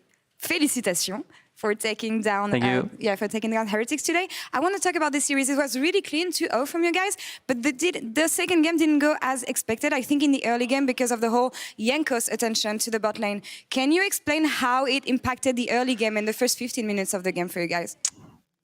I mean, especially for bot lane matchup, right? We are supposed to do 3-wave crash because we have full power into Lucian Nami because they are very weak level 1. But then I think we were too early, so I think it shows on the broadcast that Nami is sweeping the ward, right? Level 1. Yeah. And then Jankos knows we have no ward, so it just comes to level 2 gank and be annoying when we want to stack the wave. So I'm forced to base in this matchup. And then our jungle is weak, so we can't really contest the Kindred. So I just can't play actually because of this gank, which is not supposed to be normal, but I guess in this game it was a very good call from them to just not allow us to play on bot. It was really well played for them, but how did you recover from this? I mean, honestly, when I saw Gale force Lucian into me having like boots and 3 longsword, I was like, it's fucking lost. But I think from this or now he's allowed to play 1v1, right? Because Kindred is camping bot, and then he's getting ahead, and then we are getting plates and CS lead, and then Mark is getting 6. So how we play is just like we play through Gnar flank in team fights. We don't play through mid too much because Lucian is too strong, and we just play front to back with the Talia because actually Talia is very good into their comp, right? They have like 4 champs that needs to dash. They can't really play into her, so the game was just not around me anymore because I was too behind. It was more around my top side and just fighting well. And you came up with the right game plan to finally get the victory that time. And I wanted to follow up on the matchup on the bot lane, actually, because for me, this series was all about bot lane. And in Ready Check, we hyped up the matchup between you and Jack Spectra. What do you think of him as a player? Because you guys go way back from the EU Masters last year. And how do you think he developed as a player this year in the LEC? I think he's good.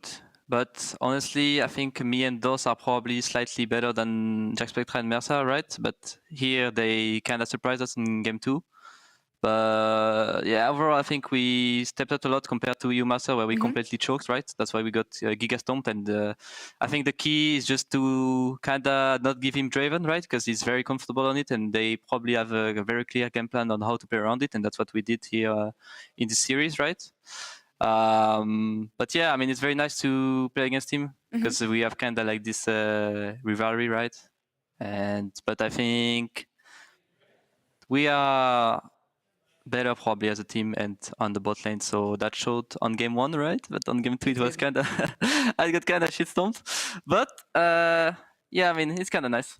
It can't always be about you guys and bot lane, but you were mentioning how confident you feel right now in the LEC, especially being paired with Dos on the bot lane. And I know that there's a lot of discussion around the fact that you may become one of the best bot lanes in the LEC in the months to come. How do you react to this? I think that's probably a cap. I think we need to still work a lot with us, especially on our confidence on stage, because probably in scrims we play very good, but sometimes we have troubles to replicate it in the officials. Whereas there is like bot lanes like G2 that probably don't care if it's scrims or officials, right? So they just play very good.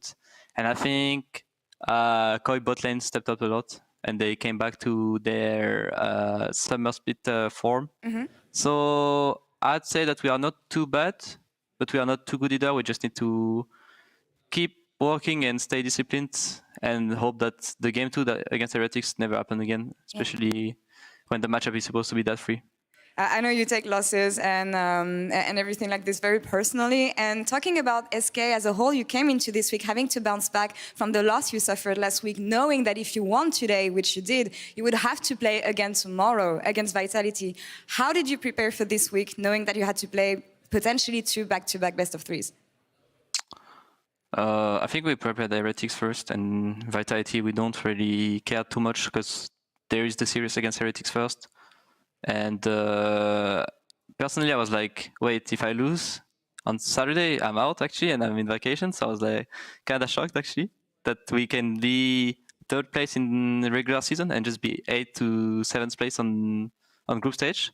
But now winning 2-0 and advancing into the next step, I think it's nice. And I think Vitality didn't show up that strong, I'd say, against Heretics last week.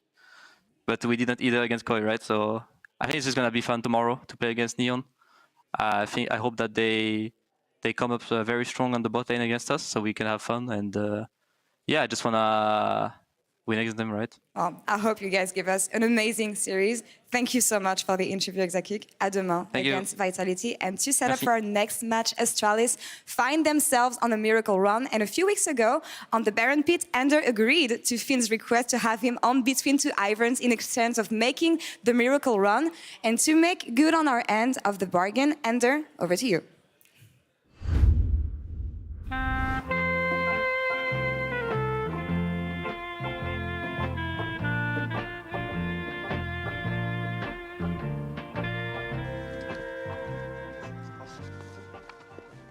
Hey.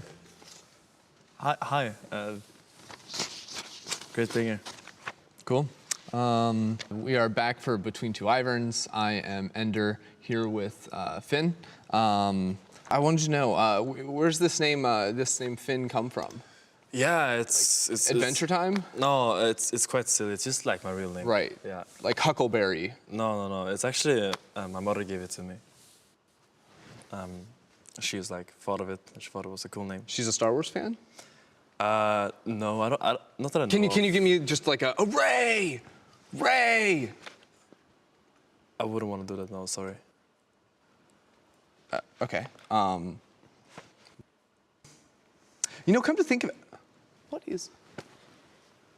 Do you mind? I'm trying to conduct a professional interview back here. Get back to work. So actually, I wanted to talk to you about, obviously there's some big games coming up this weekend. Maybe at some point, are you okay? No. Is he bothering you? I'm just curious what it's doing here. That's all. Budget cuts. Budget cuts? Yeah. I see. Astralis would know something about that, right? Yeah. I mean, you can't have spent much on that roster. I think we have good soul in the team. Right, yeah. Good soul, okay. Okay, cool. So you were just telling me backstage about this matchup coming up this weekend. You're like, Adam sucks. You're gonna destroy him in lane. He's playing these cringe. You want to say that to? I didn't say that. No. No, you did. Could you why are you here? You were selling us the Astralis Miracle Run. Yeah. Or you wanna tell us about?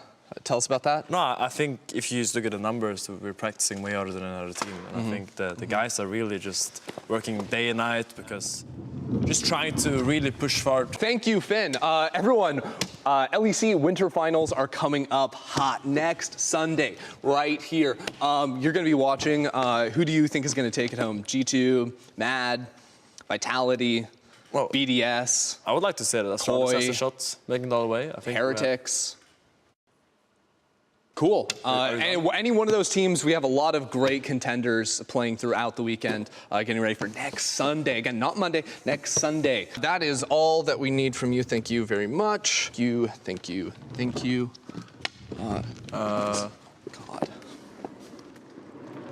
You're gonna cut the last part out, right? Cut what part? In post, you're just gonna cut out the drafts? Oh, no, I think we're okay. You know, could you help? No. Can you? I think it's an IKEA. That's racist.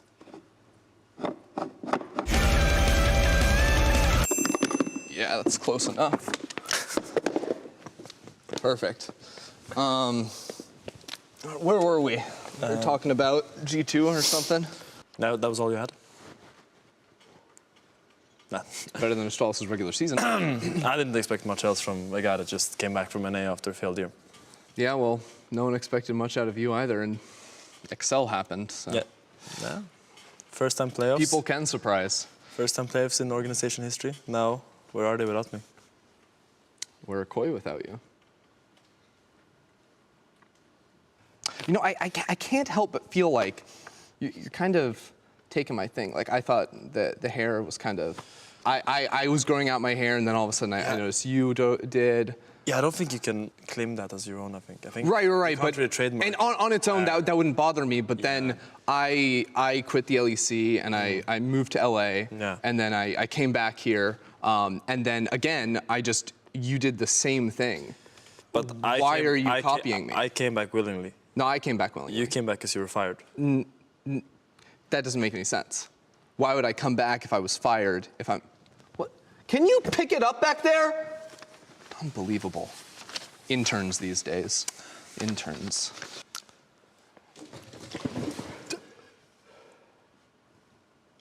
Are you gonna check on him? No, he's okay. Oh my God. I was, yeah, near tears actually in some points in that super serious and interview between Finn and Ender. He's great. He wanted to be on it, so, you know. I love it. Yeah, let's see if he's also in the corner of the punches this time, as we are about to get into BDS versus Astralis for this elimination best of 3, the second one of the day. And I want to call back to some fan sentiment that we've had before the split, and you know, it wasn't good.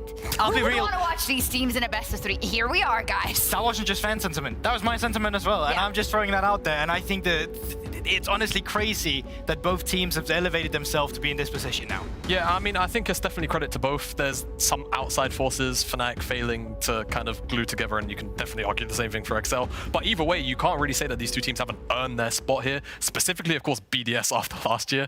But I feel like Astralis as well, they did enough to get over the finish line, and now they see themselves facing off in this elimination match. I even went back to look at the notes that we made in the opening meetings we have with the caster team, and for Astralis it says top 8 would be an absolute success. Doesn't look like they will get anywhere. And then for BDS, same, expected to be bottom 2. To make top 8 is a positive. That's flying colors, That man. sounds like my points, but yeah. I think it is. I completely agree. And I also think, like, yes, the comments were rough back then, but it also brings us to reality now with these two teams. And fact is, well, let's start with BDS. I think they've been absolutely phenomenal from every single member of that team. Adam's been doing great, but it's just the entire team there. It's just a well-oiled machine where everyone has just exceeded the expectations. Yeah, I think I agree with your point, and I feel like, again, the bot side actually facilitates that as well, right? When you've got such a solid bottom side in a matchup where the bot lane is pretty much just the meta right now, if you have a successful bot lane, chances are you win the game. Having Adam on the top side to consistently be a side lane threat, or just winning his 1v1 in the lane without any outside help, is basically just kind of a roll 20 die every single game, just because you know, even if your bot side might fail, the top side is always going to be ahead in 9 times out of 10. Always got the option to counterpick. You can really build on that top lane, and I love it when we look at kind of Adam's career arc as well, the fact that he has such a prominent role in the success that BDS has had. Yeah, and I loved how in the beginning when Adam started bringing out the Olafs and the Bruises, everyone was just like, oh, is this the only thing he can play? And then he defined the meta. Yeah. More people started playing the Olaf, more people started seeing, hey, this is actually a Bruiser matchup, so if you start playing these wacky picks that Adam is bringing out, you can succeed as well, and his picks has brought his team forward. Yeah, I mean, fortunately, I guess kind of ahead of the curve, right? If the meta changes into what your champion pool is, you're kind of just going to be better than everyone at it. And Adam has kind of just defined that so far. And, you know, I've seen people say, okay, but what if the meta changes? Well, newsflash, it's not going to change for winter. So as long as the meta stays as it currently is, this will still be the matchup. But also big credit to Finn, because him coming into the first week, well, all of Astralis pretty much, it looked like a lost cause. But then they started coming back. And for the first time, it was through their bot lane. But then it started being through Finn. His Gnar performance, the Gangplank performance against Excel. If he did not lock in Gangplank that day, they would not be here. And you actually have an added compounded interest in this, don't you, Goldberg? Okay, so I'll be honest. You know, I was after a show day, I was speaking to Finn. You know, we got into talking about that matchup, and I was like, oh, sorry? Were you in a bar? Well, I guess I have to throw that out there. Yeah, I was in a bar. Having a good chat. Okay. And, you know, we were talking about the matchup. And I was like, Finn, I'm so impressed with your performance. You've really elevated yourself. You've been looking really good on that top side of the map. But I'm sorry, I don't see you beating BDS. I think BDS is going to take that. And I'll be honest with you. If you win today's matchup, I'll drink a Red Bull out of your shoe. A shoey. Yeah. A shoey. And we've made that bet. Okay. And now it's been immortalized, Thanks so for now you have to do it. So that makes me think that you think it's going to be an uphill battle for Astralis. Right.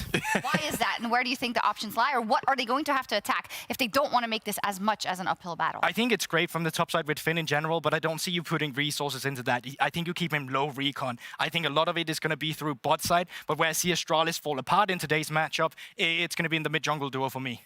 Yeah, I mean, that's the big problem. Like, you can't really play into Crowning Vrov. Playing into Adam is a bit of a nightmare because of the constant counter pick, bruiser picks that he's always going to just throw into, be a bit of a spanner in the work.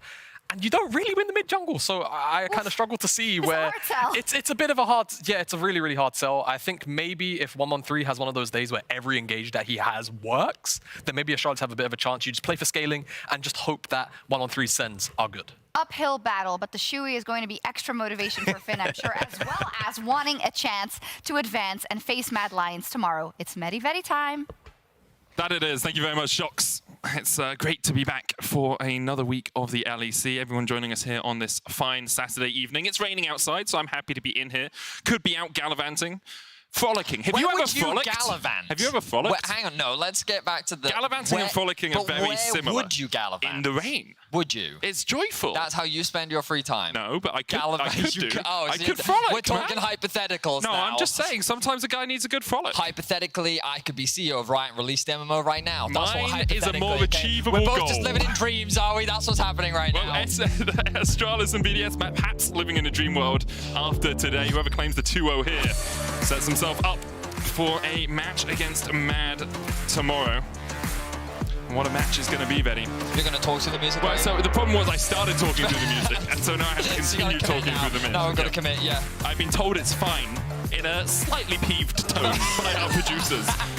So perhaps it wasn't as fine as I thought it could be. It's fine, it's fine. But speaking about a slightly misspelled fine, Finn in the top lane. Against Adam is a matchup we have to look at today. You need to put that as one of your best. That was phenomenal. Some people that don't get that, write down fine and then slightly misspell it and see what you get. We are about ready for the draft. The players are getting ready to, well, begin, I guess. Our English language is very proficient today, I feel, Medic. We're just waiting. There it is. That's what I was looking for. Hang on. There it is. Right, Jax Lucian Ride's going to be banned on the side of BDS. Astralis looking to take away both the Ashe and the Zeri. So it looks like, once again, typical AD carry focus. We'll see what the priority now becomes, because remember that Caitlyn is still up and available. It looks like that it will remain so for Crownie. Is this the direction that BDS is looking for? We've seen a lot of Sejuani priority, the cheeky Darius hover from Adam.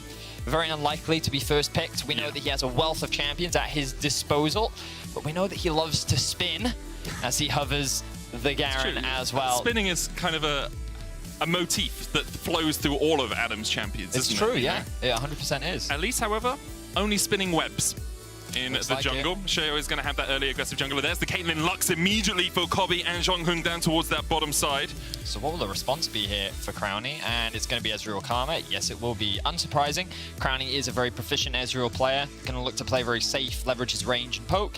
As the Sejuani comes out for 113, one of his tried and true, something that he's very comfortable on, and something that we know he does love to play. Continuing with the lack of Maokai, often we do see the Maokai banned on blue sides, but knowing that Astralis haven't showcased it at all, it looks like that they're going to continue to just let that one through, so the Sejuani will be that pickup. So far, very well-rounded comp coming from Astralis, very typical front to back, good range, good scaling, very strong early game bot lane presence. Something you'd often expect to see is something that can help you get mid-prio. Silas is something that you should be thinking about, especially in the hands of Dior. It is currently up and available. It pairs very well with the Sejuani. It's something that they can use to fight and then roam down towards the bot, threaten that tower, threaten something like a dive. Wouldn't be surprised to see that banned away from BDS right now.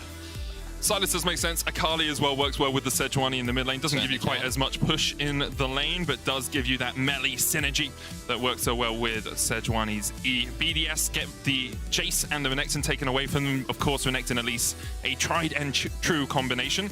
Adam, though, as you've already said, has a plethora of champions that he can pick up there. He plays Dread Knight Darius, he plays Dunkmaster Darius, he plays, I don't know any other Darius, the normal Darius skin. The normal one? Yeah, I'm sure there's some other ones in there as well. Ones, yeah. But there, with a Kled ban, the Silas is locked in for Astralis, so called it out, Vetty. BDS deciding it didn't need to be banned, now looking towards their mid and their top laner. Of course, Karma could be flexed. There's a Kassadin, though. Immediately for mid lane, and Olaf for Adam. The Berserker Viking is going to take another trip up towards the top side of the map. Well, it's a very interesting comp from BDS. They've got a hyper-aggressive early game focus, lots of dive, lots of violence top side into scaling. Yeah, Passive, Kassadin, mid, Ezreal, who's looking to leverage his lane, range, poke, and you kind of have two different identities on the side of BDS where, as we already mentioned, top side wants to look for early aggression, wants to try and I guess, be that bridge from the early game into the mid to late game, whereas the bot side of the map is quite happy to just farm, scale, you're likely going to see double tier across the board, like just a lot of levels are what they're waiting for, and they're looking to leverage their range. Sure, they do scale well, but without a real, well, I guess kiting back and things, kind of wanting the enemy to come into you is something that you can look to take advantage of against a champion like Sylas, but Astralis gone for a much more conventional approach. Front to back team fighting, solid engage. They have both the Sion and the Sejuani. You have great follow-up with the Sylas and the Lux as well. It's just very typical and very straightforward. Not really much more to break down from the side of Astralis. It just comes down to, can they actually enable this bot side of the map? You know that Kobe and Jonghoon will be the lanes that you look to try and play through. We know that Kobe has had, honestly, a fantastic split so far. He's been very, very prominent, a reliable carry for the team, and it makes a lot of sense that they want to put that trust in him. We'll see how BDS approach, because you would expect them to cross map and attack the top side of the map. Can they snowball Adam? Can they find any successful dives against the Sion in the early game? We'll have to wait and see. This is, of course, an elimination match. Winner moves on to face Mad Lions in a best-of-3 tomorrow. The loser will be eliminated from the winter split. It's a bit of a hectic schedule for whoever wins this. Of course, a less hectic schedule for whoever loses this. You have a 2-week break before we start up the spring split of the LEC. Everything moving at a rapid pace here in Europe right now. We'll see if BDS and Astralis can start this game off a little more rapidly than the first games of the day. BDS want to put a lot of stock in getting that top side ahead and getting that Olaf ahead so we can run down Kobe and Jonghoon later in the game. If they can't do that, though, the scaling from Astralis, the power in teamfights will be unstoppable. Let's see who takes game 1 as BDS face off against Astralis.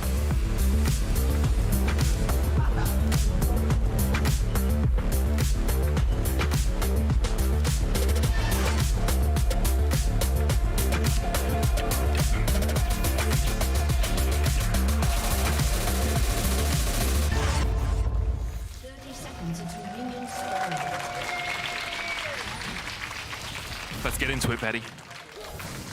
Let's get into it. Ba-do-ba-do-ba-do. That's not a real song. I just made it up on the spot. That's still a real song. Let's get into it. Yeah, you've made it up.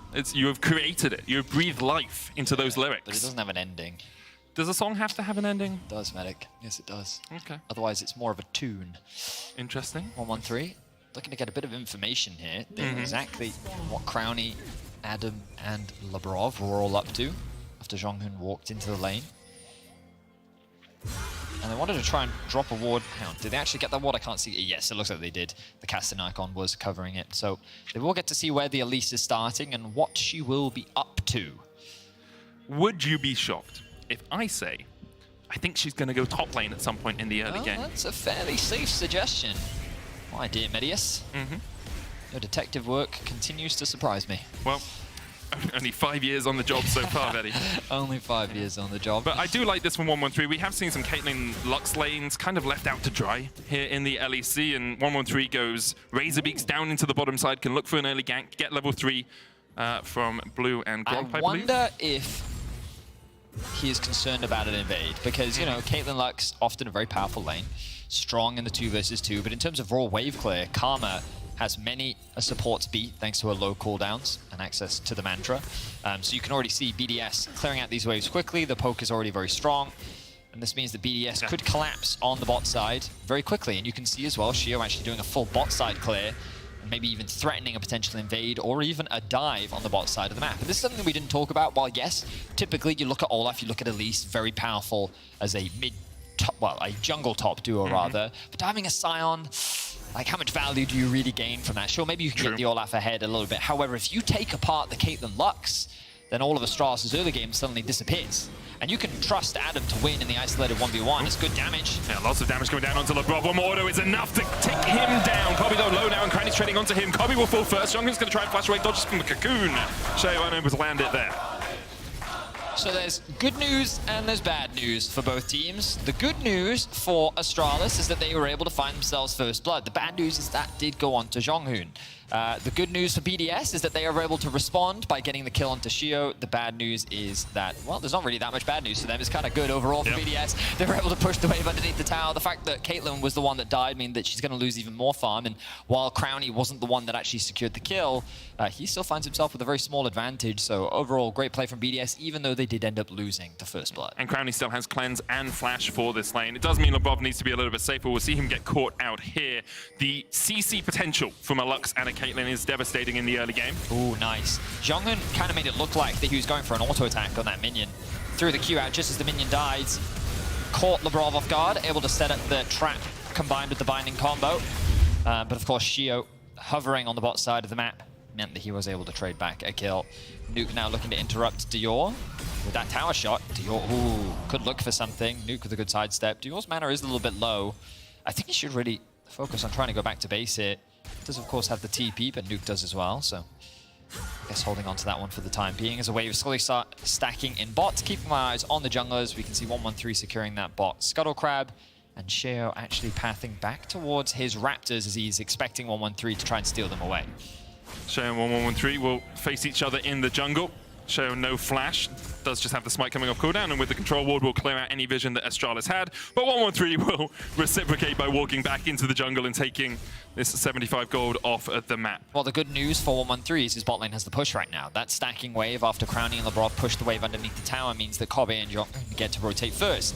On top of the fact that Nuke needs to go back to base, there was a real risk of Shio not being able to contest those Raptors, but at the end of the day, he's decided, you know what, I'm going to back off. But it's one of those trade situations, you know, 113 is like, oh, my bot lane's pushing, they can come to help me, but on top of that, they have information on where Sheo is, as long as 113 is being a nuisance, which means that the bot lane can continue to push. They just secured their first plate of the game, and this is ideally the position that they would like to stay in as we continue our path through the early game. Yeah, that battle between Crownie and Kobe is one we really expected to be a key talking point through this series. You can see, although neither of them are, you know, topping the numbers, both these teams middle of the pack coming in out of the regular season. Kobe and Crownie have been such key points for their team's success. Kobe especially, as we see a Cocoon hitting here onto 113. He's going to try and get away. Does still have the flash. Ignite is ticking on him, but that shouldn't be enough to burn down the ball, and he will walk back to his own jungle. 45 HP. For those interested at home, you can actually see those very low values in the top right of your screen. Underneath the player portraits. Underneath the player portraits, or the yes, champion yes. portraits. Yeah. Probably helps, because if whenever the player is low, don't just look at the Sejuani, you know? Yeah. Wouldn't be that helpful. I do sometimes, though, to get the numbers in a moment, you know? Yeah, it's actually super helpful. Yeah. Great addition to our overlay, regardless. But I don't think 113 was expecting that amount of burst. We'll force him off with the wave states as they are, with bot wave bouncing back and mid wave actually having the push right now. Crownie needs to be careful, though. I like the play from Jonghyun, just walking up without any fear, knowing where the jungler is. Lebrov can do the same thing, though. That mantra W just heals you up so much in the lane if you use it effectively. And Jonghyun and Kobe can try and step around now. Sheo not in the best of shapes as the Cocoon goes wide, and Sheo will fall. Lebrov and Crownie now need to get the hell out of here. Nuke coming down with the 6 as well. If Cassidy can get a couple of kills, perhaps he can start snowballing early. There's one. Kobe now caught off down towards the bottom side. No summoners for him. Crownie low as well, but he survives. Another kill for Nuke. Vift Walk is available for him. He's got mana for it as well, but maybe he's looking to go back in. Jumps onto Deo, who flashes away, but is immediately rooted. Nuke still trading in here. 113 trying to survive, but he can't do it. Another kill over to BDS. And what a demolition for them in the bot lane. Wow, BDS walk away with all the kills. I think that ended up being a 3-for-1 or a 3-for-2. But what an advantage gained for BDS. Sheo, he started off the dragon, but he didn't have any assistance, so that kill ended up being rather slow. That meant the 113, after getting bursted out in the bot tri-bush, could actually go back to base and make his way all the way back to the dragon. The mid-wave had been pushed out as well. And have a look at this. You can see, well, actually, Kassadin is the first one to move. Sheo gets collapsed on, though, thanks to the ignite and the binding from Jonghyun. And the small knockup from 113 means that Sheo can't really escape. Kobe now finds himself in a bit of a tricky spot as Nuke decides to ignore 113 and instead focus down. And now it's Kobe that's getting collapsed on. The damage under Crownie is good, but the shields from Lebrov are even better. And Dior thinks, you know what, I think we can win this fight. Look at the damage that comes out from Nuke on his ultimate there. Buys enough time for Lebrov and Nuke to be able to secure the kill. And it looks like maybe, just maybe, Nuke, or rather 113 can trade kills, but the shield from Lebrov is enough. So really great stuff there from BDS, accruing themselves a 1k gold lead. And as well, getting 2 kills onto Nuke. He's already got Merc Treads. He's stacking up his tier. The clock is ticking. Already 7 of 16 for that Kassadin.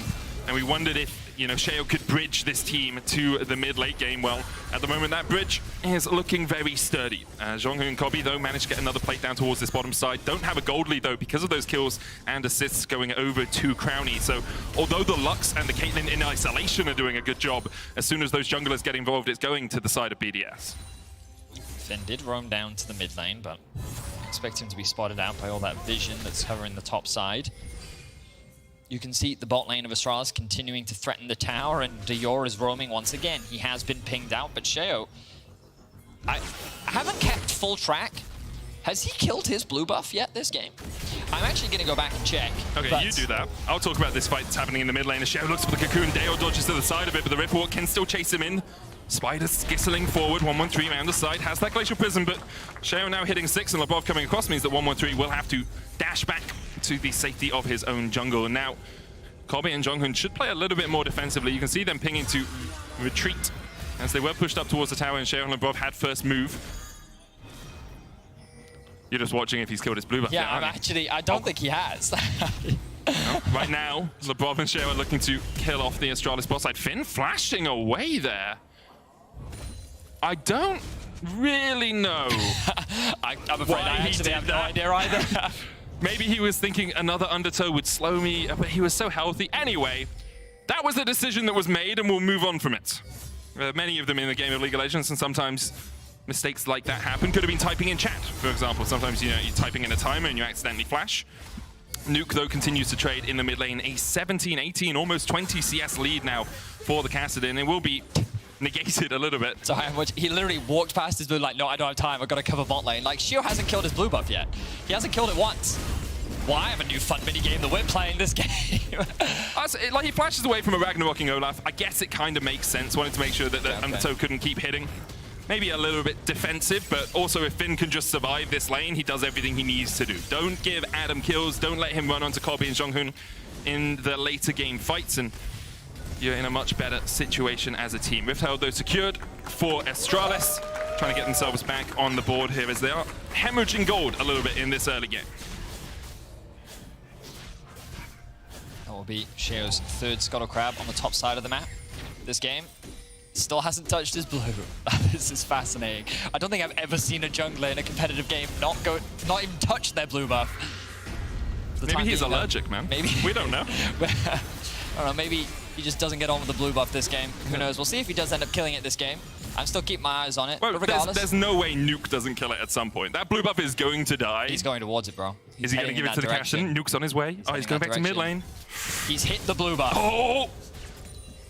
More action between Sheo and his blue buff than in the top lane so far this game. Yeah. He's got it! First blue buff of the game. 11 minutes, 3 seconds. That's got to be some sort of record. That has to be a record, yeah. Crazy stuff. In any case, let's get back to the actual game. Overall, BDS find themselves in a pretty comfortable position right now. They've been able to mitigate the early game power that is Caitlyn Lux, and it's nice to see this Ezreal Karma really be a powerful nullifier, but Sheo, he spent so much time covering the bot side. Cocoon's gonna hit, and even though Jonghoon knew he was there, the Spider scaling forward, oh, the Q just wide. And Jonghoon will be able to survive. Ace in the hole comes out as well, but Lebrov can tank that one. Jonghoon gets out with his flash used and the heal. True Shot Barrage is nowhere near. Thank you, observers, for not baiting us with that one. As we see BDS constantly just pushing this Astralis bot lane around the map, making them really fight for every moment. And a lot of that's been off the back of the fact that Sheo has been there so consistently. And I mean, this is the man that we need to give credit to because, you know, sure, I was having a bit of a joke about the fact that he didn't kill his blue buff. You don't need to kill your blue buff if you're killing the opposition, Betty. Look at what he's been doing with his time. It's just been making sure that Crownie and Lebrov have been safe. And remember, we said coming into this game that Astralis' whole game plan is to funnel resources into their bot side of the map. Get the Caitlyn Lux going in the early game. And so far, it just hasn't found success. And do we have those Caitlyn stats? Yeah, we do. Let's bring up the Caitlyn stats because European Caitlyn, it's not that good. 3 wins, 7 losses, average damage per minute, 471. And we compared it to the LCK Caitlyn to give it a bit of a comparison to see what it looks like. Over there, it's very good.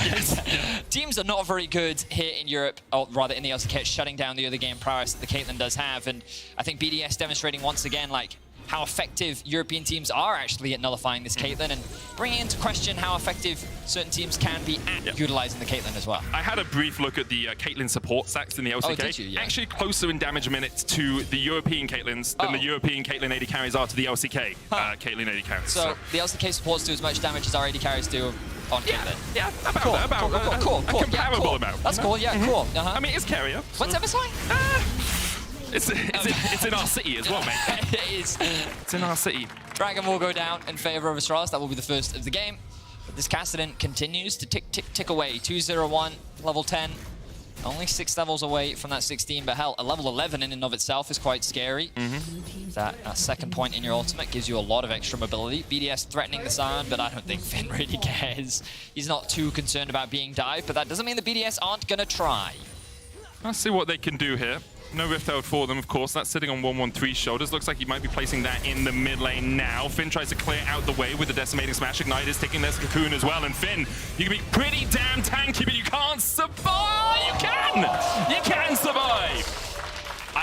I was surprised. Diving aside is unsurprisingly difficult. He popped the potion right at the last minute as well to give him that extra bit of health regeneration. And this is why, coming into this draft, I was a bit skeptical about this Olaf at least, because I was like, are they really going to try and dive Sion over and over again? They didn't. That's not what they ended up doing, but that's a great example of why Sion is such a great weak side top laner. He's someone that can soak up a lot of pressure, and back in the day, he was someone that was often used in the lane swap. There was a lane swap in the LPL today.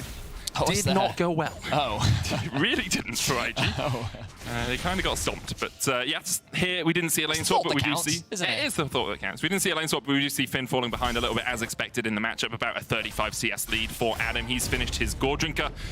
Finn went Sunfire Cape just for the wave clear, gets a little bit more push out of that, and of course, more tankiness on Sion is always a good thing. But we are approaching mid-game here, Betty. You know, 15 minutes into the game, we talked a little bit in draft about how compositions play against each other. Astralis with this front-to-back team fighting comp, BDS with bridging into a powerful scaling with the Ezreal and the Kassadin.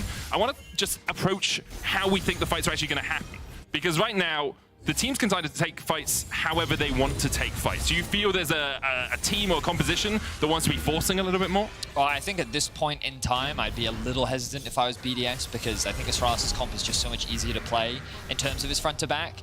While I think you can argue their engage isn't the most reliable, because the Sion ultimate is very easily dodged, especially by a Kassadin and an Ezreal. The Sejuani ultimate, sure, if it does land, there's a cleanse on top of Crowny. You've got the Rower on top of Nuke, and he's like, he can probably take a couple hits before he can just riff walk away, on top of the fact that they have Flash and they have Karma. So, but I think in terms of their raw power, at this point in the game, there's a very real world where they can just give away goal that they don't need to. Instead, they can just leverage their range, they can take their time, and I do think the BDS have a scaling advantage. I think it's going to be very difficult to get on top of this Ezreal and Kassadin, and I think it's very reminiscent of what G2 did last week, where they just kind of kited back against the Mad Lions. But they had that double AD carry composition where they just leveraged their range, they would retreat in a fight as the enemy came towards them, and then they would re-engage, leveraging their strong mobility. And I wouldn't be surprised to see BDS do the same thing, maybe even look for a pick here and there, thanks to Shio, as Adam just dominates the side lane. I don't think anyone in this game will really be able to stop him from dominating. And they'll use this Herald likely to unlock the mid lane tower. They could potentially use it on sides as well. But I think BDS is quite happy to just keep this game going the way that it's currently going, continue to stack up, continue to buy time, generate those levels, and wait. And Astralis seems to be happy to do that right now. Didn't really want to take a fight around that Rift Herald. Adam had started to work his way up from the bottom side, but now with Finn pushing in the wave, we'll see if Astralis want to start anything. It's a minute 20 though on the next Drake. Wasn't an early first Dragon, so we don't have that point of, you know, a soul fight in the next 10 minutes or so. We're still only at 1 Dragon for Astralis and 0 for BDS. And still only an item across the board for most of these players. Rod of Age is stacking up on Nuke. It's at 2 stacks right now, so hit max stacks around 25 minutes. I think that might be 15 to 16, which is a slightly more optimized level up timing. When you fully stack your Rod of Ages, you get an extra level, obviously, and getting the experience from level 15 to level 16 is better than getting the experience from level 14 to 15, because it's more experience, right? So we'll see if Nuke gets that. If not, I went on a little spiel there for about, 30 seconds. Nothing happened in the game, so please forgive me for the spieling. Leading up on your experience. When it's every level takes more experience to get to, right? Remember? I mean, the dragon spawning in 30 seconds. Oh, so, interesting. But I remember having this epiphany one day as to why it was called experience, and I was like, the things that you do in life provide you with an experience that help get you better at doing those things. Yeah. And then they just put a value on it in games. And I remember being like 11 at the time and thinking, oh, I'm an experienced woodcutter when I got level 90. Oh, yeah. It was a moment, you know what I mean? I see that, I see that. Riptail used here in the mid lane. Fresh Prism going out as well as there's some damage onto Show. He's going to repel up. That was an experience for sure. It was. Very low, going to be forced back. He's actually going to stick around though. BDS, again, look at how they're leveraging their range, just chipping away, poking at the HP bars. Oh, that's a good double binding, and Finn goes in with the unstoppable onslaught as well. Already they get one. Crownie falls down, looking for the flank from the side as well. Can't quite find more out of it, but that will be dragging over to Astralis. Wow, the crowd erupts with Astralis chants, and BDS were not expecting that. They were kind of playing at the danger's edge, I would say, and they were not expecting Jonghyun to land that double binding. You saw how quickly Finn was able to find a good engage and how quickly Astralis could collapse. And this is that mid game that I was talking about, where you want to be careful about forcing those fights. You don't have that much damage. Like, sure, you can definitely win these fights, but like, look at these bindings from Jonghyun. This was the first one. They chunk out Sheo. He's forced to disengage. And then Astralis, you know, at this point, BDS is confident that, like, we can keep poking away at them. We have Karma, we have Ezreal, just, like, keep trying to chip away at the HP bar. But the position, Fog of War here from Jonghyun, the double binding into the ultimate, into the knockup, secures the kill onto Crownie. And it's the risk as well. If you have a binding coming out of the Fog of War and you've already used your cleanse as Crownie, it's so much harder to dodge, so much harder to keep yourself safe in those situations, even when you have the tools at your disposal. If your reactions aren't quick enough, you can just be caught out. We're looking at this lane menacingly, Betty. I feel like nothing's going to happen. Clearly, you've never seen a Finn Adam lane before. Look, oh my god, Adam taking so much damage right now. Could he end up dying 1v1? It's getting a little hairy. He's going to casually walk away. That was close, you're right. You can see the sweat dripping from Adam's forehead right now. Could be sweat, could be graggy ice, of course, with that skin. True, that's a valid point, man. I'll have to forgive my ignorance. Medically quite similar in a lot of cases, especially in university students. True, very true.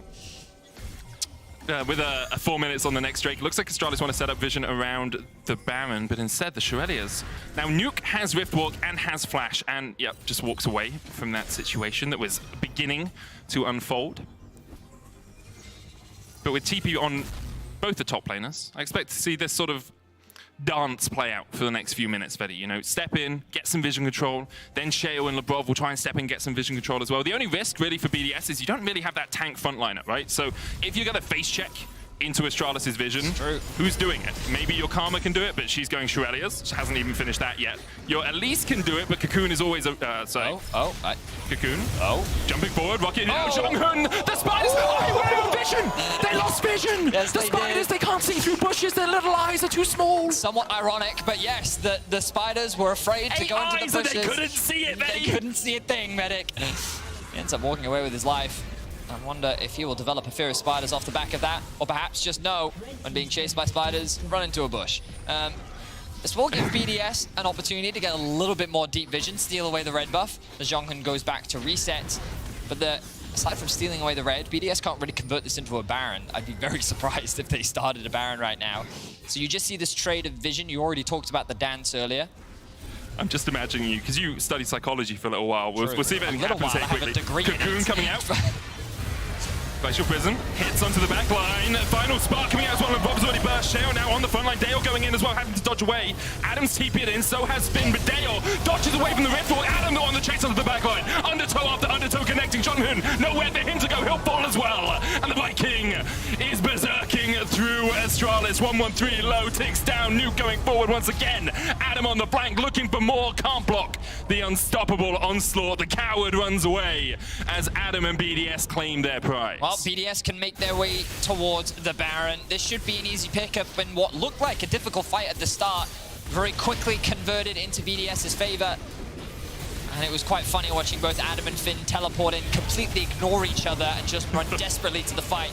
They were like two people who'd seen a sale on in a store and just wanted to desperately get in and on the action. It's Saitama. He's like, I'm sorry I was late to the fight, guys. There was a discount at my grocery store. But yeah, the fight started off not that great for BDS. You're going to see the repel come in from the Elise, and then Labrov is going to get hit with the Sejuani ultimate, which with Dior collapsing on the side, results in a very quick kill. But look at this, Dior takes a lot of damage off the back of Nuke. And just look at both TP and Adam and Finn, they're just running straight past each other, want to get into the thick of things, but so much more impact on the side of Adam.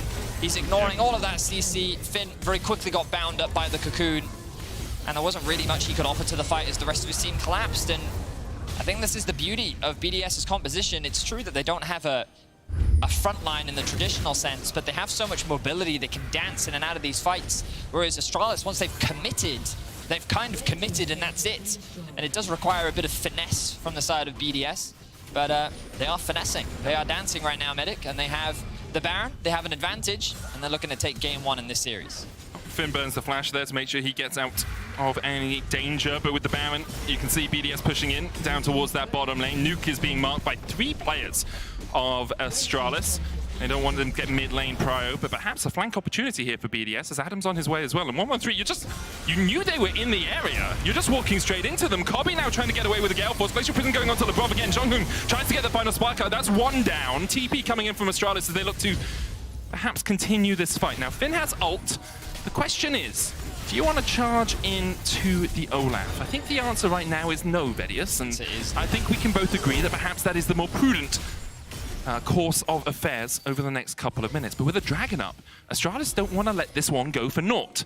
They will face forward towards the mid lane, try and get mid lane prio. Crownie dashing forward, Ace in the hole comes out, Nuke tanks it. Undertow's gonna land from Adam, decimating smash as well, he pops the Ragnarok, but Deo and 113 can escape, and now you wait out the timer on this ultimate, wait as well for Jonghoon to rejoin, but Nuke is having none of it as he dives in. Deo trying to do the same on Unstoppable Onslaught's gonna hit onto Adam, and he's gonna Ragnarok to get out of there. Astralis bided their time, and for it they get a kill. The finesse become the finessed as Astralis are able to dance around their opposition. Finn will take the cocoon. Finn pretty tanky, but not tanky enough, already shut down. Crownie will take him, and once again, it's a 4v4 dancing around the river. Wet shoes, wet socks, the bane of most people's existence as they step into the river once again, but Nuke is looking to dash forward. True Shot Barrage hits onto Deo. Sheo misses the cocoon. It's just a little bit wide of its mark there. Ocean Drake, though, third of the game for Astralis. Glacial Prison flashed away. Nuke dives in, all on his lonesome moon. He's taking the Jonghoon, and now it's locked up for a second, but he vanishes to Rit walk away. The stopwatch from Dale will buy a second, but he can't buy enough to save his life. BDS secure the fight and take the Ocean Dragon. The collapse from BDS is clean, and Nuke is having an incredible game. He has reached level 16 on the Kassadin. The damage is ridiculous. 6-0-3 is the scoreline as he tore apart Astralis. Timed the level up as well from the 10 stacks on that Rod of Ages, went 15 to 16. So the thing I mentioned paid off, and I just want to remind people of that bit. Good job, Medic. Thank you. Frozen Heart now finished on Nuke as well. 3 items on the cast, and he's going to be pretty much unkillable, especially since you don't actually have a huge amount of magic damage on the side of Astralis. Dayor can do it in sustained fights, but if you're in a sustained fight against a Kassadin, you tend to lose those. So look at how BDS is approaching this from multiple different angles and the range that they have, and they're basically going to collapse onto Kobe and Jonghoon. They're just waiting for the right moment. Nuke is building up stacks on his ultimate, and then he dives in. So much damage onto the bot lane. Shio and Crownie arrive at just the right time, and Lebrov with the shielding as well means that Nuke can act as the front line, and Astralis are just scattered. They're panicking in that moment as Nuke just crushes them with the assistance of his team. Very well played pipe from BDS, and again, this composition isn't the easiest. You have to be patient, you have to use your range, but BDS playing it to perfection. And as soon as you see the Glacial Prism come out, it's like, okay, we can go. The Kassadin can riff forward, you're not just going to get CC'd immediately, because that is the one risk for Nuke in these fights. If he goes in and the initial CC hits, there's enough crowd control on the rest of Astralis to actually nuke him before he can nuke them and live up to his name and other things with Nuke. But for the moment, BDS continue to play these fights incredibly well. A minute 30 on the Baron for them, and they have stopped that soul from stacking up as well for Astralis, who only sit now on 2 Drakes. Can Astralis find a pick? Can Astralis find the perfect front-to-back team fight to get them back in this game? Because right now, it is very rapidly slipping through their fingers. Astralis, they were able to win that much-needed game at the end of the regular season and were able to qualify to the best of 3s. They did have a pretty big win against Mad Lions. The bot lane shenanigans is where they were able to find a big lead, and Dior came up clutch with his Silas. But against BDS here in game 1, well, I think we've seen sparks of hope. They put a lot of investment on the bot side of the map, and that investment did not pay off. And again, I want to give a lot of credit to Sheo Yeah, he's done an incredible job good. of, like, we joked about the blue buff, but it was the correct call at the end of the day. His focus was making sure his bot lane was safe, and not only did he make them safe, he found a lot of advantages. There was a lot of fighting on the bot lane in the early game as Adam was just building a lead by himself. Nuke was just free farming in the mid lane. The bot lane was the only point of concern, and BDS was able to cover for it. So a good early game plan, strong mid-game execution, and while we've seen a couple of small mistakes from BDS here and there, overall this has been a very solid game. And especially their mid-game, which is something they struggled with so much last year, has been very clean. And we'll reiterate your praise for Sheo, something we've seen him do so much through the regular season, even in the group stage, is just tracking the enemy jungler. I remember the game against Koi when he kept Malrang on a leash for so much of the early game. He's so good at making sure that you're just negating any impact that your enemy can have, but perhaps now a little bit too over-eager in how he steps forward. Rocket Belt's away, doesn't use the repel. Astralis don't have vision here, so they couldn't step any further forward. Nuke coming in from the side as well. Ace in the hole on Crownie. Takes about a third of his health and will continue to tick away on him. Not too much sustain on that Ezreal, but should be fine to farm up a little bit more. A litany of wards, or it's not a litany. I keep saying, I use the word litany, but it's a kitten of wards, right? That's the correct English. It's a kitten of wards? Yes, it's a kitten. It's like a litany is like a religious hymn book. No, I'm pretty sure I'm right, Medic. Yeah, okay. I'm the color caster. That's true, that's true. The Baron will be started off, and Astralis, they should have information. I'm actually not sure how much information that ultimate provided, but they're making their way there regardless. So Nuke is actually not very mana heavy at the moment. It's very mana light. Low on mana, that's what you mean? Wait, he's low on mana, yes. He hasn't splurged on the extra mana package that comes at this portion of the game. You got your thesaurus out today? Is that what you... Try to use some different words, Eddie, okay? He's not very mana heavy. Adam's going to chase 1-1-3 out. The Baron's stopped. Lucent Singularity, you see that little swirling ball in the pit there, giving vision for Astralis right now. Dale's gone back and got himself a Void Star. Look at the bot wave. Minions just dying to the tower right now as Astralis, they feel forced to group up. Finn does have teleport, yet because they don't have that many wards deep into the Baron side of the map. Could you say mana full? No, you would just say a puddle very of full mana. of mana. Okay? No, you'd say a puddle of mana. He has a puddle, he has an ocean. Or he has little, a decent, or a lot. Okay? Or full. Those are the ones I'll or use no. from now on. Okay. He is mana full. You know. He's mana less. As Freak once was, he had no mana. Yeah. One of the best moments of League of Legends history. Was it? Not for Freak. Just saying. Oh, okay, so we've got like Faker doing a roly-poly on stage, and then that. They're on the same level? I think they're very similar. Okay, cool, right, cool. And BDS now going to get the second dragon of the game. At the moment, don't really want to risk the fact that Astralis could steal away the Baron. BDS happy just to keep scaling. You know, Castellan only gets stronger, even though he's already level 18. Get another item under his belt, and he becomes even less killable. Do you know, I'll never forget, I did this cast many years ago where there was a Riven in it, and I forget who the Riven was, but the Riven was at 6 items, and my colleagues, it was a tri-cast, they were saying like, you know, it's not looking good. I don't really see like many positive things to say here for this team. And I said, well, there is one positive, and they said, oh yeah, Riven can't buy any more items. It's true. Oh, yeah, I mean, if you think about it, any more gold that Riven gets, somewhat wasted. That's kind of how I'm looking at this Castellan right now. Yeah, he's only on 3 items. The downside is that he does, in fact, still have more items that he can buy. But when he's full build, you know, positives. He can't gain any more levels, Medic. I will also say, if BDS haven't finished the game by the time Castellan is full build, we can talk about their mid games again, and their late games perhaps, as they step into the jungle here. Just trying to deny any vision from Astralis, trying to deny the red buff as well as 1-1-3 will smite that. He's got a second smite cooldown coming up in just a few seconds. You can see that timer ticking, 9 seconds left on it. BDS will start the Baron. Nuke dodges away from the final spark. John Hoon now going to be one step forward. Lucent Singularity used as well, already 8,000 health on the Baron.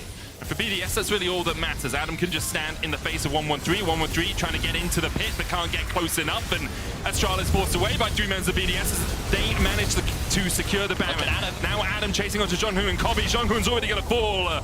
The axe is swinging and the enemies falling as Adam forces the flash out of Kobe as well. 1-1-3 chased underneath the tower by Nuke. And Ace in the hole is little for Astralis. BDS get the Baron, get 2 kills.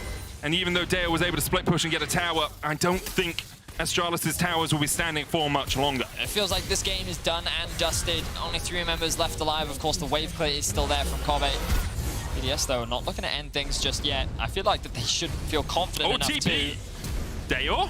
Crownie has to burn the flash. Now, Dayor was TPing behind them here. It's going to get spotted by Sheo, but Nuke is not here right now. What can Astralis do before Nuke gets here? Not much. He's already joined the party, and BDS will walk away. So that was a TP burn, but not real gain on the side of Astralis. They got the flashes out from the bot lane of BDS. Yeah, that's a small positive, but... Small mercies. Yes. At the end of the day, we are looking at a level 18 Kassadin, nearing full build, level 16 Ezreal. There's just not really enough crowd control to lock down. The scaling on BDS is just so strong, and there's very little that Astralis can do about it at this point. Just smart approach to the draft. They did have my concerns around this Elise Olaf, but their early game play was very good. So let's have a look back at this one. Honestly, a very straightforward fight. You have Adam and Nuke covering both, like, entrances towards the Baron as best as they can. The two-man from BDS is just securing the Baron, and then Crownie joins the fight. Good ultimate for 113 to buy time, as Adam on the bot side is just solo killing the support. Everyone else from Astralis is running away. 113 doesn't have the mobility to escape from Nuke, who's able to just melt him down using his fully stacked ultimate. And now they just need to break into the base. You can do a 1-4 split here if you want. Nuke going into a silent does have that TP. Right now, they're just trying to steal away this blue. Sheo taking more of the enemy's blues than his own in this game. Still up. Yeah, Nuke does have the teleport. Adam's pushing in the mid wave here. They're going to try and sync these two waves. Bot wave is a double stacked, as is the mid, but Astralis actually might be able to clear this mid lane before the bot lane gets in. So not the best timing from BDS. They are pulling Astralis around the map a little bit, but because Astralis only have to react to one full wave at a time, it makes it a little bit more simple for the defending team. A part of me feels that BDS don't really appreciate how strong they are. Like, they're taking their time when I really think they could be a lot more aggressive when it comes to the siege. We're now starting to see some of that chip damage. Adam will tank one of the traps, and it's immediately going to get replaced. Nuke, there we are, now hitting the mid lane tower, and this should spread Astralis out a little bit more. I think Astralis have just sacrificed that mid tower. There's a wave is about 5-10 seconds away from hitting this bot lane. Nuke continues to push in. Astralis will try and defend. The trap's eaten by Adam. Tasty cupcake for him. The tower, though, the target. Nuke coming in from the side now as well, and Astralis just have to back away, but they really can't defend against the onslaught that is BDS. Finn forced away. 113 going in with the Glacial Prison, the final spark as well, but Nuke able to walk away from it. The Mercury treads doing their work there for the BDS mid laner. And now with 2 inhibitors down, BDS can reset, look to make it 3, do it by the numbers, but Finn won't let them get away. Unstoppable onslaught in, and back to the fountain he goes. Sent to the grayscale as he will fall. Another one goes down as Finn dies. Zhonghoon tanks up a true shot barrage and is down to half HP. No waves here, no super minions for BDS. Means they will have to wait a few moments longer to close this one out, but it might be a double TP angle, as both Adam and Nuke will retreat, and a super minion in the mid lane means they can push in. Robbie body blocking for his top laner to make sure that Dayor's stolen Karma Q will not interrupt the back. The poke continues to come down. The damage from Nuke is more than enough. Adam will secure the kill as BDS looks to go 1-0 up in the series. Yeah, demolition hit from BDS. After the early game, it was in their favor. Nuke picking up a couple of kills, and they managed to snowball this game away from Astralis. BDS 1 game away from a matchup with Mad Lions. Good draft, good early game execution, and Astralis were left with very few options. We saw some good moments from Astralis. Yeah. Nice couple picks from Zhonghoon with the Lux. But yeah, unfortunately, when your early game ends up being the Caitlyn, finding herself at a 0-2 angle, there's nothing really for you to play through anymore, you know? And this was something that we talked about coming into the game, and Sheo's approach, I think it was a smart one. We thought that he was going to path top. We thought that he would try and enable his Olaf. We did question whether or not it made sense to try and actually snowball the Olaf necessarily, try and shut down the Sion, but then we realized, oh, the goal isn't actually to play through top, it's actually just to cover bot, make sure the bot is safe, and actually mitigate the single win condition that Astralis have drafted for themselves, which is get their bot lane ahead. Yeah, and Sheo did a great job of that in the early game. Adam got himself a lead anyway, and was just able to walk through the Caitlyn and the Lux later on as the game did go on. It was clean from BDS. I think there were a couple of moments where perhaps we thought they were being a little bit slow, but I don't blame them for that, right? Like it's an elimination game. Yeah, exactly. Take your time, make sure that you can close the game out. They did exactly that. For Astralis, back to the drawing board in some ways. The Caitlyn Lux, once again, we see it so successful in other regions, really struggled today. Yep, it certainly has been a bit of a kryptonite here in Europe. The Caitlyn has not found a lot of success, and I think that when we saw Kobe's best is when he had something that had a lot of agency, in particular in team fights. His Lucian, his Xayah, both have looked incredibly good. And I think that with the Lucian, of course, being banned, it's something that they need to evaluate. I also think that in the jungle, how are you going to manage this Elise? I do think that 113's champion pool is an issue, and it's something that BDS is very quickly looking to exploit. The fact that they didn't have to ban away the Maokai, the fact that they could first pick the Elise, and you know that he's going to go towards the Sejuani because it is just something that he's comfortable on, it just gave BDS so much control in the early game. I did. We're already going to the desk, Betty. We're being played off. Bye. Bye. Bye. Thank you. I was just making notes. I thought I had more time.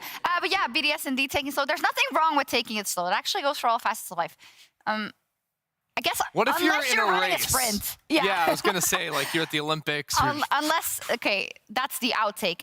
In any case, though, we were watching this game in the green room, and obviously when you have a Kassadin on one team, you're always thinking about level 16 long before it happens, and when the double kill happened, you both were like, well, the game is over. It will be if we fast forward 30 minutes. And that's it, I guess. Is there anything more to say? The fun part for me is the game still felt tense after that happened, because I still felt like, wait, there's still wait for Astralis to play through this. We saw some of the highlights, but I really want to talk about that draft as well, just due to the fact that it really sets up how Okay, yeah, but it really just like coming in with the Kassadin into the Sylas, like actually every single champion on BDS felt like it was tailored to just let Dayo play that Sylas, because there was no good Sylas ultimate to steal. It was a good matchup for the Kassadin. It felt really well prepared for BDS. And also just knowing already that when they locked in Sion on topside for Finn and they had that Lux Caitlyn bot lane, they knew they were going to use all their resources. So what would Shio do? He would get down there immediately. Yeah, he just went bot lane, could blow it up down there. And I think like even after you lose a couple of kills down towards the bot side of the map, Astralis' team is not necessarily ever out of the game, because I think they have so many like tools to try and find picks that until like the gold lead like goes completely lopsided, you could see angles, right, where like Jonghoon lands the binding and is able to pick up Crownie on the opposite side. And then at the same time too, like you have like the Sejuani as well. So there's a lot of those tools to look for picks. But when it comes to actually team fighting through a Kassadin and through an Ezreal as well, it's really hard once they get levels and items. So it was kind of like, okay, the scaling is happening, and that should be the win condition for BDS. On the other side, though, Astralis always has their faith in their own hands if they play it out correctly. But that didn't always happen. I think we can take a look at the bot lane kills to kick us off. Once again, huge credit to Shio as well from coming down here so early. But I also think just in general, the bot lane of Astralis didn't get the chance to play the level 1 of this lane how it was supposed to do. They get the kill initially, but Shio coming down here, look at the entire wave, right? That's going to be a wave that Kobe is now going to miss because he died. So yeah, you got 1 for 1 here, but the fact that Crownie is alive, they get to take control over this bot lane, it really just blows open the matchup. Yeah, and then here it just goes from bad to worse, right? Astralis get the initial pick, but here's where Astralis have to back away. Like Kobe's decision to try and get some pot shots into the back line, I just don't think is the right idea. He's in the middle of 3 players while Dayor is also on the way down. Dayor also goes to the engage, using that ult. He loses all of his mana. Like, actually, how do you continue this fight as the Sylas? It is not going to happen. You're not going to be able to get your spells off, and Nuke is just able to farm kills in a fight that really should have been 1 kill goes and Astralis disengage. Yeah. Also, really good clarity from Laprov, knowing that the shield cooldown that they could fight through and that there wasn't really any danger from Nuke there, and good shot on the mana as well. Yeah, it was a really good fight. But as you said, even though the outcome was kind of what you expected, if you have those 2 kills on the Kassadin and it's played out correctly, there were a lot of signs of hope of Astralis within that game, right? I think Jonghoon on that Lux is a great one. Yeah, he was a great example. I think also Astralis being able to find a lot of the early objectives, playing towards the top side, but as you say, Jonghoon with the bindings, and that's the pick potential, locking down targets. And you can already see it here. Like, they're so hard for them to get the entrance right. If you pause the clip right now, you can actually see that they're putting in a great position where Jonghoon can actually just no vision around him right now. You can see him in the bush just waiting around. The setup has already been there from Astralis. You can see the pink wards in the minimap as well. And now after already burning cleanse on Crownie that you can see here, it's so difficult to walk in. Adam's trying to be the frontliner, but as we continue the clip, once again, Jonghoon on this Lux, we saw a double binding earlier. Look again onto the targets that he gets, solely wins them this fight. It's a Mountain Drake as well, which is so huge for this Iron. Also, Finn gets 2 knockups onto Nuke there, off of the binding too. Was already charging up the Psy on Q, and then immediately throws the ult down as well. It looked really, really nice. And it's the sequence that you want to see out of Astralis, and they pulled it off a couple of times successfully. Unfortunately, not enough, and you guys had a lot to say about how the tempo of the dragons that were being taken from the side of Astralis was actually shooting themselves in the foot a little bit. Yeah, I think what ended up happening was both duo lanes swapped towards the top side of of the map around that first Herald. Yeah. Right? Astralis played for Herald. Everything looks okay. But the first Drake of the game was taken at, I believe it was 13 minutes. So the second one's coming out in at 18. And basically, because the early Drakes were so delayed, this was a situation where Astralis, if they are looking for sort of a late game win condition in terms of objective play, which they were securing all those early objectives, because they were playing topside, they weren't stacking the Drakes. And the fourth Drake of the game was going to come in after the point that Kassadin would hit level 16. As a matter of fact, it was the third Drake when Kassadin ticked over to level 16. So any sort of early dragon stacking was not going to matter. And all those small things goes down to the early game as well. The small things that happen, Shio being there early to shut down the bot lane. The first waves, once again, in this meta, they're so pivotal. And BDS realizing that, hey, we can just shut it down, go for the Kassadin, brilliant. Indeed. Astralis did choose the blue side. I want to highlight the Casa win one more time.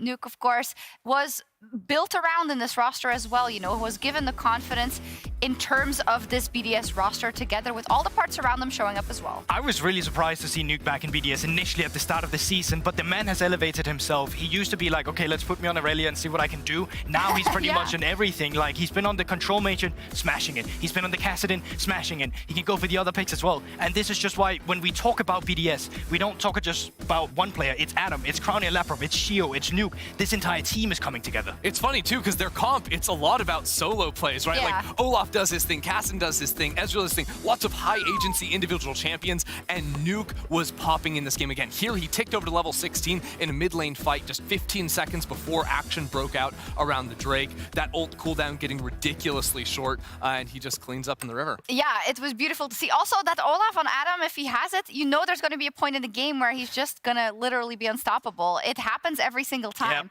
Yep. What? Also, he just blind picks the Olaf. Yeah. Like, Finn has last pick counter pick. He's like, okay, well, I'm not going to pick to win the lane. I guess I'll pick Sion. It's fine for the comp, but like, it just feels bad. You gotta when ban the it, enemy like team going can in for the pick second Olaf. rotation like you have to as well. We saw the Renekton and we saw the Jace, but if you know that's what's gonna happen, respect Adam. Don't fall for the trap. And to be fair, you guys did say when we were watching the game, well, who's going to kill Finn? Turns out, just kill everyone else. Yeah, leave him alone. That's fine. Okay, well, we'll see if Astralis can bring it back to force a game 3 and avoid elimination. We'll be back right after the break.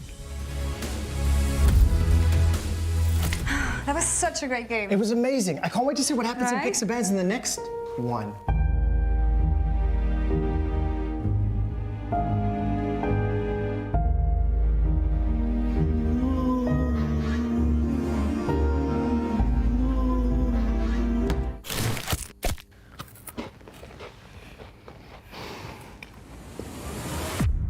Even the biggest champ needs a break. What's up, guys? Guys, I was saving that for later. I called dibs. Nuke coming down with the 6 as well. If Kassadin can get a couple of kills, perhaps he can start snowballing early. There's one. Kobe now caught up down towards the bottom side. No summoners for him. Crownie low as well, but he survives. Another kill for Nuke. Oh, Cocoon. Oh, jumping forward. Rocket. Oh, Jong-hun. The spiders. Oh, vision. They lost vision. The spiders, they can't see through bushes. Their little eyes are too small. And a action hit from BDS. After the early game, it was in their favor. Nuke picking up a couple of kills, and they managed to snowball this game.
Red Bull gives you wings.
What's up, homies? Welcome back to the desk. What he said that what I was lied to. That what, oh, it's the one with the red, like the zoomed gym. in. Yeah, do you not see the gym? That was cheeky. Sneaky. Very confusing though. We are getting ready for Astralis versus BDS. We are. Game 2. Yeah, some pretty big stakes on this game as well. 32 ounces, maybe 64 ounce. Pretty big stakes. Why have you brought? Because it's a steak. That would be a big steak, Veddy. It'd be a large cut of beef. Loser of this game, or loser of the series, gets eliminated and has a 2-week vacation, a 2-week holiday before we start up the spring split. Of course, the winner of this series faces off against Mad Lions tomorrow. Yeah, so very quick reminder. So next week will be the winter split finals weekend. Yep. Friday, Monday, Saturday, Sunday is the weekend. Well, I was going to get to that. Okay, but sure.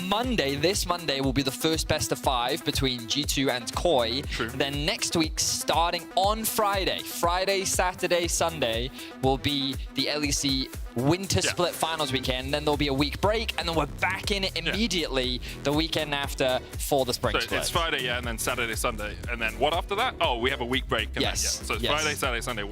Yes. Anyway, Astralis and BDS are into draft. Again, Zeri banned, Olaf banned this time by Astralis. They don't want any of that action from Adam in the top lane. Caitlyn removed by BDS. Alongside that, Elise. Perhaps they thought, 113 could play that in answer to Share's Elise from game 1. What else are we going to see banned here, Veddy? Get rid of Lucian Nami, perhaps? Instead, Sejuani. Yeah. Oh, Sejuani banned. Does that mean that the Viego, maybe the Jarvan, is going to come out? Have you heard of a champion called Vi? I have. I didn't think she was good when she first came out. I still don't think she's particularly good now. Great in Arcane, though. Great in Arcane. Wonderful. One of my favorites. Yeah, I mean, they could first pick Lucian. They should probably first pick Lucian. I would first pick Lucian. That makes sense to me. I would first pick Lucian. Yeah. I'm not going to give any of the suggestions because they're going to first pick Lucian. Okay. Instead, it's the Ashe.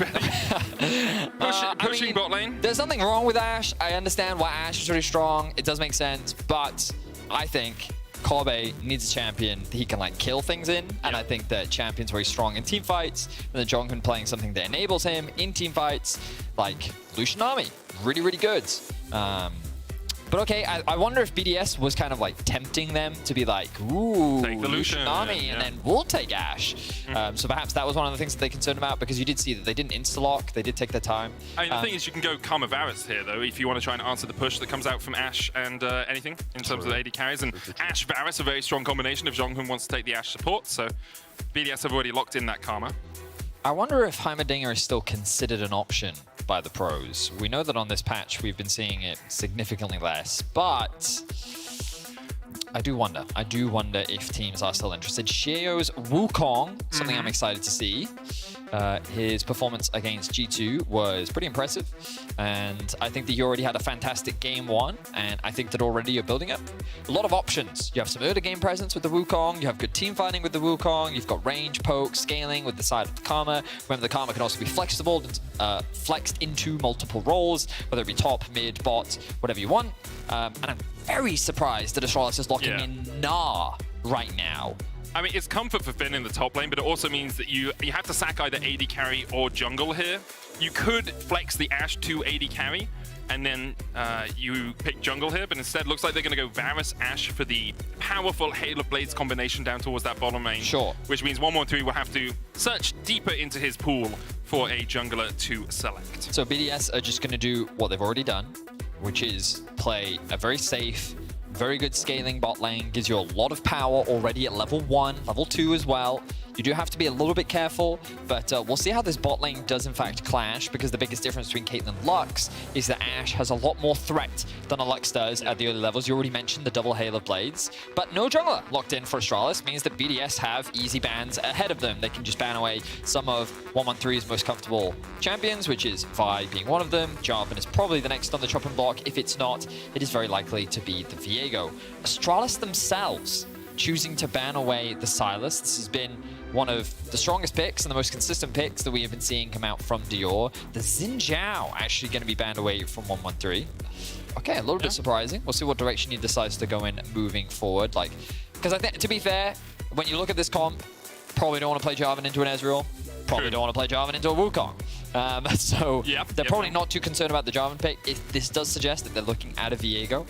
But we'll see if 113 has something else in his champion wheelhouse. As Azir actually now being removed, Astralis will have to blind pick their mid, as I expect BDS to lock in their top laner, and it will in fact be Renekton. And so I wonder where Astralis go now, because as you say, it's a blind mid. You're probably going to go jungle first and give yourself a little bit more time to think about mid lane.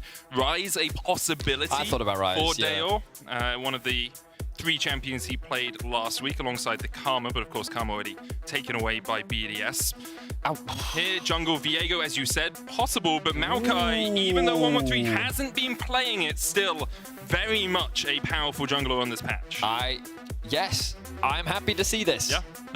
This is something that I was convinced he just refused to play, but it makes a lot of sense. I think that it gives you more than enough crowd control, and that's, I was just about to say, I'd love if they paired this up with something like an Orianna or a Victor and just a typical control mage, because now you really do have your conventional front-to-back team fighting composition, and this is so easy to execute. There's so much easy follow-up. You have double CC from your bot lane. You have the massive AoE with the Maokai.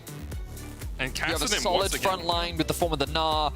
Kassadin is a safe scaling mid that Nuke has clearly been practicing leading up to this week.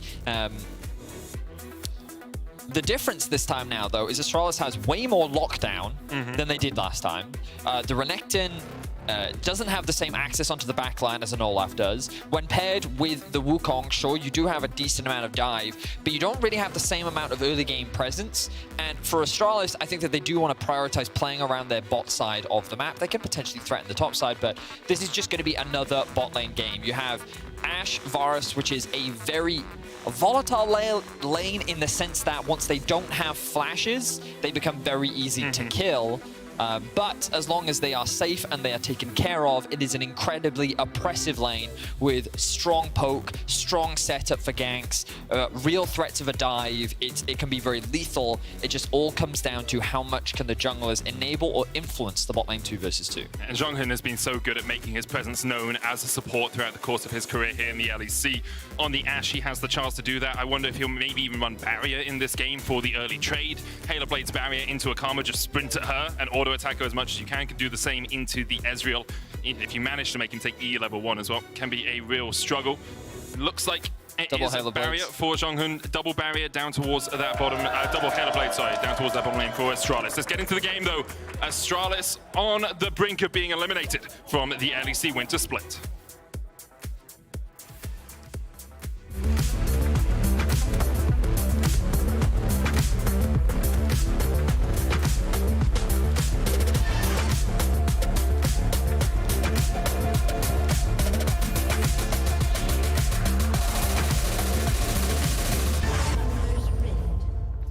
And the question for Crownie is, if the comets are coming from the other side, do they connect? Can you hit them? You're going to have to explain that now. No. No? I don't have to. Just going to refuse? I have every right to not explain. No, you're not going to educate our viewers on what Crownie's comet means? You can go for it, man. That means I have to remember the story, Medic. No. Crownie played Ashe a bunch and missed a bunch of arrows, and so they were called Crownie's comets. Because it was like watching a comet fly in the sky. Yeah, because it's an Ashe arrow and it's nice, pretty white, but it also hit your refrigerator. And you know, actually, at the moment, for anyone in Scandinavia, there's red Aurora Borealis happening at the moment. Quite a lot of it. It's very rare, but if you look outside, you know, touch some grass, you can perhaps see it. If you live in one of the northern areas. Would it not be snowing around there that time? I don't know, man. I didn't expect to be quizzed on my Scandinavian knowledge when I got into a game of League of Legends. I'm rather disappointed, Medic. We've been to Scandinavia multiple times. I'd like to think that you know when it snows over there. I mean, it could be snowing. Okay, I'll take that. We'll go with that. Anyway, 113 starting on his Razor Beaks. Sheo starting up towards the top side, was spotted on a ward as he clears out his red buff. Now, Sheo does have the option to look towards the top lane a little bit, as he knows his bot lane is just going to be pushed back by Zhonghun and Kobe. Interestingly, Zhonghun didn't go for the early barrier push trade here, instead just trying to trade volleys with Labrov, who's mantering that inner flame, that Q. But in the end, Zhonghun and Kobe should be able to get the early advantage in this lane.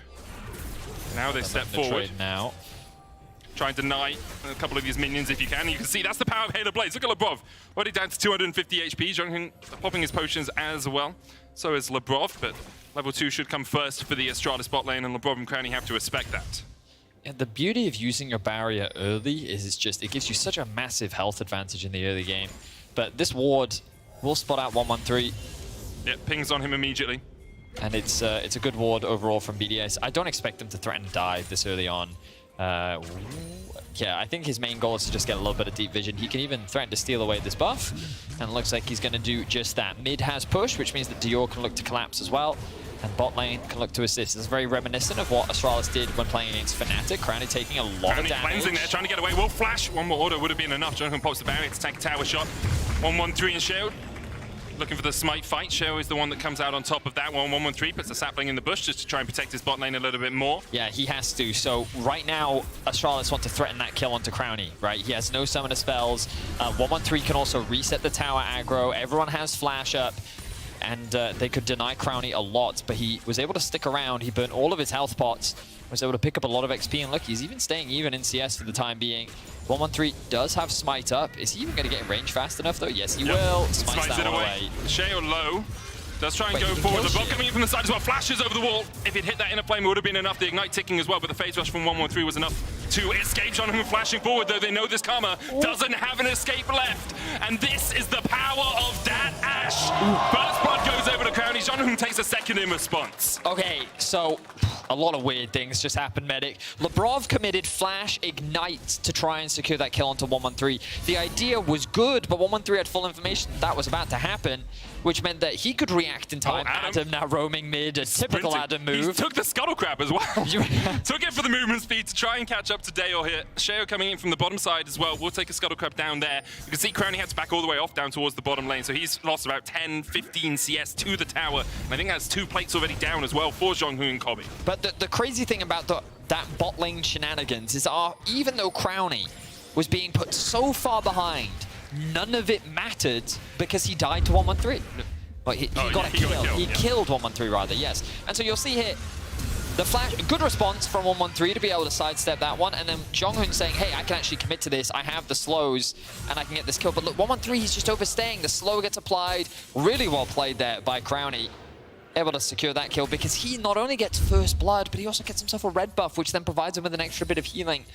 And so now he's actually with a gold advantage, even though he's 9 CS down. So and 2 plates down as well. All of that early work that was done completely mitigated. So big shame there for Astralis in terms of their early game, looking promising, but for the time being, not the end of the world though for Astralis. They still hold on to a gold lead for now. Jonghyun has 500 gold over Lebrov, and that means he gets to his Umbral Glaive quicker, which gives you so much vision control, so much map control, and of course means that you can be powering out those ultimates even more during the mid game, and that's where Ashe really thrives. Like, her laning is great, but when your ultimate's on a 38-second cooldown at level 11, and you're just like pew, pew, pew, pew, pew, makes it so easy for you to find picks on the map. Right, because you don't want to be pew-pew. No, you need the extra 2 pews. Yeah, in there, actually. It's like a small church getting changed into a cathedral. You add in the pews. Yeah, no, totally. And it gets bigger, yeah. Right, exactly. And then you add a choir in, and you know, and then it all just comes together. I'm sure we'll hear the beautiful sounds of League of Legends soon enough. Yeah, some angelic voices, perhaps. Okay, optimistic. Well, angels sing when you die as well. I'm sure there's going to be some death. Oh, okay, cool. We're going straight there. Cool. In-game, of course. In-game. That was close. Finn looking for a trade here. Gets the Nara into the wall. He's just going to chip away at Adam. Really can't do too much more than this. Did hit the level 6 first. Adam goes back in.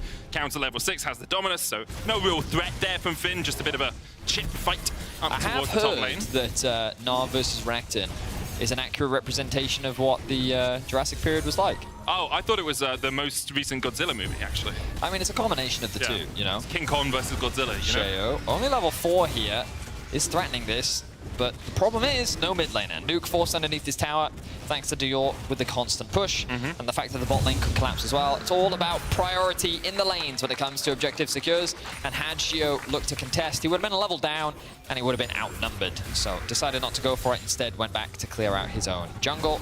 Now though, a bot lane dive is an option. So Crownie's flash is about 15, 20 seconds away. Does have the cleanse now. They might just be looking for a 3rd plate down here. Will be secured with one more auto. What is 113? Oh, okay, he was waiting. Yeah. Wanted to throw another sapling into the bush, I guess, to provide a little bit more cover for his bot lane. Remember, one of the sneaky things that Wukong can do is be invisible. Sneaky, sneaky, and there you go. Double sapling, haha. There goes all your HP. Completely outplayed. That's the Maokai experience. It's not first strike Maokai though, so you don't get that extra gold infusion whenever your saplings do some work for you. You just lose half your HP for walking nearby something. Deserved. Deserved, yeah. You played poorly there, Shio. Plate fell there and Astralis didn't pick it up. Now, it's not... Wow, we're really being hypercritical. I mean, no, but they should have picked it up, man. True, they just had to auto it one time last time. Right, you're right. That's 175 gold that just disappears into the ether. Correct. And as a capitalist society, we want to get every single bit of that gold we can, Betty. Yeah. The minions died for that. You need to reinvest it, bro. Yeah. That's where you get the real capital. I have my eyes on Nuke right now. What is he up to? Cheeky little ward now down by the entrance to the Wolves. A ward you don't often get to see, largely because it would be a little crazy to push that deep into the jungle, but just casted in things. You have the Riftwalk R is what I always call it, to dodge out to safety. But 113 actually went around the ward. So even though they have all this great vision set up, so far they haven't actually spotted out where 113 is. He will secure level 6, and now Maokai will be looking to make some action happen. The thing is that 113 is going to get spotted on vision as he goes up towards that mid-field. Kobe going to hit the ult on Crown. He immediately cleanses away. Piercing arrow flashed away. Zhonghun going low here as well as Lebrov is forced up towards the top side. They're going to try and make him flash. They should just be able to walk out of this one. Okay, good play there from BDS. They got both summoners out from Crownie, and that's going to be very difficult for this bot lane to come and collapse onto the Herald. However, Shio still wants to contest. We can see Lebrov, even though he got bullied off of it, has made his way up towards top, and he should be able to assist in this fight. I think they're very scared of Renekton and Wukong at this point in the game. Maokai still very squishy. Lebrov burns the flash. Out. 113 has the smite. Down to 500. 113 getting in. It's so low, it's smited. 113 was baited and outsmarted by BDS. Sheo secures the Rift Herald as well. And Finn now chased up towards the top side by Adam. Will be able to dash away, but Adam continues to trade. I looked at 113's smite. I wasn't looking at Sheo's, but I felt like Sheo made it look like he didn't have his smite up. Yeah, I think it so felt as well. like a bait to me. I'd love to know afterwards, if we get a chance to talk to him, whether or not that was intentional, because I would have done the exact same thing as 113. You know, like, you see that the enemy jungler isn't smiting the Herald, it's below 600 HP. Why wouldn't you go for it? Because at the very least, even if you lose your life, you deny the Herald, which can be just as valuable. And but he ends up losing his life. The smite ends up coming down, and then ends up being an easy objective picked up for BDS, so they've equalized the gold. And denying that away from Astralis, given the amount of power that they have in the lanes right now. They've got push in mid, they've got push in top. Finn takes the tower shot, that's the flash. Flash forward by Adam. Finn's going to try and get away from this one using the movement speed from the Hyper, but can he escape? Dodges just out of range. Kill Adam. Finn has that Mega Gnar stacking up, not quite one more. Oh no! Finn under the tower gets the wall, but Adam dodges to the side of it, and Adam wins the 1v1. Oh my word, the comedy of errors there. The sad B emote comes out from Adam, but he will succeed. Look, you can see Finn laughing. He knew what just happened. That will be a pretty sizable lead now for Adam. But yeah, that's why we know about Tyrannosaurus Rex and why we've never heard of a Gnar throughout history. Very true. Tower looks like it's going to go down here for Astralis. 113 just covering once again. We've seen this so many times, just 113 and Sheo in this exact position, just looking at each other. Sheo goes in. The problem is, the Bramble Smash, that Q, does health damage, percentage health damage. Right. So you tend to lose that trade when you go in. Even though you're Wukong, you got your big stick, and all he's got is his tree trunk of a fist. You do lose out on it. 113 forces them away. That tower in the bottom lane is going to fall. You can see Crownie standing pretty far back from it. Might just try and farm with Mystic shots. Still relatively safe on the Ezreal, but 113 continues to win out those trades. Tower falls. Gold goes over to Kobe. That's 625 in his back pocket. And now they can start to use this Varus on the rest of the map. Well, dragon spawning as well, so Astralis can very quickly convert that bot lane tower into another objective. Lebrov is hovering around mids. The wave clear though from Lebrov. I don't think they can do anything here to Yor. Should be perfectly fine. Even trades back onto Lebrov and wins out on that trade. But yeah, this should be an easy objective. Sheo making a beeline towards what I thought was top lane, but it looks like it's just the Scuttle Crab for now, as I'm keeping my eyes on Zhonghun. 9 seconds, Betty. 8. You ready for the first pew? Second pew of the game. Here we go. Jonghoon. Dun, dun, dun, dun, dun, dun, dun. Adam, no flash. Is he going to eat? Is he going to go forward? Jonghoon standing back. No pews. A sad moment for all pew lovers out there. Kobe, though, trading in the bottom lane. Crownie going forward, has no sums and has no life left. Almost gets the final auto in, but just can't quite land it. Shea was down towards this bottom side. The arrow, the pew, it hit LeBron! He thought it was going somewhere else, but Jonghoon, still the sniper that we expected him to be, finds his mark in the mid lane and his second kill. He's pushing Nuke off the mid wave as well. Level 6 to level 9. Adam is making his way down, but it looks like Jonghoon will be able to walk away safely. Hail of Blades procced, good damage. What are you gonna do, man? Ash is so disgusting. What are you gonna do? You just walk at someone and they're like, okay, I'm gonna walk away from you, and you're just slowing them. Like, constantly, they're trying to get away from you and there's just ice in their feet. What's incredible is Jonghoon just like wasn't punished. Sheo did end up walking over to mid to threaten, but Nuked 3 levels ahead said, you know what? Nope, I am terrified of Ice Queens. And I don't want to touch anything related. Ice Queens or Ice Creams? No, she's terrified of ice cream. Stop it. Ice cream is a delicious flavor. Ice Queens that fire giant arrows of death at you, somewhat different things. Understandable. Once the wallop comes out from Finn, he's going to be able to dash away, though, as Sheo looked for something. Riftoad has been used here in the top lane. It was about to time out, so they're trying to get as many plates as they can out of it. Will only be about 1.5, maybe 2 here. Yeah, gets the 2. Goal goes over to Sheo. That's how you put that Riftoad down, but another arrow. And once again, it finds Lebov, but with Crownie there, even with the Chain of Corruption, I don't think Lebov dies to this. Just chips him away. We're just cheering every arrow now. You can be Gimli, I'll be Legolas. It still only counts as one, But Betty, still okay? only counts as one. It's a good one. Wait, I should be Gimli. You're much more Legolasian. No, I get it. Yeah? You think that I'm short. Nice, cool, man. Subtle way to tell me. I'm just hoping you grow out the beard. Good one. I have about as much facial hair as a tablespoon. Now, Dragon spawning in about 3 minutes' time. Pushing mid means the Kobe can look to get the reset off. Keeping my eyes on some of the itemization coming through. Nothing too crazy out really from anyone. Black Cleaver prioritization from Adam, rather than something like the Gore Drinker. I suppose it's a little bit surprising. Normally you'd want to try and get that sustain in, especially when training into a range matchup like the Gnar, but instead wants to have that armor shred at his disposal. Of course, one of the things about Maokai is AP, of course. Does mean that while the damage is ruthless and the poke is annoying, it, as you can see right now, thank you observers for highlighting, doesn't mean that 113 is actually that tanky. Often doesn't really matter, because the ultimate provides more than enough utility, but still something to keep track of as Astralis find themselves with the gold lead. Want to remind everyone as well that the loser of this series will be eliminated from the winter split. And Astralis find themselves with a 1k gold lead is definitely the place they want to be. But scaling is still a thing that we need to talk about. Cassidy and Ezreal, while there is more utility to lock them down, we saw how impressive they could be last game, and why they don't have quite the same lead that they had in the previous game is still something that you have to keep track of, and something that Astralis will have to try and shut down as the game continues. That's why Astralis will want to keep the tempo of this game pretty high. You know, keep making plays, keep pushing BDS around the map. It's the joy of having an Ashe on your team means that those picks are a little bit more easy to set up. You don't need to be in vision. You don't need to be walking out and clearing out wards before you can find that CC on someone. Rift Herald picked up. Looks like top lane is the place to be for Astralis. Umbral Glaive yet to be nerfed. 1 auto is enough to take down a normal world, and the control ward dies in 2. Obviously on 13.3, I think it's only takes down 2 bits of health from a ward. So if you play this in your solo queue games, just be reminded of that. You have to auto twice. But for the moment, Jonghoon doing a very good job on this support Ashe pick. Umbral Glaive complete, now going up towards the Mandate second. Looks like 113 wasn't that tanky, is building towards a Radiant Virtue second item expected with the Phase Rush Maokai. And you have a lot of magic damage already on your team. You know, you've got a Victor, you have that control mage, you don't need to be supplementing that with too much extra AP. Yeah, but I'm more of a DPS player myself. Yeah, but if you're DPSing, you go first strike, man. Fair. It's gold, you know, just... Yeah. At the end of the day, everyone only ever checks the damage graphs after the game. Do you know what I mean? They never check the amount of healing done or the amount of supporting done. See, Crownie's top lane? No.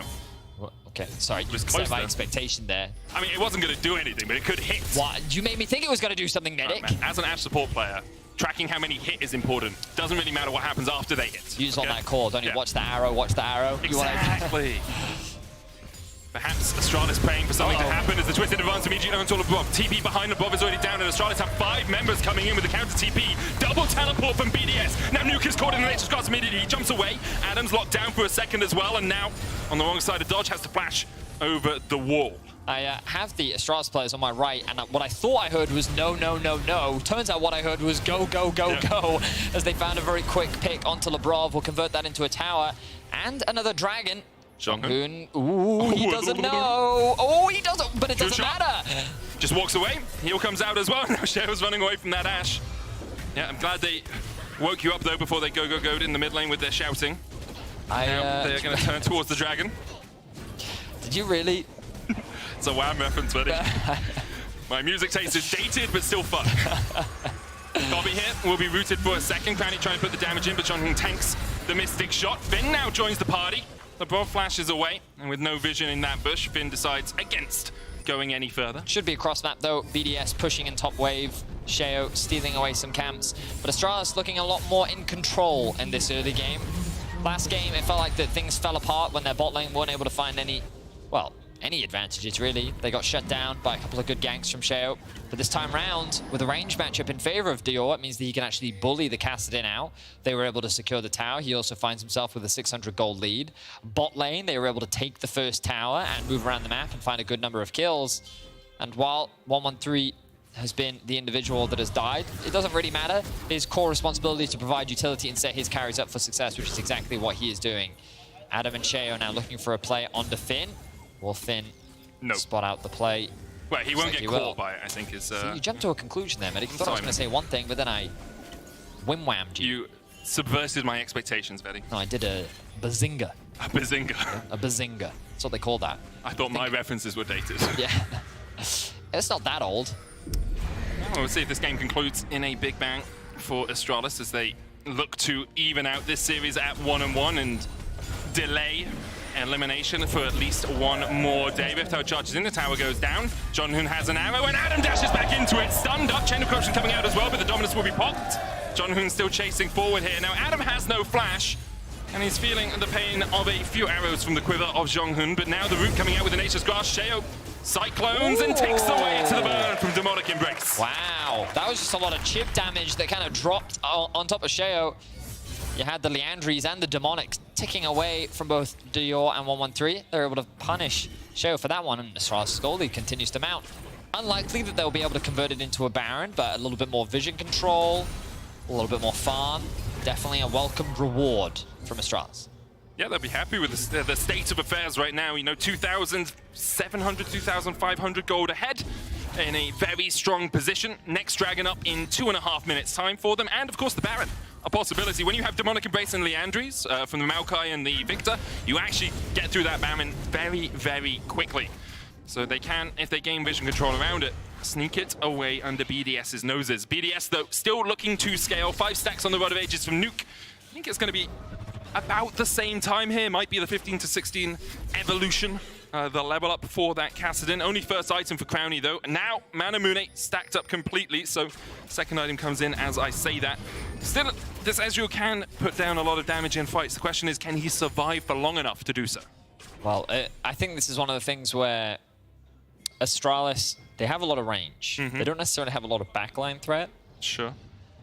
So one of the problems they're going to have is the exact same problem that they had last game, which was how do you actually stop Nuke and Crownie from killing everyone? Jonghoon just didn't see that ward. So his Umbral Glaive procced, and he's looking for where the ward was, but he walked down the bottom side of the Baron, not towards the top side. And Umbral Glaive, I think, is slightly shorter range than Sweeper, so you actually don't see the ward if you don't go towards the top side of the pit. So there's a ward in the back of the pit here that Astralis now know is there, but they didn't know a second ago. And that's 75 extra gold that they invested into that, Betty. It's going to hurt. Jonghoon is, that's going to go in his performance review, that's for sure. Missing wards, definitely can't afford to do that as a support. Right now, we like to talk about random things because we're mainly waiting for the next setup to happen. Okay, what random thing do you have? What random thing do I have? Well, you said we like to talk about random things, so... Do you know I learned to juggle to impress a girl once? Really? Yeah. Did it work? Yeah. Nice. She was really impressed. She didn't go out with me, but she was impressed. Yeah. But it was more for your own self-satisfaction of knowing that you learned a new skill? Nope, just the girl, yep. I don't know why I thought juggling would convince her that I was a worthwhile partner. I thought this could be partner. like a Bob Ross sort of moment where you're like, I learned it for myself, but I learned it for her, but actually the real lesson I learned along the way was pleasing myself is more important than outside factors, you know? What? Making myself happy by juggling. Right, that's really... We're gonna talk about the dragon this morning. With my accomplishments, Faye. You took that to a dark place. Talk about the dragons. Okay, can I talk about it while you... Yeah, you go ahead. So the next dragon's up in 30 seconds. You can see Astralis setting up around it. Control goes down. They're using the saplings as well to gain vision. Nuke's up towards the top side. Does have the TP if he wants to join this. And Astralis will just push out in the mid wave, then come down. They're using the TP as well from Finn to make sure that all 5 members are grouped up around this. 15 seconds on the mountain would be their 3rd dragon of the game and put them on soul point. And that would be great for Astralis. BDS still happy to scale. You can see they backed off. They're not fighting this. They are TPing down towards the bottom lane, which seems... I mean, Adam's not going for a fight, but it seems a little over-eager from Adam when Astralis can just close in. Jonghun has the arrow here as well. Adam just pushes out the wave. He's fine. Yeah, it should be True absolutely Shabaraj fine. comes in as well. The dragon was there a moment ago, but it was leashed out by Astralis, and they'll take their 3rd dragon of the game.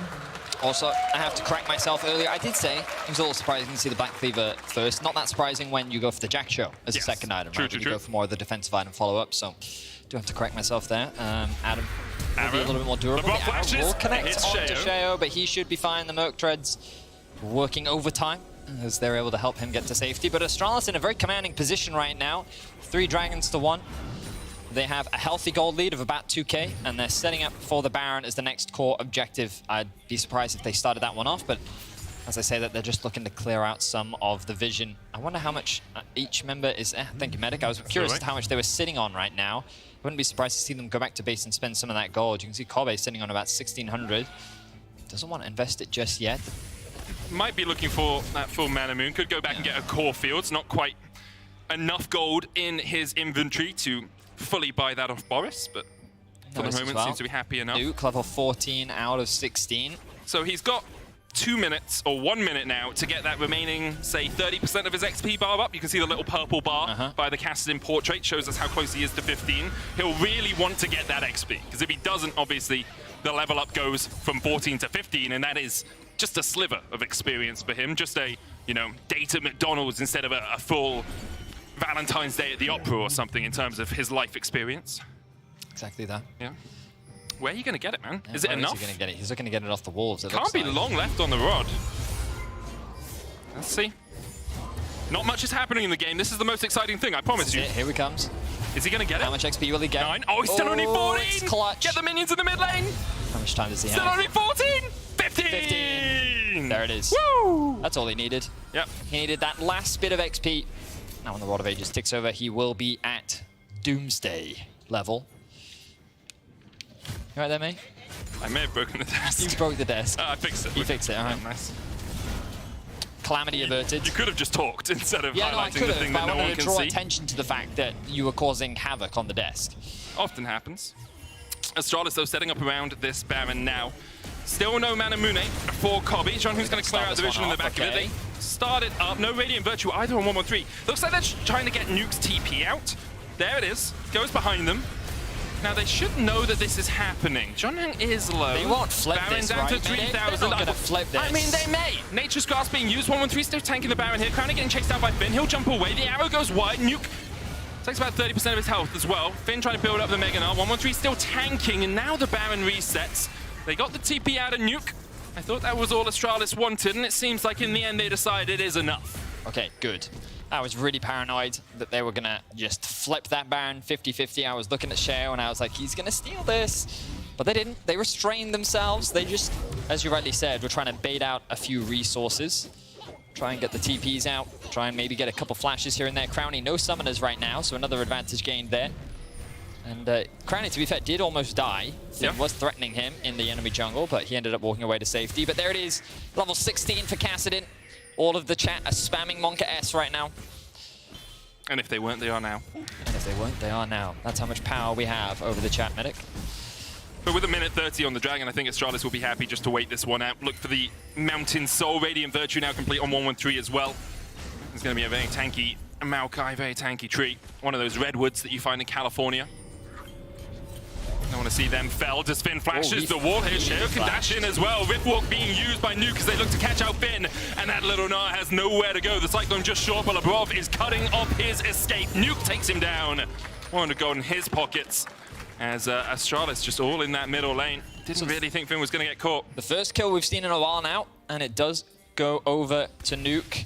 He should be able to push out this top wave, and I thought the BDS could even threaten a Baron here, but it seems they don't feel confident in that. Arrow won't connect onto Crownie, will connect onto Adam, but he should be absolutely fine. It's the Ice Age. Is it? Well, it's an arrow hitting a dinosaur, right? So because that's what happened in the Ice Age. It's an ice right, arrow, yeah. Right, no, yeah, I remember that. Those are good movies. Yeah, and oh, I thought, okay, yeah. Sid, the little squirrel, eating with his acorn. Sloth. Sid was the sloth. Then what was the squirrel's name? I don't think the squirrel had a name. It probably did, and now we're going to get angry emails. There's no way the squirrel didn't have a name. Anyway, BDS setting up around this dragon now. Astralis doing the same. What would you call the squirrel? Quickly, we've got 15 seconds. I'm not going to name the squirrel when he has a name. TP coming in. Let's see what does more damage. The squirrel's acorn or Astralis' Maokai ultimate. Ezreal ultimate going to do 0 damage right now. Yeah. Adam caught out with the arrow chain of corruption used as well there. That's 2 big engage tools from Astralis just to force Adam back. They're going to start up the dragon, but what more do they have? They are on soul point right now. This will give so Adam's gonna walk in. the soul. He's forced up towards the top side. Finn's going to chase him out. Junghoon coming in from the side as well. Third of the cooldown taken off that arrow. Looking for with a flank. He's spotted by Junghoon. The dragon down to 5,000. Nuke still stepping forward here, though. Dragon down to 3,000 now. Nature's Grass TP coming in as well from Adam as he looks to join the fight. Sheo secures the dragon. Nuke now on his lonesome. Isolated by Astralis. Finn looking for the flank. The Gnar into the wall. You can taste it. He finds 2. The wall up on Crownie as well. Twisted advance forward to catch out Adam. Crownie forced away. Astralis on the hunt. Hungry for blood. Finn's like a shark in the water as 113 steps forward once again. A shutdown goes down. Junghoon lands the arrow onto Adam as well, and Finn is chasing that dinosaur further and further. Nuke flashes forward, will take out Finn. Junghoon next up, but the barrier saves his life for just a second. Nuke hits 2. In the end, Astralis get a triple. Kobe gets a triple, but the dragon goes over to BDS. Wow, if it weren't for Nuke, Astralis could have very quickly converted that dragon into a Baron. It's a great play from BDS to be able to steal away the soul, but the fight was devastating. You can see how much more control Astralis have over the fights. Nuke threatening the backline, looking for a flank. He's getting zoned away by Dior and Jonghoon, but that means that there's no real threat on the dragon. That means it becomes a 50-50 smite. The smite was secured by Sheo. 1-3 wasn't quite able to land it in time, and then Nuke can just disengage, get to safety, but then Finn comes in on the flank. Labrov tries to flash away. Crownie gets CC'd up. His cleanse does come up a little bit later, and he uses it to try and create space, but then 113 still has the flash and is able to lock Crownie down. But then if it weren't for Nuke here, you can see all 5 members alive for Astralis. They could have gone back to base, made a beeline towards the Baron. But by greeting for Adam to try and secure that kill, it made it so that Nuke could actually secure this kill. And he looks for the 3rd one. Look at the damage he's able to get onto Kobe, but Kobe did enough to be able to secure the triple. And now Astralis are very strong, and they're already in a position to start threatening this Baron. That threat of a late game Kassadin, though, something not to be trifled with. Nuke has TP, Adam does not. Trusha Barrage comes out, and now BDS realize the Baron has been begun. The bell has rung for the next fight, the next round of this boxing match. The arrow connects onto Crownie. Adam now joining the party. TP. No! Nuke mistakes his TP. He TP to a control ward in the bottom lane. Nuke cannot join this. And that could be it. A single misclick from Nuke as he teleports to a control ward in the bottom lane means that Astralis don't have to deal with the Kassadin. They secure the Baron. They kill Sheo. And now they can push in mid. It was still a bit of a risky Baron there. Sheo was able to make his way into the pit, but he wasn't able to secure the steal. Now Astralis are threatening the base of BDS. They were confident in their Ezreal Karma bot lane, but this time it was shut down in the early game. Astralis have looked good in the team fights. The arrow lands. Not really too much follow-up. Crownie can dash away. Baron in 2 waves for Dayor in the top lane and for Kobe and Jonghoon in the mid. Looks like they're just going for the tier 2s for now. Reset, spend the gold that you're sitting on. You can see almost over 1,000 on everyone in the game. We'll have another look at this, but if you look at the minimap, you can see Nuke TPs in entirely the wrong place. Oof. And that's going to cost you. Yeah, you hate to see it. So much damage missing there. Sheo, he flashes blind into the pit to try and steal it away. All of the vision was denied from him. He'd used the W earlier on.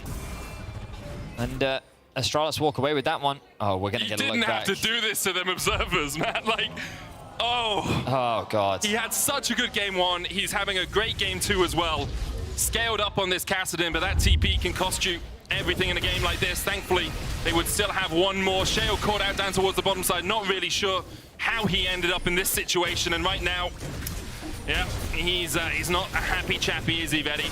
Locked up by 113. You know those movies where it like pauses and you're like, hey, wreck or scratch. This is me. You may be wondering how I got in this situation. And we are, in fact, wondering. Shale. Dale flashes away. Root the Predator's still going to hit, though. Dale trying to survive, does have the stopwatch. Gravity Field going to do a little bit of work, but not enough. Chaos Storm still ticking. Adam should be able to survive it as Astralis now pushing the bottom lane. Finn going forward. Crownie has the dash, uses it to get away. The arrow just short, but the piercing arrow from Kobbe takes half of Crownie's HP. And now Astralis will look to make it 3 tier 2s off this Baron the push. Only 45 seconds left. They won't be able to get too much more out of it, especially with Dale being dead. But they will secure all of the tier 2s, and with it, about a 6,500 gold lead. And the damage from Kobbe is terrifying right now.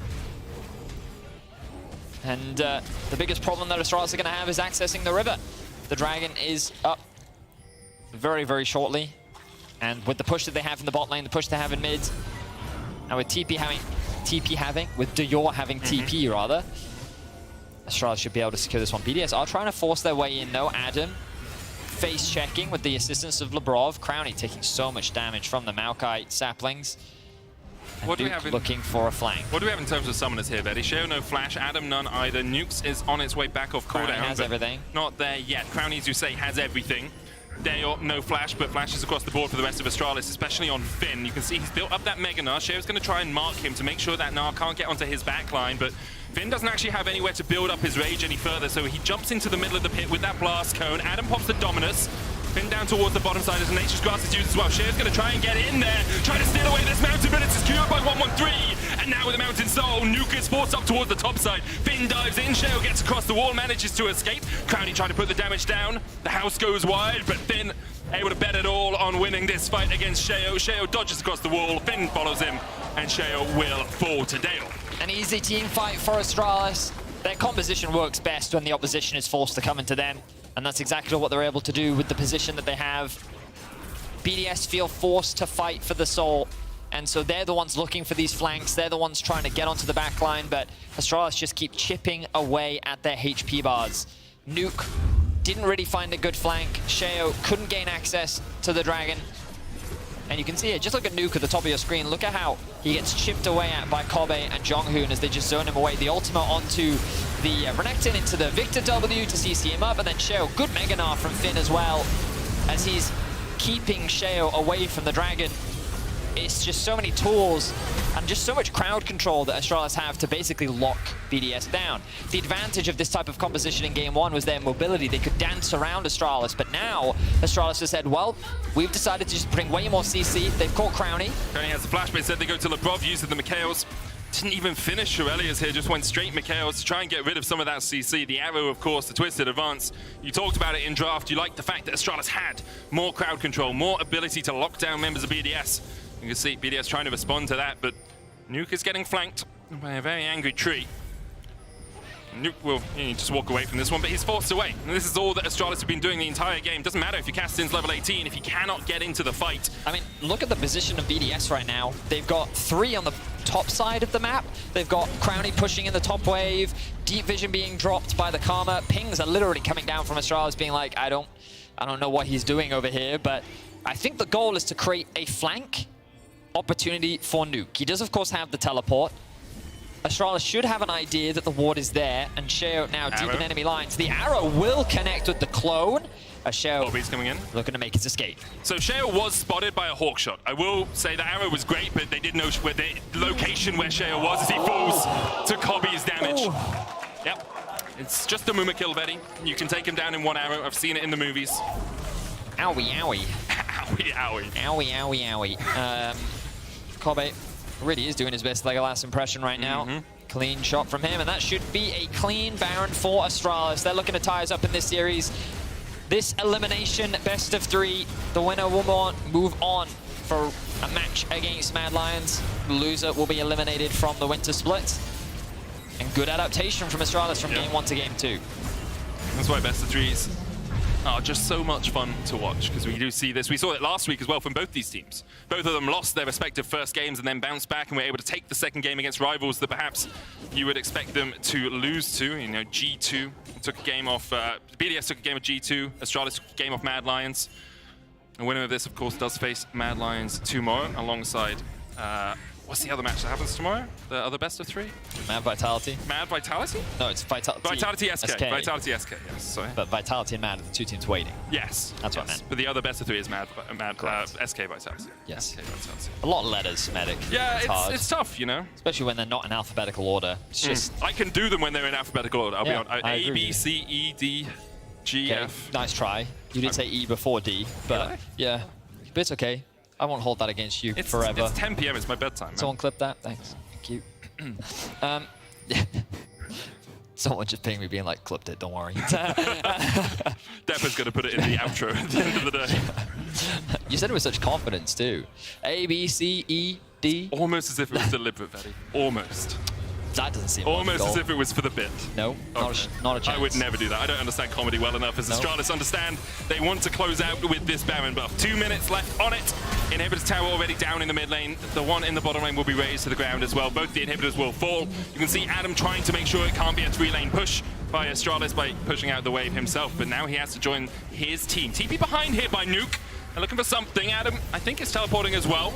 Now, this is a very long flank, and your base might be in tatters before you get there. Already one Nexus tower down. Adam now trying to go in. Finn looking for the Mega Gnar, but he's gone into the mini-Gnar form. Nuke trying to get onto Kobe, but Kobe is surviving, and he just can't kill him yet. Nuke dives in once again. Already Sheo's fallen. Kobe survives. Nuke goes down. Absolutely atomized by Astralis. A double for Dale. Crownie can only stand and watch as his base lies in ruins. And we go all the way to game 3.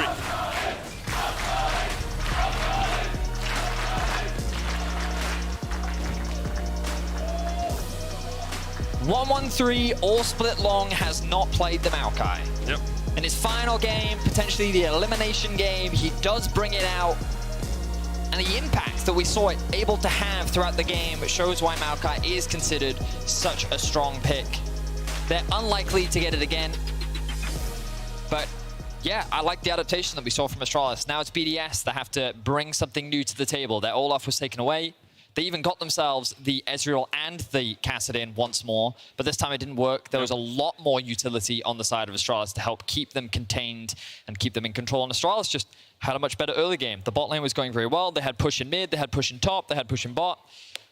It's been less of a thing in the current meta, but back in the day, 3 winning lanes meant a win game, and Astralis proved why that is the case today. It definitely worked out for them. I think we're going to hand it over to Gulborg, who's standing by with the Telestrator. Break it down, Gulborg. Thank you very much. Thank you very much, Medic. I am once again back to talk about bot lane. Yes, I know, big surprise. But when I see a double range bot lane and when I see it paired up against the Ezreal and the Karma, I have to talk about it. Now, pivotively, when you have the double range bot lane with the 2 AD carries, you want to have bush control down here. You want to be able to take charge specifically in that bush over here or the middle one. Either way, you want to be able to be there in the beginning. But what happens is that BDS, crucially, is actually going to understand how the bot lane matchup works. They bring their entire team down to the bot lane. And while Astralis does not see the entire team here, they actually smell it. They feel like they know something is going on here. So that means when we start the laning phase, we come into it, BDS bot lane are actually in lane in the beginning. Junghoon is not able to just walk in and trade them out on the first wave. But now we're going to talk about the matchup. Now we're going to talk about trading patterns. We're going to talk about Ashe versus the Karma. Now, the way this works is if the Karma has a Q up and you walk forward, you get slowed, you can't get your Halo Blades off, you'll kind of lose the trade a little bit on the Ashe. So you want to play around the Q timers. And as the Karma, you want to hold on to the Q for the right moment. So let's play out. Let's see what happens here. You can see in the beginning, Junghoon trying to push forward a little bit, then bait back. Try and push forward now that the Q is back. Now bait back, and this is the crucial one.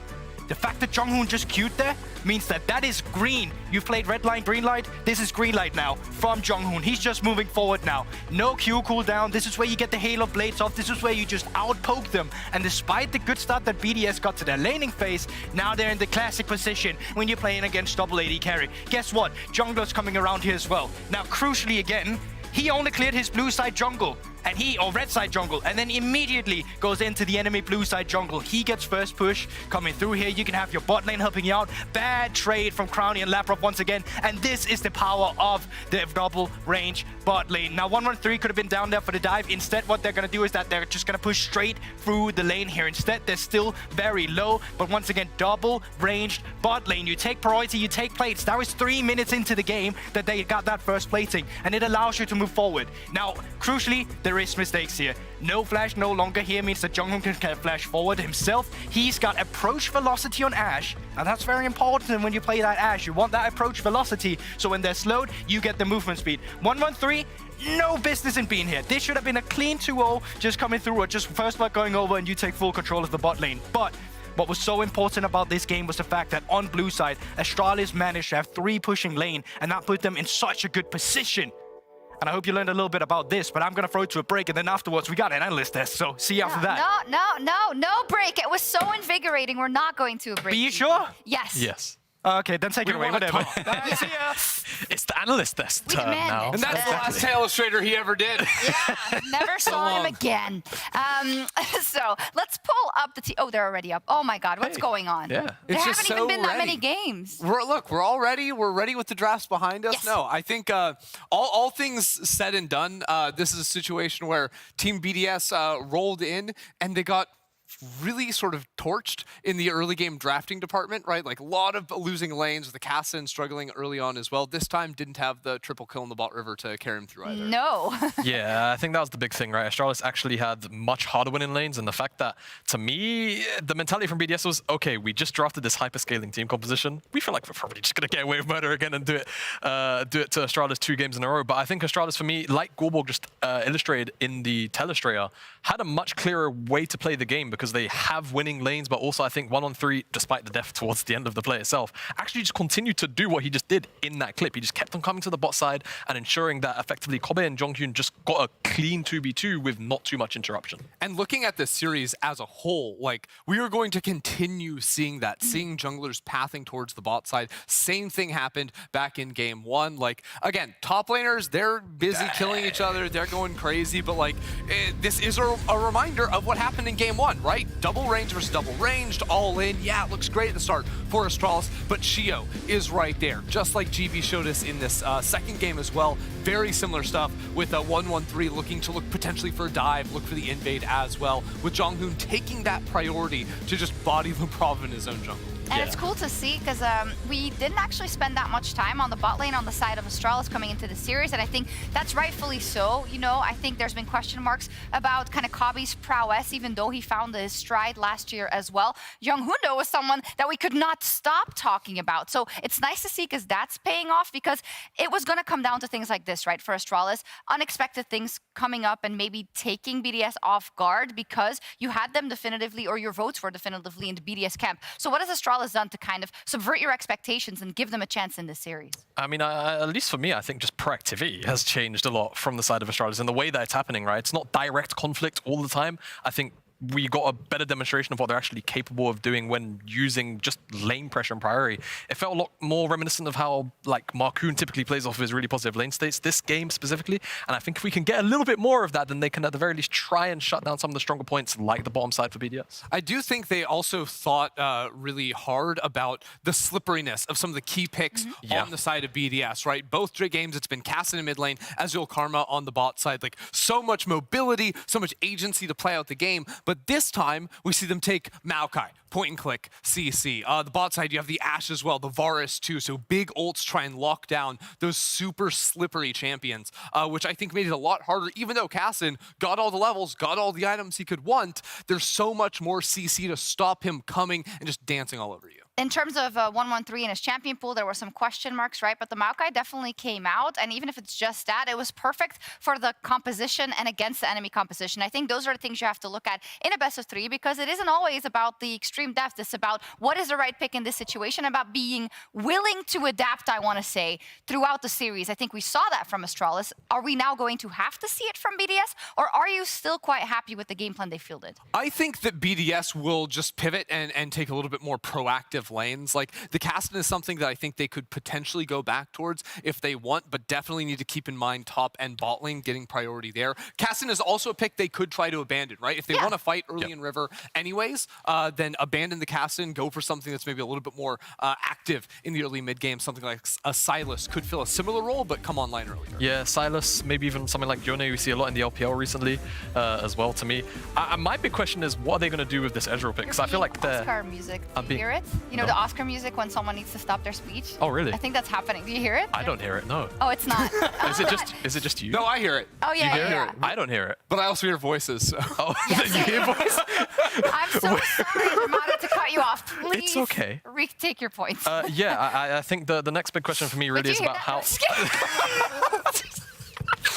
Hazing the new guy. Oh I love my this. God. I love this. I'm sorry. Go no, ahead. it's okay. Look, you guys get to play pranks on me. I get it.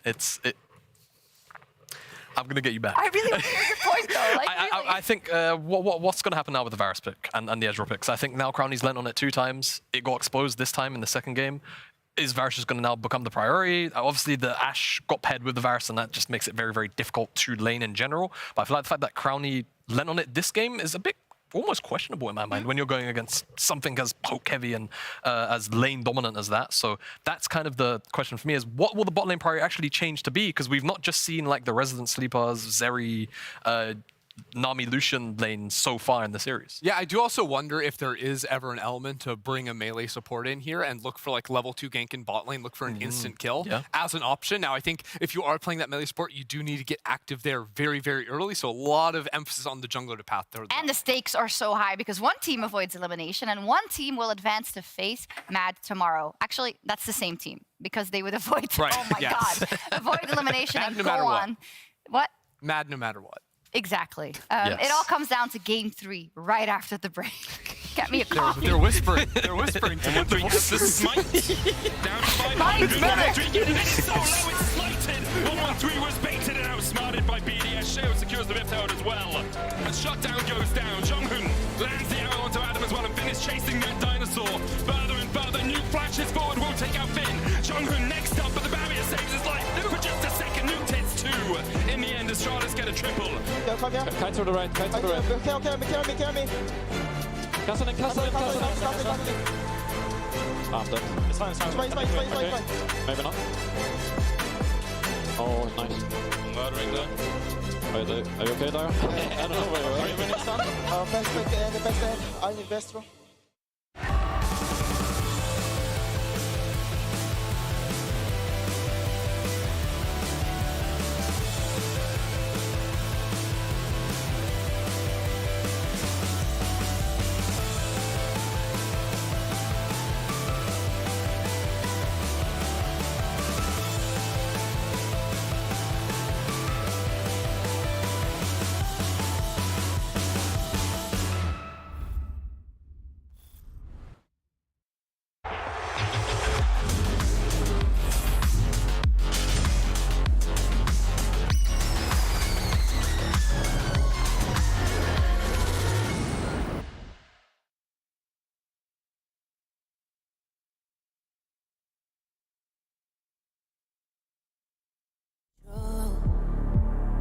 Think I'm thinking about you now, and your mattress on the floor.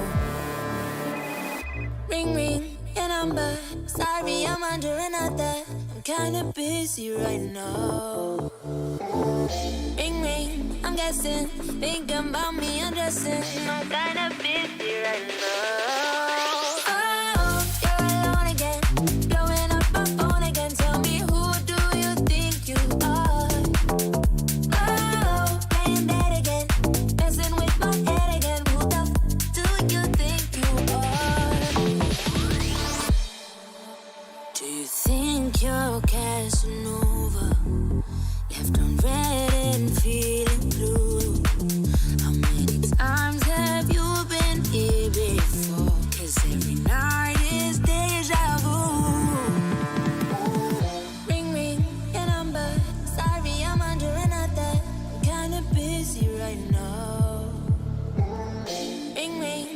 guessing, thinking about me undressing. I'm kinda busy right now.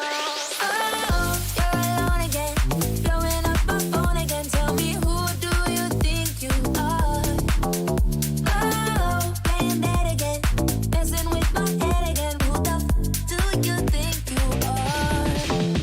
Oh, you're alone again, blowing up my phone again. Tell me, who do you think you are? Oh, playing dead again, messing with my head again. Who the f do you think you are? Ring ring, your number. Sorry, I'm under another. I'm kinda busy right now.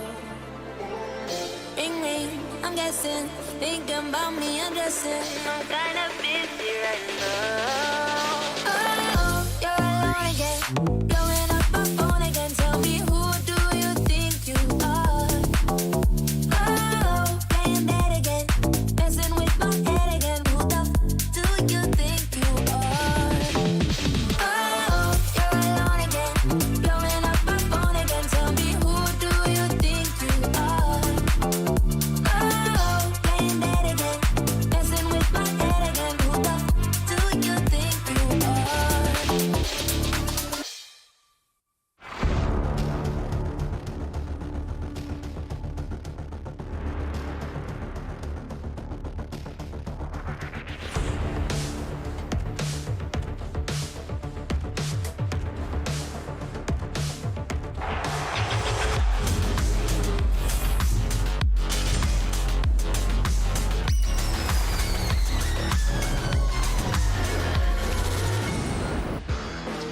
And welcome back to the last game of the day here between BDS and Astralis. Now, Betty, I was listening to the song of the week in the break there.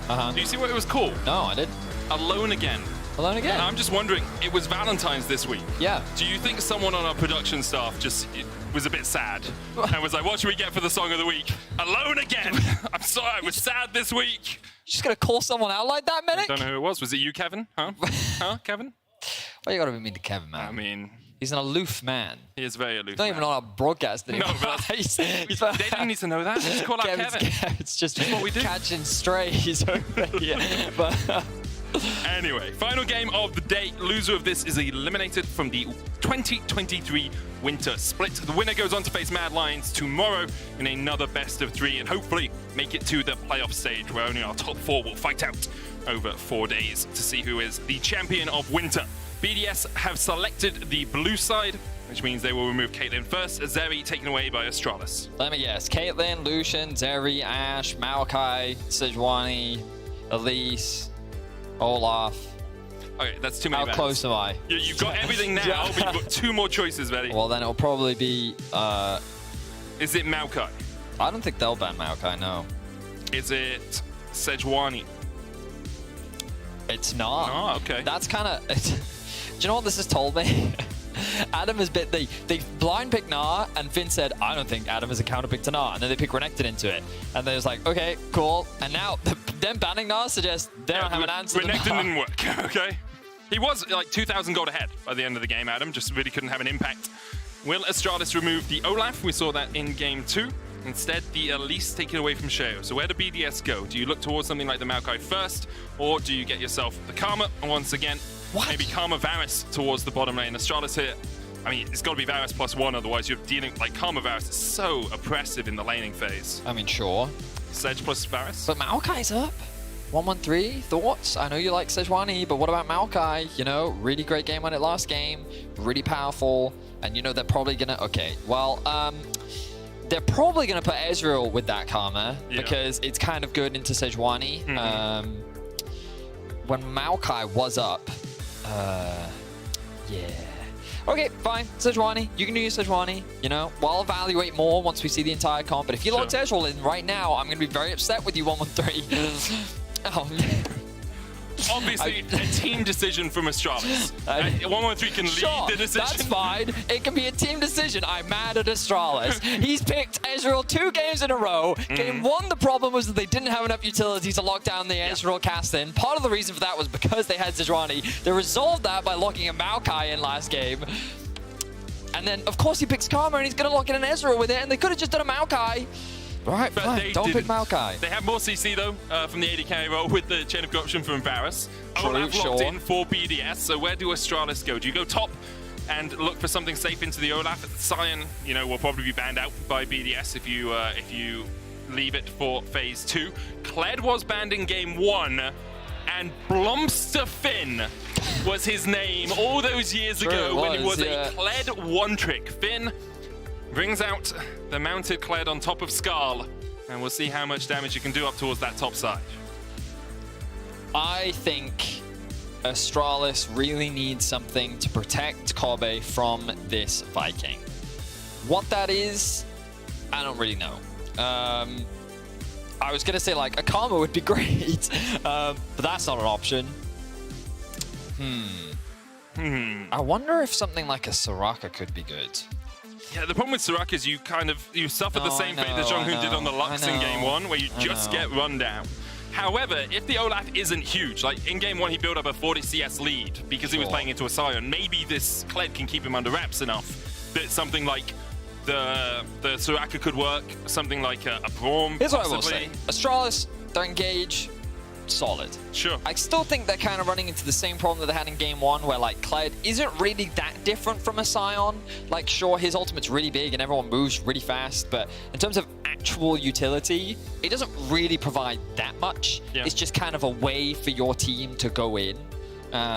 Does have more damage than a Sion as well. I mean, for sure. It definitely has more of a side lane threat, and I definitely think it's a lane that you could even play around if you wanted to.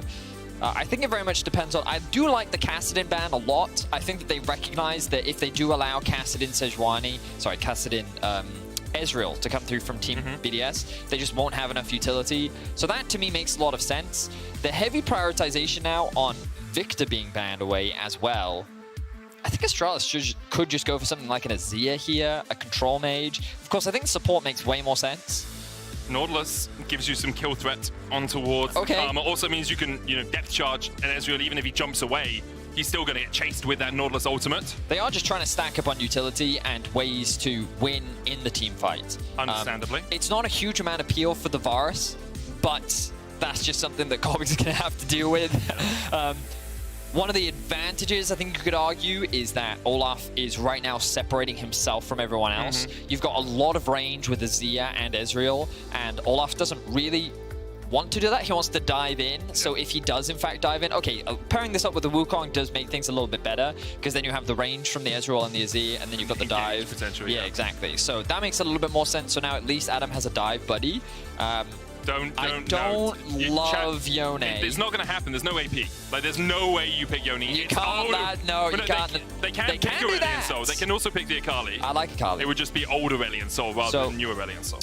Oh, probably would be. Yeah, you're right. But yes, it's Akali instead. We talked a little bit about it in the draft of game 1. The combination of a melee mid with a Sejuani can give you some kill threat because you managed to proc up that passive a little bit quicker. Sylas was the other option, but not many good ultimates for Dale to steal away. No, Sylas was banned. Oh, Sylas was banned, so it wasn't even an option. No, he wasn't. I just like Akali into Ezreal, frankly. I think that Ezreal is a very squishy AD carry, and like, truth be told, there's not much that he can do to stop an Akali. So she has really easy access onto the backline.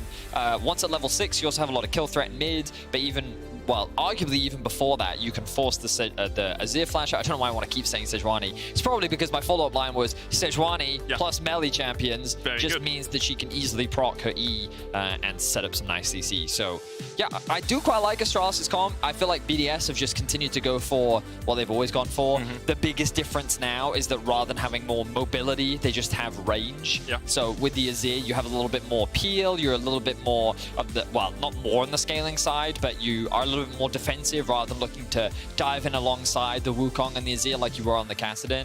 But I think that Astralis is still pretty happy with the amount of utility that they have and the lockdown threat that they have. So yeah, we'll see if Astralis can look to make a reverse sweep effectively, or whether or not BDS can stay strong. We're in our final game of the best of 3. One team's eliminated, one team moves forward. Let's see who it is.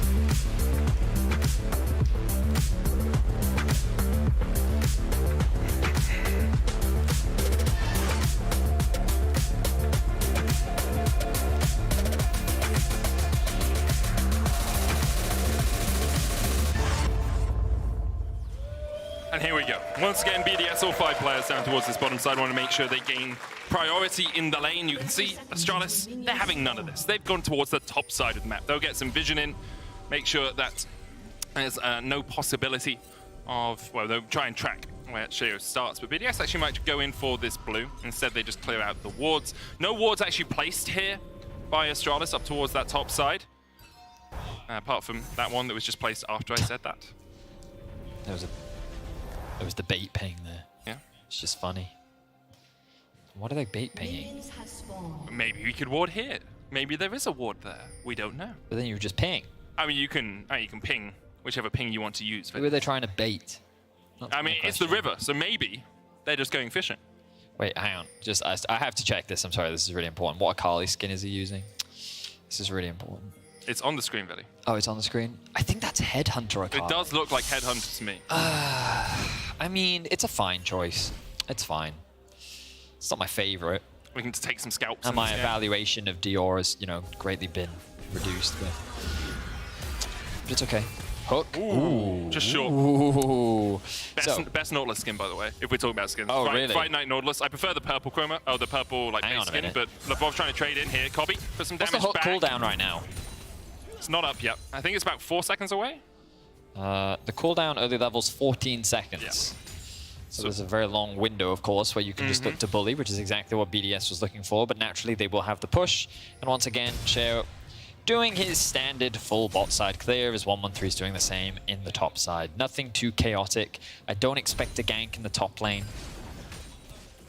He may, well, I was going to say he could consider an invade, but I don't really think there's much of a push in top, and mid definitely doesn't have a push. Maybe he is actually looking for a gank. I originally thought that the wave was pushing in Finn's favor, but that's not entirely true. Ward comes out. Well, Ward's already down there. But so he knows Adam that. just backs Oh, away. yeah, okay. I was going to clears say out the Ward with his sweeper. that was already spotted out earlier, so he should have known that was there, and he in fact did. That's why he sweeped it out. Now he's moving on to the blue. Yep. Ooh. Just steps in, checks to see if it's taken. Now comes back. Is it a Bazinga? They're looking to try and catch out Adam here. Permafrost will CC him. Obviously no Ragnarok on him yet. Goes back, comes back. Finn looking for the chase here. Bear Trap on a rope. For that chase, they lock him up underneath the tower. Permafrost procced. Flail of the Northern Winds is enough. Finn tanks it. And then manages to escape. Sheo's on his way. Finn recalling. Sheo will be spotted as he comes out, and Finn realizes may not be in the best of shapes. Jump forward, out of vision. Sheo flashes forward, gets a counter.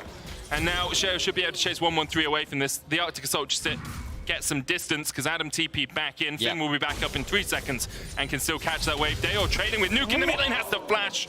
The soldiers doing the Emperor's work there as Dale is forced low. Okay, this early game, a lot is happening right now. Wasn't expecting that gank in top lane, but very well played by 113, trying to get Finn ahead in the matchup. They were able to find that first blood, and I thought it was very well played from the both of them. They knew they could dive in the early game because of how the tower aggro resets, but now Sheo is hovering. They're trying to get this wave underneath the tower. Oh, but Finn! Joust forwards, joust backs, missed the Bear Trap on a rope. It's fine, yeah. I was really worried that pressing that E could have been a death sentence, but... You get a second charge of it if you go through someone. Yes, exactly. You do get that second charge, so I underestimated Finn there. He was, in fact, much safer than I gave him credit for. The wave, though, still in a decent spot. Should still push, but now 113 making a return visit to top lane. Yeah, Adam doesn't have ult. Even though Bear Trap on the rope misses here, there is nothing Adam can do in this situation. I love this from Astralis, just constantly isolating Adam. 113 comes up. He could have gone bot side. That's what you expect. He's recalled after clearing his top side camps.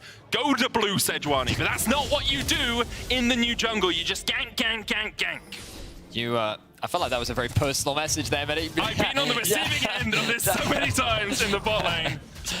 It's just nice that the jungler's not coming bot for a change. Yeah, thankfully. But I mean, it's great to see. I expected this series to be about the bot side of the map.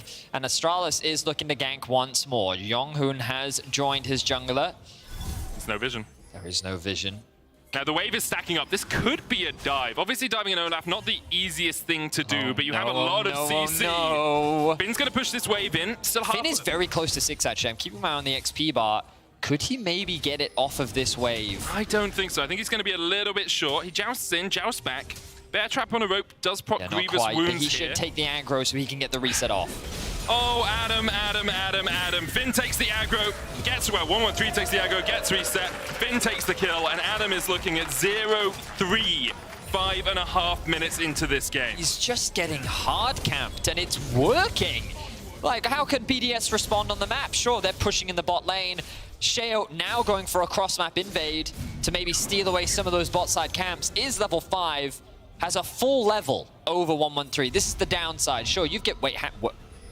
I mean, I guess he's afraid because they've just gone back to base. They're resetting on the map. I guess he's saying, I don't know if I can clear these fast enough to actually steal away the camps.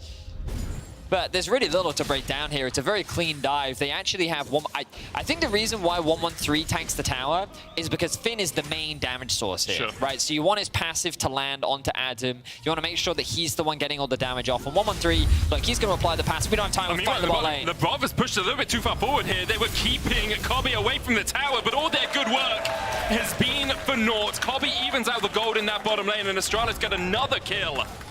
113 has been everywhere on the map, and Sheo just can't keep up. I mean, 113 has said, camps, useless. Ganking is my profession now, and it is working beautifully. He's averaging 1 camp a minute. Yeah. He's had like 4.5 Do you know what else he's doing? camps. He's averaging 1 kill a minute too, Medic. Crazy. That's not quite accurate, but it sounds good. So yeah, nor was mine, actually. He was 16 4 camps in like 7 minutes. Stats are close enough, and that's all that matters. Medic Astralis find themselves with a 1.5k gold lead, and they have advantages top, they have advantages bot. I thought the Kobe would actually set up a freeze in the bot wave, but it doesn't matter. This wave should bounce back towards them, and great stuff from Astralis in the early game. But that's the big thing, right? If you're spending so much time killing Adam in the top lane, BDS say, well, okay, we'll get a plate in the bot lane and we'll force Kobe away from the CS. And they did exactly that. Kobe was like 500 gold in the hole before Lebrov died. But because Lebrov overstepped, got caught out, however that happened while we were watching the replay, it just evens out everything, and Astralis have had their cake, and they've eaten it too in this early game. Nuke now can just dash across this wall, will get out to safety, but it's just such a strong demonstration from Jonghoon and 113 at what ganking early can do and what putting lanes behind can do for you as a team. I mean, there is, of course, a massive risk with this start from 113 in that if the ganks don't work, you just fall behind horrendously. Just outhands them, man. You know, the ganks have been working, and now Adam getting zoned out. Look, they've sent 4 to the top lane. Hook Sheo gets hooked. Deo's on his way as well, the perfect execution of possibility. Sheo tries to get to the wall, but Deo slays him where he stands. Lebrov joins the party, but it's just not enough for BDS. Adam continues to be forced away from his tower. Observers, can you very quickly show us the top wave? How much is Adam losing right now? Look at this massive wave that's just being completely denied. A plate will not be collected by Finn, but it's worth it in that he is just denying Adam so much. Level 5 to level 8. Adam can't get anywhere near the tower. This is everyone in solo queue has experienced this at least once in their life, and now we're witnessing it live in a professional game. Oh, it's so much. It's just bleeding away. C'est pas bien for Adam right now in that top lane. The plate it's painful to watch. It's another wave! And he's back in base. Go, Adam? So level he is 5. doing. So Cadril told me this, and so did Yamato, actually. He's got double this gold. He's literally got double his gold. Holy man. But Yamato and Cadril, I've had the pleasure of playing duo queue with both of them, and weirdly enough, I've been in this situation with both of them. And both of them always say, when top is doomed, forget top. They used a different word, but forget top. And so you just roam. You just roam instead. You roam somewhere else on the map. You look for a play, you look for a pick, you look for anything. You group up with your jungler, and you try and do something. Because sitting top lane is really not going to net you any type of advantage. You're just going to lose more. So you may as well use your time to try and find a pick, find a place, something else on the map. He was able to catch a wave. But don't be surprised to see Adam looking for crazy TP plays bot lane, maybe trying to force an early dragon, just doing things to kind of catch Astralis off guard so that they can do something on that they can do something, and at the very least, like one shutdown is all Adam needs to maybe get back into the game a little bit. Yeah, because the problem for Adam is Finn has finished his mythic. That's an eclipse on the Kled, and Adam doesn't have those little goggles that give you, the small pinpoints of vision, as Deo is caught out in the mid lane. So Adam can't stare into that eclipse on Finn. It's going to be so difficult for him to ever deal with that lane. Instead, he comes down towards this river. You saw Deo escaping with his flash. Glacial Prism used. 113 will smite away the dragon. Adam does now have the Ragnarok, but won't use it to chase any further. And Astralis, once again, get everything as Crownie stepped forward and was caught in the chains of corruption, shackled to his doom. And Astralis are running the map, Betty. It's crazy how quickly this game has exploded for Astralis. We have not seen an early game like this. Well, it was the Astralis Fnatic game where we last saw an early game like this. 113 was just completely controlling the jungle and dominating in the early game. It resulted in a massive stomp for Astralis. But I think coming into this series, people did not expect Astralis to be the favorites. And for them to have such a convincing performance against BDS like they're having right now, incredible to see. And what are the options really for Adam, for this team, as they're put so far behind in the early game? I thought that Adam maybe would try to set up a freeze in top lane so we could get some farm back, but look at Finn. We talked about getting out onto the map. Just charge it. Finn is looking for something bot lane. The dive is being set up. Sejuani is creating the flank. Like a Kia, he's charged up. Is he going to be charging forward, Betty? Nope. Did you just quote the lyrics of I Want the LEC Back? Yes. Is that what you just did? Yes, I did. That would be movement that inspires if he did go in. But for the moment, just going to stay static as Dale trying to escape him in the mid lane. Nuke looks for the shuffle, lands it. TP coming in. Dale able to dodge away, and everything to BDS is just nullified by Dale.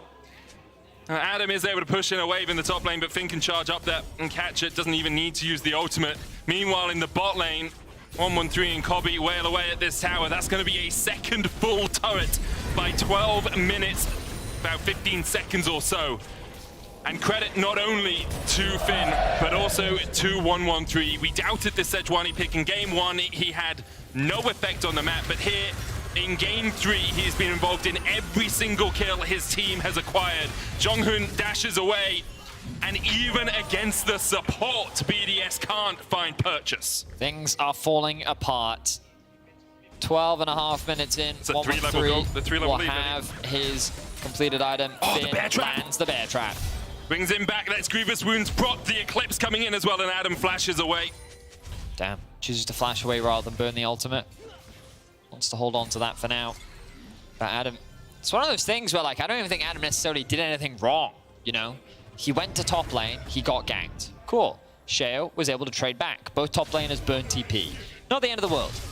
It's not unreasonable for Adam to not expect to gank top when, as you rightly said, 113 did a full top side clear and then ganked top again. Yeah, twice. And then Jonghoon came the third time. And then Akali came the fourth time. You know, like, the man has just been relentlessly attacked. And BDS have not been able to trade anywhere else on the map, which means that Finn has snowballed. And what made it even worse was that 113 then he didn't even do his bot camps. He just ganked bot. Just standing in the face here of BDS. I could get shuffled back, but even the True Shot Barrage, as it goes wide, wouldn't be enough to fell that ball. It's a 6,000 gold lead. 13 minutes, 40 seconds in here, Betty. And you know what I will say is last year, KC didn't have a good year. And I didn't get to watch all of their games, but I read a couple of the threads, and 113 was not... I would say that he wasn't given a lot of praise. He wasn't in people's good books. Yeah. I agree. And when it was announced that he'd be joining Astralis, a lot of optimism wasn't thrown his way. And admittedly, like, has he had a terrible split? No. Has he had an impressive split? Probably not. Yeah. But at the end of the day, when you clutch up when it matters, that's the thing that people remember you for, 100%. right?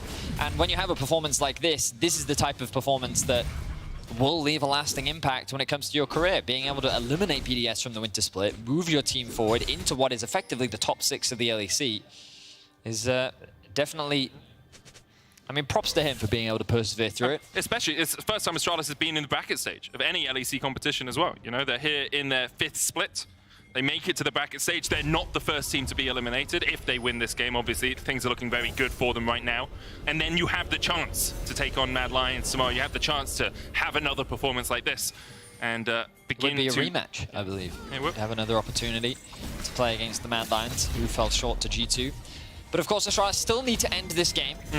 Obviously, Medic and I right now are talking from a position where it looks like this game is done and dusted, and I'm sure many of you at home can understand why, given the massive gold deficit. I'm not going to say that BDS can't win this game, but on average, teams normally don't.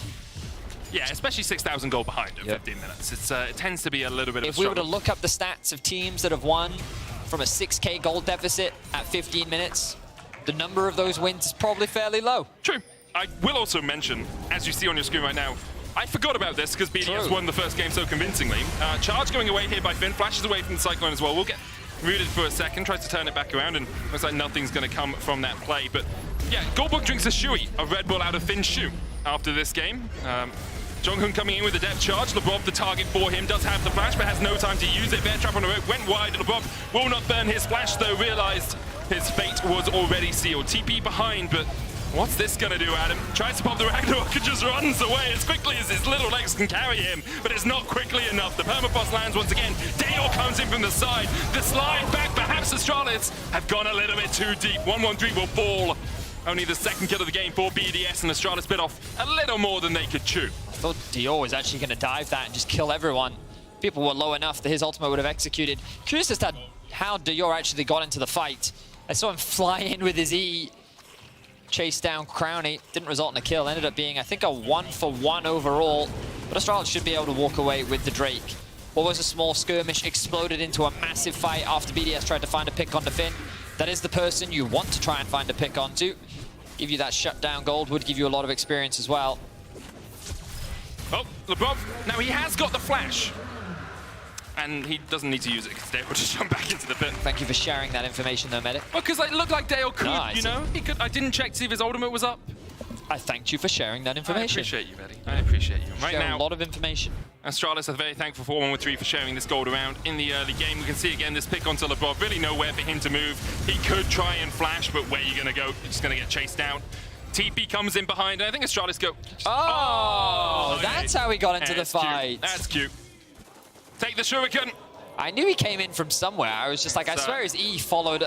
Runeterra Airlines, or the best bit of parkour you've ever seen in your life. You know?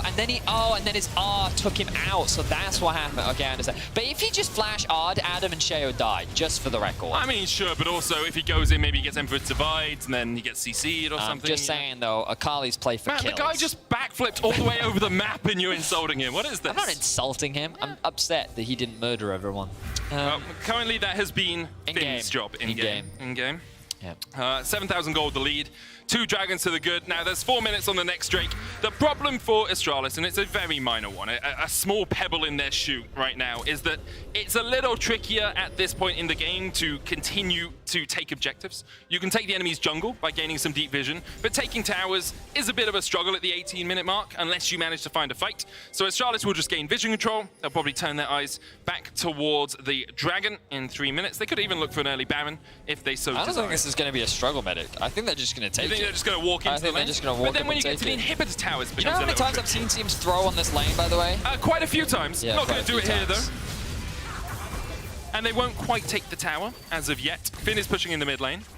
Now, I saw a ping on the tier 1 in the bottom lane and wondered perhaps if there was a ward there that someone could teleport to, but no real opportunities for BDS to find that flank. And gold leads now 7,000, Vedius. Curious. Quite.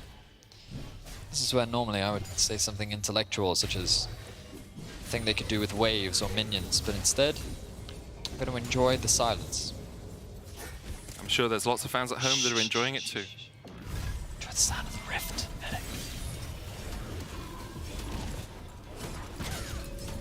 Peaceful, serene. Yeah, it's kind of my job to... No. All right. Just waiting for that one guy in all chat to type report bot top, actually probably a report, yeah, top, report top, useless top. I mean, it's Can't 4 even minutes dodge a past the gank. FF time, so True. Obviously, yeah, well, I mean, someone Adam's thinks it's still saying winnable. no, right? Adam's probably typing still winnable. We can scale. But if you are BDS, you can scale. We'll give them the small ray of hope. This is that 30-second window where we say, hey, you're really BDS, optimistic today, you're huh? 7,000 gold behind, but maybe you can win. You do have an Azir. You do have an Ezreal. You have this CC threat, and you've got the Karma to keep you safe. It is a very minute possibility, but a possibility it is nonetheless. I mean, if we're talking about small possibilities, Astralis could unplug all of their keyboards and decide to stop playing. Yeah. There's also the possibility that Kobe does a backflip on stage. And yeah. I don't feel I deserve that. You're going to be honest. Gave him 30 seconds, Betty. No, I mean, you're right. You make valid points, Medic. But yeah, they're going to lose. We live in the real Astralis is going to world. win this You know one. what I mean? We live in the real world. And like, I'll be impressed. Like, if the most realistic way BDS win the game is Astralis play a bad Baron. Sure. That is by far and away the most realistic, because Astralis kind of need the Baron to end the game, and the longer they take to delay the Baron, the harder it is going to be for them to end, because as long as Crowny and Nuke continue to live, they're always going to have more than enough wave clear to at the very least defend their tier 3 towers. So Baron is more likely the place where Astralis could fumble, or an early Elder Drake.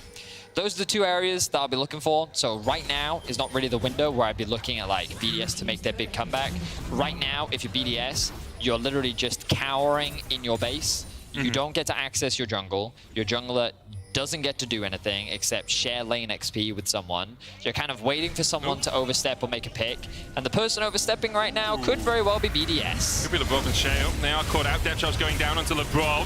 Cyclone used for the knocker, but Lebrov is already down to half HP. Trying to get the Mantra W out here, but he's just not going to be able to survive. 113 takes them. And BDS licking their wounds once again. TP to the mid lane. Now, is this the fumbled Baron, Vedius? Well, this is kind of what they're hoping for, but don't need to do it. Just go to the dragon. Okay, yeah, I mean, that's also fine. But BDS, this is why you can't really move anywhere other than your base, because Astralis own everything.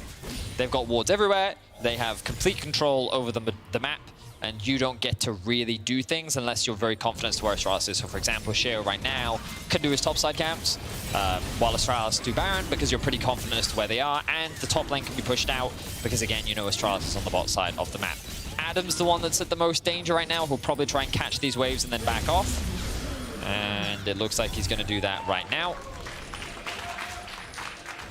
But yeah, your best bet right now is to hope that Astralis pick a fumble, which is never the position you really want to be in when you're in an elimination match. But the early game was just so good from Astralis that it's a very difficult game to be able to bounce back from. There is always the scaling argument, but you're going to have to scale for a long time. And even that argument... Yeah, they don't 100% definitely win like a fully equipped fight. Even if that Azir is 3 items, like, I can still see ways in which Astralis can quite comfortably win the 5v5, so... We'll have to see BDS able to delay this game any further. 8,000 gold the lead, 4 minutes on the Infernal Soul.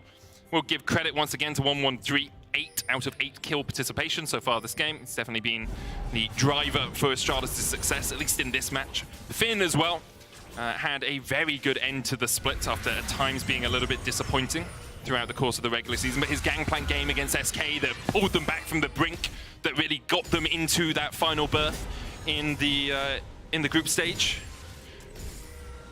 He's once again showing just how much he can perform when it really comes down to the crunch. Baron started up. Where are the TP wards? Well, Adam's in the bottom lane and he doesn't have teleport, so it doesn't really matter where the ward is because he wouldn't be able to go to it anyway. However, Astralis, they don't want to do that one anymore. They'll go back, let Dayor push in the bottom lane. And as that wave crashes towards the tower and they know that Adam is having to answer it, Dayor with his teleport could rejoin. And Astralis can look to perhaps find a pick because Dayor has flanked all the way behind Crowny here. And even with the cleanse, you're not going to get away from the Akali. Crowny tries to escape, but Dayor finds his man. Another kill over to Astralis. And now with the AD carry down, it becomes even trickier for BDS. Young can flash hook, a flash away from Lebrov to survive. But survive is all he can do and can't really influence the play much more. Crowny being dead makes contesting this Baron a lot harder. He is a lot of their range, a lot of their poke. And it looks like, are they really going to give this one up? It looks like that they are. They're saying that, hey, if we fight this and we lose, we're just going to lose the game. So instead, we'll go for a base defense. So the BDS game plan now becomes, let's hope that Astralis make a mistake on the siege. Again, we have seen these sieges falter before, but with this kind of gold difference, it becomes a very challenging affair. We're going to look back at the pick. Really nice ultimate from 113. This is the vision perspective from Astralis right now. Crowny doesn't see the ultimate coming. He is able to react with the cleanse, but Dayor moves up from bot lane into mids. And again, it's one of those situations where you think you're safe because you're near enough to your base, but when I say that you don't control anything, I really mean you don't control anything. The Fog of War is so powerful, and because you can't get vision anywhere, it's very difficult for you to really go. I mean, Crowny's overextended again. It does have the flash, has the Arcane Shift as well on the Ezreal, but as you say, no vision. Means that 113 could just jump out of the bushes and catch you out. Shea's going to try and take his Razor Beaks. They know Dale's down towards the bottom lane, so that risk of a flank is a little bit less. Maybe they try and catch Finn, but very difficult to catch. A Skarl, known for being cowardly, is the reptile that Kled rides on. Even though the general charges him forward, he's always able to retreat when needed. Adam has been able to find 2 items. Oh, hang on a second. Sheo pops the ultimate. Cyclone going down as well. Sheo's a little bit isolated here. Crownie tries to put some damage down, but Sheo does just have to pop the ultimate to escape. Jonghoon was looking for a little bit more damage. Astralis continue to push in. 3 waves is their intent. You can see Finn and Dale splitting 1-3-1. A very old concept in League of Legends, but still very effective if you are in this sort of position. Trying to sync up those waves. At the moment, only top and bot are synced up, and the Azir is dealing with the bottom wave. Adam's going to try and deal with the top, but doesn't really have that much damage as of yet, even though, as you say, has managed to acquire 2 items, Vedi. The idea is to divide and conquer, just spread BDS as thin as possible. The problem with not syncing the waves up is, of course, that they don't have to divide. They can just, you know, congregate, clear, and then move around. Adam actually looking for a fight here. Charge away from Finn. Adam's just trying to trade onto this. Finn will be able to win the 1v1. Misses! Oh, Adam gets a shield as well, and Finn is shut down. Meanwhile, though, Astralis will push in the bottom lane. You can see Dale trying to take this tower. Nuke's going to try and answer it. 113 waiting in the wings. Can blast cone in. Shuriken just short. Mid lane inhibitor tower falling very low as well and will be felled by Astralis. So they get 1 inhibitor tower out of it. Finn pays for it with his life. But Astralis now going to back away. Only 14 seconds though on the Dragon, Vedi, and Finn 30 seconds away from respawning. Yeah, that's 1 blunder that BDS was able to find. Good punish onto Finn. Adam, the fact that he was able to walk away with his life is impressive for sure. Astralis, though, still in a better position. The Dragon hasn't been started off and the TP's coming in. BDS with the numbers advantage, feel confident. But remember, TP is available for Finn, and he will be looking to join the fight. Kobe sitting in the fog of war. No ultimate for Finn if he does join the fight. Dale sitting down towards the bottom side. He's going to be matched by Adam. And look at the damage already. LeBrock just burst in the river. Death charge coming out as well as Adam tries to keep Dale on the ropes. 113 going forward. Crownie able to escape. Finn now going to join. The Emperor tries to divide it. But at the moment, he is getting shredded where he stands. Forced away once again. Now, Sheo's going the long way around. Perhaps looking for a steal here. Doesn't have the flash. Nuke. What? Takes an arrow to the back. I didn't even see that arrow. Nor did Nuke, it seems, as he's atomized. Adam trying to trade onto Finn, but a 2-level disadvantage is not helping him at all. Adam has the Ragnarok. Crownie has a few Mystic shots to play with. Dale stepping forward. Crownie, 5-point strike. Crownie trying to turn this back onto Dale, but the Infernal Soul comes in, and it's enough for Dale to secure the kill. With a stopwatch as well, he can delay the inevitable. As BDS get wiped away, 4 dead. The Infernal Soul sitting in Astralis' front pocket. Frustration on the faces of BDS as they realize what is happening. A convincing stomp for Astralis will move them forward in the group stage. 28 minutes in, and with a 13,000 gold lead, doesn't really get more convincing than this, Vedius. After faltering in game 1, Astralis would not be felled. They stood tall, and they will make a match with Mad Lions tomorrow. They'll clean BDS up one more time to do it as Astralis advance. A surprising finish to what has been a very long series. 113 with a very impressive early game. Was able to shut down Adam in the top lane and secure a big win. Of course, BDS must feel frustrated off the back of that. They came so close, both against G2 and Astralis, falling short in that 3rd and final game both times. But overall, I think they can be pretty happy with their first split together. A lot of promising performances. I think it was a 4-6 or a 5-5 regular season finish. Overall, very solid. And remember that this team, while a lot of familiar faces, largely still bits and pieces combined from new faces with their academy team, established LEC players, and a team that will only continue to grow from here. Yeah, definite growth for them as an organization and as a team across the course of winter. We have 2 more splits this year, and then, of course, the seasonal finals. So BDS have much more time to prove. You guys can come through here if you want. Yeah, that's fine, guys. Good. Congratulations once again to Astralis. Very convincing win in that game 3. It was a close back and forth, great adaptation from them throughout the series, and now they'll have an opportunity to rematch Mad Lions, but they don't have much time to prep as they immediately go into their best of 3 tomorrow. That's the thing, it's a breakneck pace, the schedule. Like you play a best of 3 tomorrow, then next week you might have 3 best of 5s to play, or 2 best of 5s, 3 best of 5s to play. Yeah, it's lower bracket, then the lower bracket final, and then the grand final if you make it all the way through, right? So yeah, it's breakneck. It hurts if you lose. If you lose a couple of games here or there. But it depends on your perspective. Some players like that. Some players feel more warmed up, more focused because you start the weekend with games. But we'll have to see how Astralis come in because Mad Lions were able to watch this series and they probably learn a lot and they're going to be ready for Astralis coming into tomorrow. Maybe we'll look to ban out that Maokai. Player of the series at LEC on Twitter, Finn, Kobe, and Jonghoon are all your options. I think like 1-1-3 obviously in the final game had a really good performance across the even on the Maokai game. I think he was solid, as you know, was Dale in the mid lane, but Finn, Kobe, and Jonathan are the 3 that we have nominated for you to vote on. For sure. You can head on over to Twitter and vote for them. You can. And as a reminder, once again, we have games today, we have games tomorrow, we have games on Monday. Next week, the games start on Friday. We have a best of 5 on Monday between G2 and Koi. And then next week on Friday, the best of 5s will begin along with the finals weekend for the LEC Winter Split. We're going to keep saying it because you guys might be used to the so much League of Saturday, Legends. Sunday, Monday schedule, but next week it will be starting on the Friday. It still feels like the LEC should start on Friday to me. I like my girlfriend would be like, "I'm going to work," and I'm like, "Yeah, I'm working tonight as well." And it's like, "Oh no, wait, it's Friday. I'm not working today." Anyway, reminder that Goldberg is going to have to do a shoey in PGL after the interview out of Finn's shoe. I hope it's nice and sweaty for him. We're going to hand it over to Law and Dale for our post-game interview. Thank you, Medic. Thank you, Vidius, and thank you, Dayor, for joining me. Congrats on taking down BDS today. First impressions. Thank you, Berlin. First impression on. Okay, let's give them some space. Okay, how does it feel to be cheered on like this also? Yeah, it's really crazy, yeah. We came into the games today.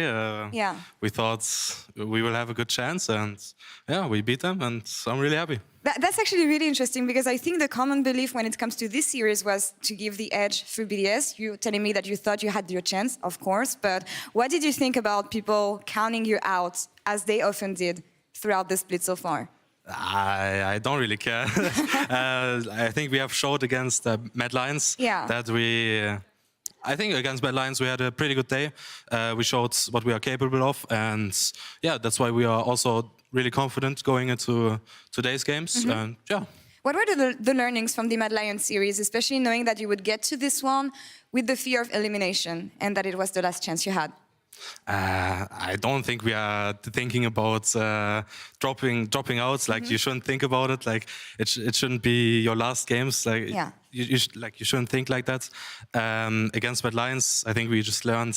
Yeah, we just take the games like we just play League of Legends, and it will work out. You make it sound so easy, but for me, when I think of the beginning of the split you had into coming back, making the miracle run, bouncing back today as well, I know that for you, it's the right mindset to have, and I think it's the mindset that any competitor should have.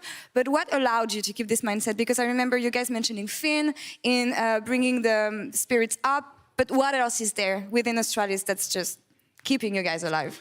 Yeah, like you said, it was really rough in the beginning, 0-5. After every loss, I'm just in my bed, kind of crying, but not really crying, right? No. But then I have to say, big props to my assistant coach. He really showed me the door, I would say. Like the worst thing that can happen, it's a loss, right? And it doesn't really matter because you learn from it. Either you lose and learn from it. It doesn't matter. And yeah, that was the biggest thing for me. And I think I also showed my team a little bit of guys, just relax. I think our coach as well, we all just say it repeatedly, after every game, relax. It's just a game. The worst thing that can happen is a loss, and that's how we took it. I still remember the first interview we had in the LEC last year, and I'm amazed and impressed by the confidence you have now this year coming into the LEC. Tell me how different you feel compared to last year and how much you grew as a player. How different I feel? Yeah, I mean, I stepped into LEC as someone that didn't know anything about League of Legends. I have to be completely honest. I just played for a little bit, and I came into LEC, I really didn't know what I'm doing, and now I wouldn't say that I'm any like the best or top 5 or whatever, but I've learned over the time, and yeah, I think the biggest thing is still the confidence that comes from knowing that the worst thing that can happen is a loss. And I think that's the great mindset you have, and it's gonna come in handy coming into the matchup tomorrow, because Nesquik beat you last time. What makes you sure that you're gonna take him down this time around? Yeah, like I said, we will just, there's nothing special. Just play League of Legends and yeah, just have a good day and we can take them out down, I think. Take the confidence. Yeah, exactly. Last point for you. Finn is waiting on the other side in PGL. Is there anything you want to tell your top laner about his performance today or having him as a teammate in general? Yeah, I'm grateful for him, of course. When he joined, like he's really hot, right? So.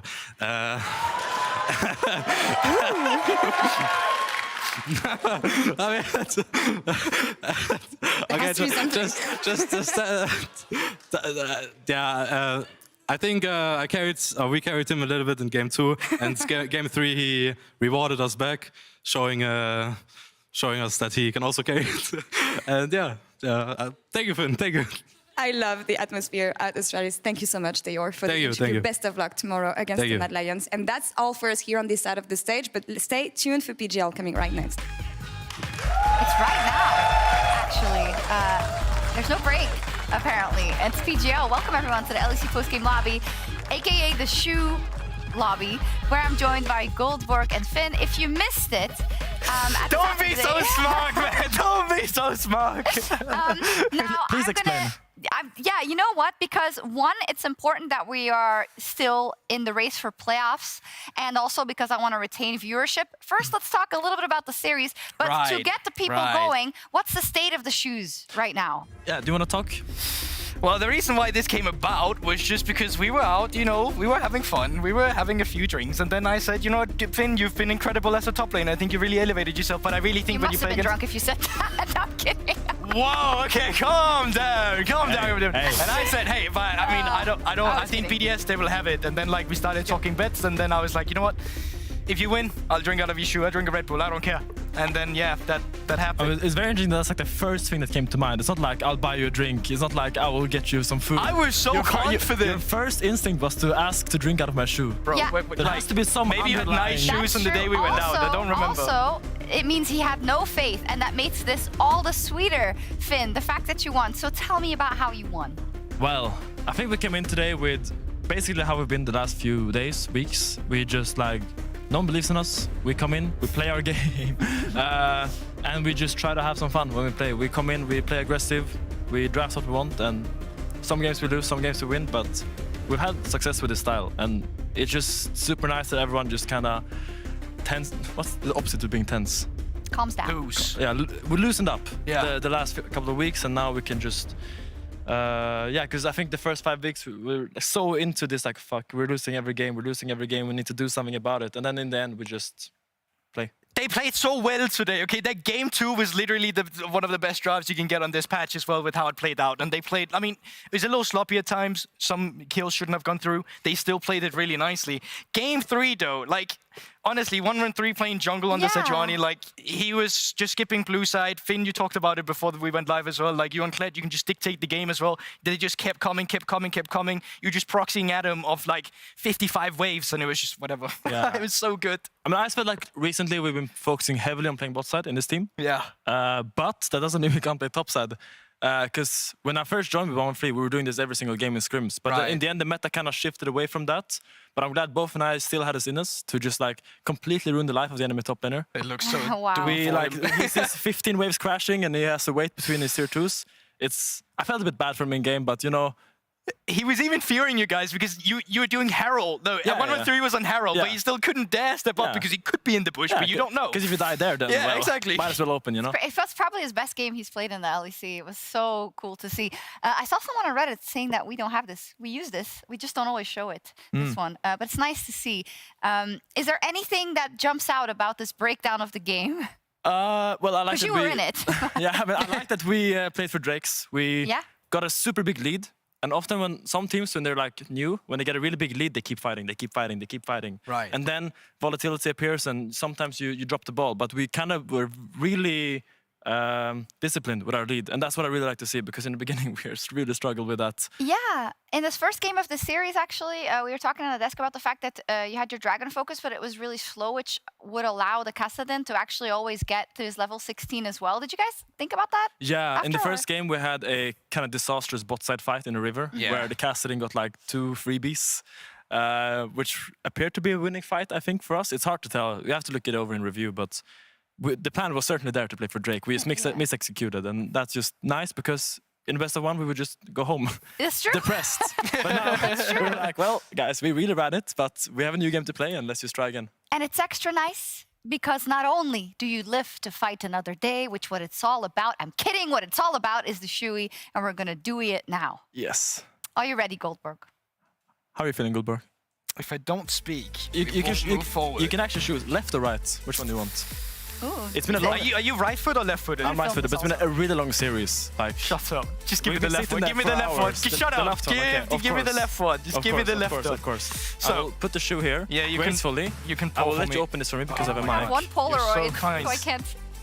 But that actually would be a good PGL photo. You know, I forgot to take a cold one, so this is warm as well. It's lukewarm. Wait, Yes, okay, just like our filming. victory. Oh my god. Now, okay, yes, so you have tomorrow to do as well. Yes. So I want you to be able to sleep. So Right. I'll be humble, I'll be gentle, and I'll be very Go on. generous. That should be enough. Bottoms up, as we say in Where do the I Scandinavian countries. Skål!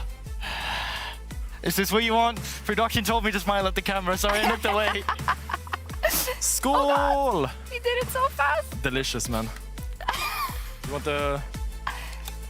I have to put this on again? I don't think I... Wait, how much was in there? Because Sorry, what now? Wait. What am I hearing? How much was in there? Enough. Enough is the answer. My man needs to enough sleep. slices. Oh, thank you. You're very generous. You're a good sport as well. You played so good today. You've suffered enough. Yes. Oh, thank you for that. And yeah, don't make bets when you're at a bar. Let me say. Regardless, though, I do want to bring it back to what we have at hand, which is it's all fun and games. But Finn, you are right. People have been underestimating you every step of the way. I think a lot of people would even before the season have said, "Oh, Astralis, they're not even going to make it into the top 8." So it must feel extra sweet that you are still in it. Jokes on them, right? I mean, what can I say? I never really bought into this hype for the other teams. I always thought the second I came to Denmark for a pre-season boot camp, I guess it's called. I just realized, wow, we're actually kind of good. And I was like, oh, we can actually make it pretty far. And then the beginning happened, right? And everyone was kind of depressed about it because we actually had pretty high hopes on us. But I'm just happy that we were able to bounce back. I mean, I think we're quite good individually in our roles, and you can really see the improvement we've made regarding our biggest flaws, which in the beginning was discipline. Certainly, our biggest flaw forever has been discipline, and we really made a lot of strides. And now, coming back into the rematch with Mad, I feel really confident actually, because I think you can go back to our series against Mad and look at us, and you can make the argument that we were the better team. I agree. I mean, maybe not the better team, but that game could have been won for sure, especially game 3. I think some of the team fights goes better there. That's you guys taking that series. But I also agree. I think with group stage, I think it has really shown a lot that it's no longer best of one. The fact that on some game days, let's take the Vitality versus Team Heretics series. Game 1 of that series, we would have walked and said, holy moly, Vitality is Smurfs. Game 2, we would have said, what the hell, Team Heretics is showing up. They just steamrolled Team Vitality. So these best of 3 days are really not only displaying you get a chance to come back, but also the fact that not every game is going to be as clean as teams would have liked it. We are seeing flaws here and now and then, and that really gives chances for even the lower-end teams to come up and make these upsets. Absolutely. I want to spare a thought for both Team Heretics and for BDS that we saw going out today, because the season the split was so short, and the season overall in terms of the first winter season we have had, it does give you a chance to bounce back, work on your issues, and then you can just come right in swinging in the best of ones. But they'll have to wait because you're still in it. On the other hand, we also have Vitality versus SK. Earlier today, Goldberg, you said that you could possibly see SK make a run for it. So after what you saw from them today, what do you think about that match? Yeah, I'm a bit more uncertain now because I still feel like we're seeing some dents in SK, but we're still seeing the same dents in Vitality as well. I think it's going to be very competitive. And, you should know by now how bot lane-centric the meta is. Every now and again, you'll have a game like we just saw in top lane from Astralis, but a lot of the action will be towards the bottom side. So the fact that Exakick and Dust will be going up against Neon and Kaiser, who's not had the best start to the best of the 3 stages, could swing the favor to SKs, would at least make it more competitive. But then again, Perks has been so good lately as well on the SCS, so it's really up for grabs for both of them, in my opinion. Yeah, I think SK is very, very strong if they are in form. Like, what I've seen from them is an incredible high. But I've also seen the days where they're not in form and they just look like a completely different team. Right. But I have a lot of faith in, I think, Mark. I think he's playing so well and he's really leading the team a lot. I've listened to their comms. It's very impressive to see his development from when I played with him last year in XL. When he just came in and was this cocky little kid, didn't know what he was doing. And now he's actually there and playing super well every game. Really impressed. I really will give it to SK, probably 2-1 to them. Oh! Yeah, I mean, obviously Photon is super, super good. And Relevant has showed to be a bit shaky on stage. But I do think with the meta we have, I think SK is very, very favored in this matchup. Are you willing to bet a... Should we? No, I'm kidding. We won't go there anymore. I mean, I'm not that stupid, no. It's not about stupid, it's confident. Okay. Högmod kommer före fall. This is True. Oh, no, don't start. True. This has been very fun, and thank you for being such a good sport, Goldberg. And you as well, Finn. I had to. I gotta say, and congratulations. That will be it. I did take the picture. It's a little blurry. I was moving. Can you see anything? Is the question. Hence. Beautiful. Yeah, it's nice. That's one for the history books. Cool. So that does it all That is one for the history from books. the LEC for today. If you missed any of the action or you just want to go relive Goldberg drinking from a shoe, you can tune into our rebroadcast. It's starting in just a few minutes. We'll also be back tomorrow at 5:45 p.m. for Vitality versus SK, and we will see you then. Bye-bye. Bye-bye. We're going to be tackling the Team Heretics versus SK, followed by Stars versus BDS. Lose, and your season is done. We'll see you in spring. Little bit of action. Oh, Jack Spectra leveled up. That's going to sting a bit. They're trying to take away the passive from Sejuani. That's going to be big. Knockup round goes in. The TP coming in. Jack Spectra trying to hit it back. Just ticking. Burning. Goes down for first blood. A KO if I've ever seen one. Berserker's looking to finish these kills off. Markun leaping into the backside. Jack Spectra going to be in trouble. Mercer going to be in trouble. It should be an easy kill into the silence. He's calling. He's running. Jack, can he get his touch? He's burning. Mission impossible. It's impossible. He gets outplayed in the end by Certus. It's deep, you know. It's deep. You don't know what you're looking for, but you're looking for it. You will know it when you find it. But can they find a win before they find themselves, Mark? Here we go. Oh, and it's got a little fish in it. Oh, my goodness. The boom. The Achilles heel. Take your shoes off, Exakick. But it's a messy exchange. Once again, that ult should have sealed the deal, but it's now Evie on the backside. Evie looking for the flank. It is Team Heretics looking to turn, but they are out of carry. Jack Spectra running. Markun coming in. Holding on for now due to the lens dress, but Markun getting chipped away. Jack Spectra gets flicked back into the rest of the team, but he's still standing. Irrelevant off to the side. 1v1 versus Evie. Ruby just going to get taken out, and it is domination from SK. This is, of course, an elimination match. Winner moves on to face Mad Lions in a best-of-3 tomorrow. The loser will be eliminated from the winter split. Nuke coming down with the 6 as well. If Cassidy can get a couple of kills, perhaps he can start snowballing early. There's one. Kobe now caught off down towards the bottom side. No summoners for him. Crowny low as well, but he survives. Another kill for Nuke. Oh, Cocoon. Oh, jumping forward. Rocket. Jong-hun. The spiders. Oh, he went out of vision. They lost vision. Yes, the spiders, they can't see through bushes. Their little eyes are too small. A shutdown goes down. Jong-hun lands the arrow onto Adam as well, and Finn is chasing that dinosaur. Further and further. Nuke flashes forward. Will take out Finn. Jong-hun next up, but the barrier saves his life for just a second. Nuke hits 2. In the end, Astralis get a triple. I'm dead. It's fine, it's fine. Maybe not. Oh, nice. Murdering them. Wait, are you okay, Dio? I don't know where you are. We winning, son. Best back and the best end. I need best throw. After faltering in game 1, Astralis would not be felled, and they will make a match with Mad Lions tomorrow. A, B, C, E, D, G, Okay, F. nice try. Can someone clip that? Thanks. Yeah. Thank you. Someone just pinged me being like, clipped it, don't worry. Deppa's going to put it in the outro at the end of the day.